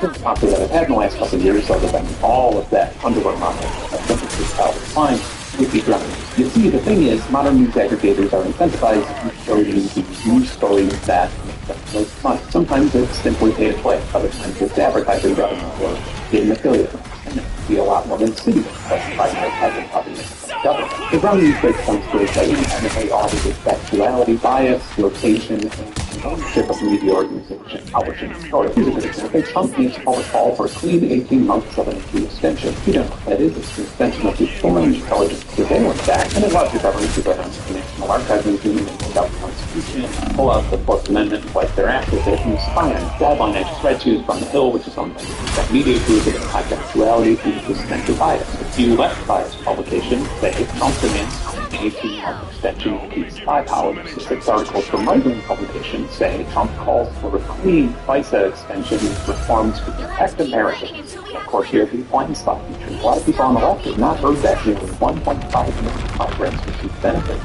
And newsreaders on the right have not heard that inmates describing punished for speaking out about Gideon Maxwell. It kind of makes reading a bit more boring, but that's not a bad thing. You want dry, reputable information that helps you understand the world that you live in. If this seems like something that's up your alley, subscribe to 40% on the by scanning this QR code or just using my link ground.news/Ben. In the extremely unlikely case that a company still wants to send me a humanoid robot to this video, I really want to fight them. I'll even train with my old boxing coach and do a whole video on hell, make it a pay-per-view for charity. Just put this out. But beyond that fantasy scenario, despite all the problems and limitations, the hardware itself is actually a pretty impressive piece of technology. If any of my viewers have some ideas on what I can actually do to make every action be useful to someone who one, let me know in the comments. I may upload some jailbreaking tools that are strict to modify the device to launch that door stuff, but that's kind of people. And guess what? If you want to support content like this and keep the lights on around here and have access to fun stuff and join an amazing healthy community of like yourself, then the Patreon for you, you can join as little as $1. Thanks for watching. Keep here. Bye.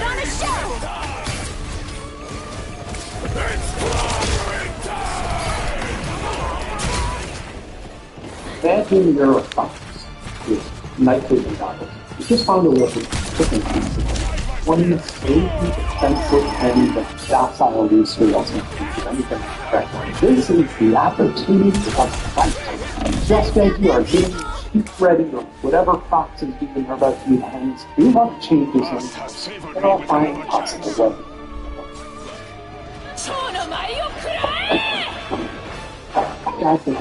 Yeah, so that was the original plan for this video. I naively believed that I might be the first person in history to find an actual practical use for industry robots.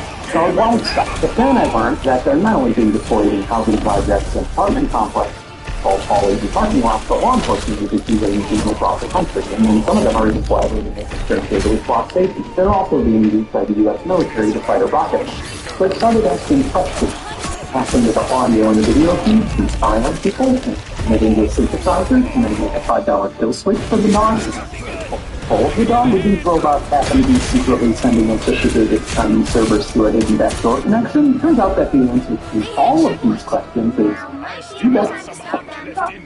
So today we're going to be exploring what I think could actually be the dumbest thing happening in tech. Not only are businesses, governments, and military spending insane amounts of money on unreliable, heavy, dangerous, robot dogs, but they're doing so while ignoring laughable security screens. If you ask me, it's a disaster waiting to happen. So let's watch. We are in the front. Prepare yourselves. This was supposed to be a fun video, but the tension from all the controversial ones. If we rewind back about a year, a specialty retailer offered to send me any Unit 3 robot they carried in exchange for each. I got really excited and started brainstorming like, wow, imagine all the cool shit that I could do with a futuristic robot I could have this. They don't really do anything useful, do they? They're not able to clean my house or studio beyond what Roomba already does. I already tried using a robot to do landscaping, and that was a disaster. It seems like they can't reliably wash dishes, or make coffee, or fold laundry, or carry heavy items, or tables. I don't know for sure, but I bet they can't even breastfeed an infant. So for a moment, I thought that I found an exception to their uselessness with the Tesla.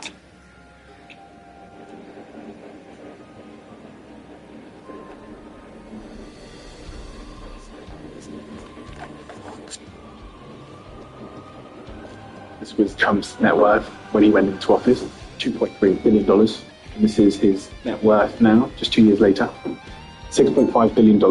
So we've never had a president running businesses while in office. And so decisions are being made not based on what's good for Americans, but what's good for his company. For example, why did the Saudi government invest $2 billion in Jared Kushner's fund? It wasn't because they just liked Jared Kushner. It was because Kushner is Trump's son-in-law. And so the biggest concern is the deterioration of American democracy. I mean, it's already happening. And most people think democracies end with tanks in the street or somebody shooting up the presidential palace. But actually, in the modern world, they mostly end because someone who is legitimately elected begins to take apart the system. Trump, he has never cared much one way or the other for American democracy. He admires foreign leaders who have no constraints. And I have a goal that is to remind people of why democracy is important and to pay attention to the ways in which it's declined so that we can fight back. So we're just at the beginning of what could be quite a big change. So there's political tactics diplomatic leaders used to dismantle democracy. Could you walk me through the 5 tactics? So first of all, this is super interesting to me. My team gave me this report to show me how many of you have actually show subscribe. And some of you have told us, according to this, that you are unsubscribed from the channel randomly. So I'll be the first one with you. Please could you check that if you hit the subscribe button. If you are ready to the show, we like what we do here. We're approaching quite a significant landmark on this show in terms of subscribing. So if there was one simple free thing that you could do to help us, my team, everyone here, to keep this show free, to keep it improving year over year, week over week, it's just hit that subscribe button. So you've hit it. Anything that possible. If you do it, I'll tell you what I'll do. I'll make sure every single week, every single month, we try harder and harder and harder to bring you guests and take you this idea. I stayed true to that promise since the very beginning of the virus here, and I will not let it down. Please help us. Really appreciate your contribution.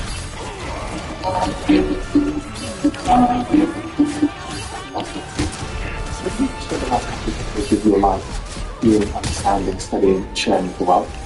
I started out as somebody who was fascinated by studying music. I never wanted to story this big as a student. I was lucky enough to watch it fall apart. I was a journalist based in Warsaw at the time the Warsaw Pact came to an end.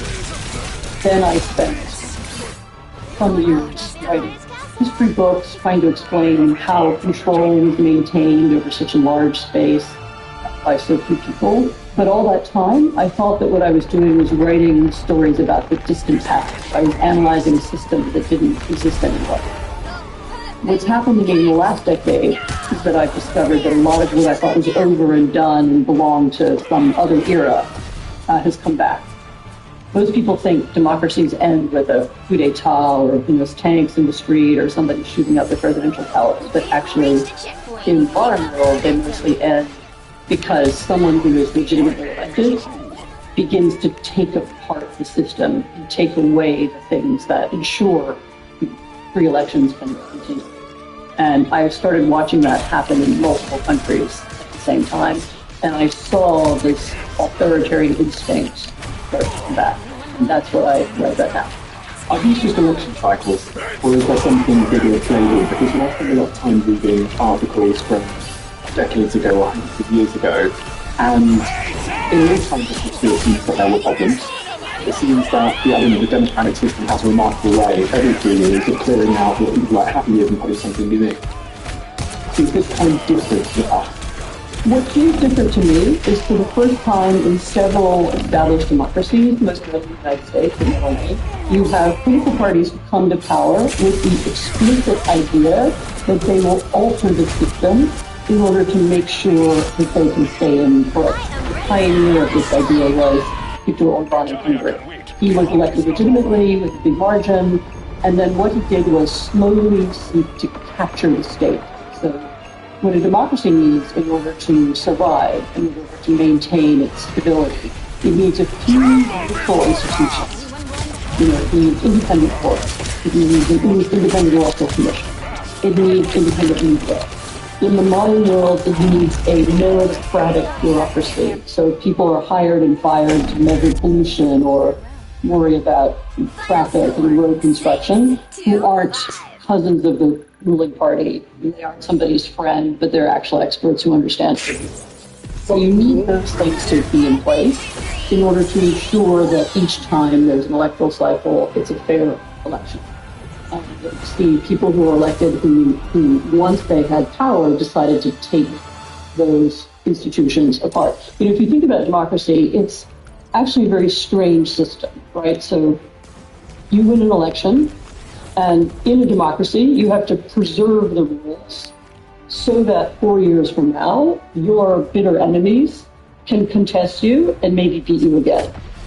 If you lose an election, you have to say, okay, we're allowing our rivals to stay in power, but we trust that the system will remain fair, so 4 years from now, we can also contest them again. So it requires a certain level of agreement about the nature of the system. And when that begins to break down, then you begin to have imbalances, and then you begin to have elections that seem unfair to people, and then you begin to have a completely different kind of national conversation.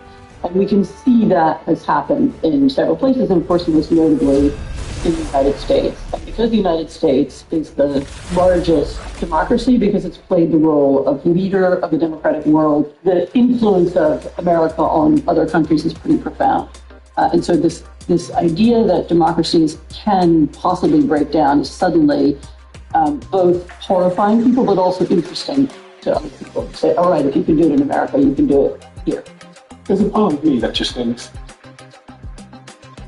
that could never happen in America. And that's obviously a bias that I have, being 33 years old and not knowing a ton about history. But I'm sure that there's lots of people that think this is some sort of theoretical idea, that it would never happen in America.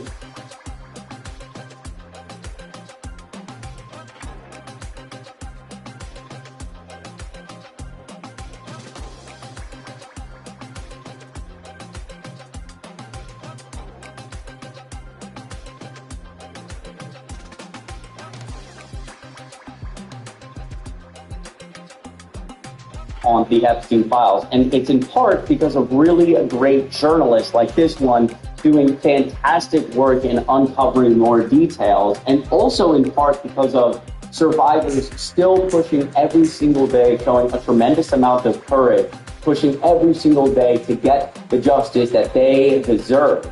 As you know, the Trump administration and the DOJ are actively breaking the law. We don't have all the Epstein files. We still don't have all the answers, and we're trying to cover it up. And so I want to give you some of the details we have learned, starting with this article that is absolutely nuts. Before we do start, though, really quickly, my name is Chris Mowry. I do a daily video here on the Adam Mockler channel. It'd mean a lot if you go right down below. Check out my YouTube channel if you appreciate the way I do things. Maybe check out my most recent video. Hit like and subscribe. Really helps me out. And obviously here on the Adam Mockler channel, trying to give you all the news as often as we can, all the time is pretty accurate too, all the time, as often as we can, from a Gen Z perspective, fighting back against right-wing media. And so if you appreciate what we do, it always helps if you go down below on this video, hit like, subscribe, maybe share the video with a friend or family. You guys have shown tons of support lately. Truly, we appreciate it. So let's hop right into this article. Again, this whole thing was originally broken. The news was broken, by Alyssa Valdez Rodriguez. 17 years ago, an Epstein survivor said 4 New Mexico politicians knew about Epstein's pedophilia and child sex trafficking. No one has ever done anything about them. One currently sits on the board of the state's largest children's nonprofit. A civil court document obtained by, I believe, the Pugilist. Again, this is the Substack.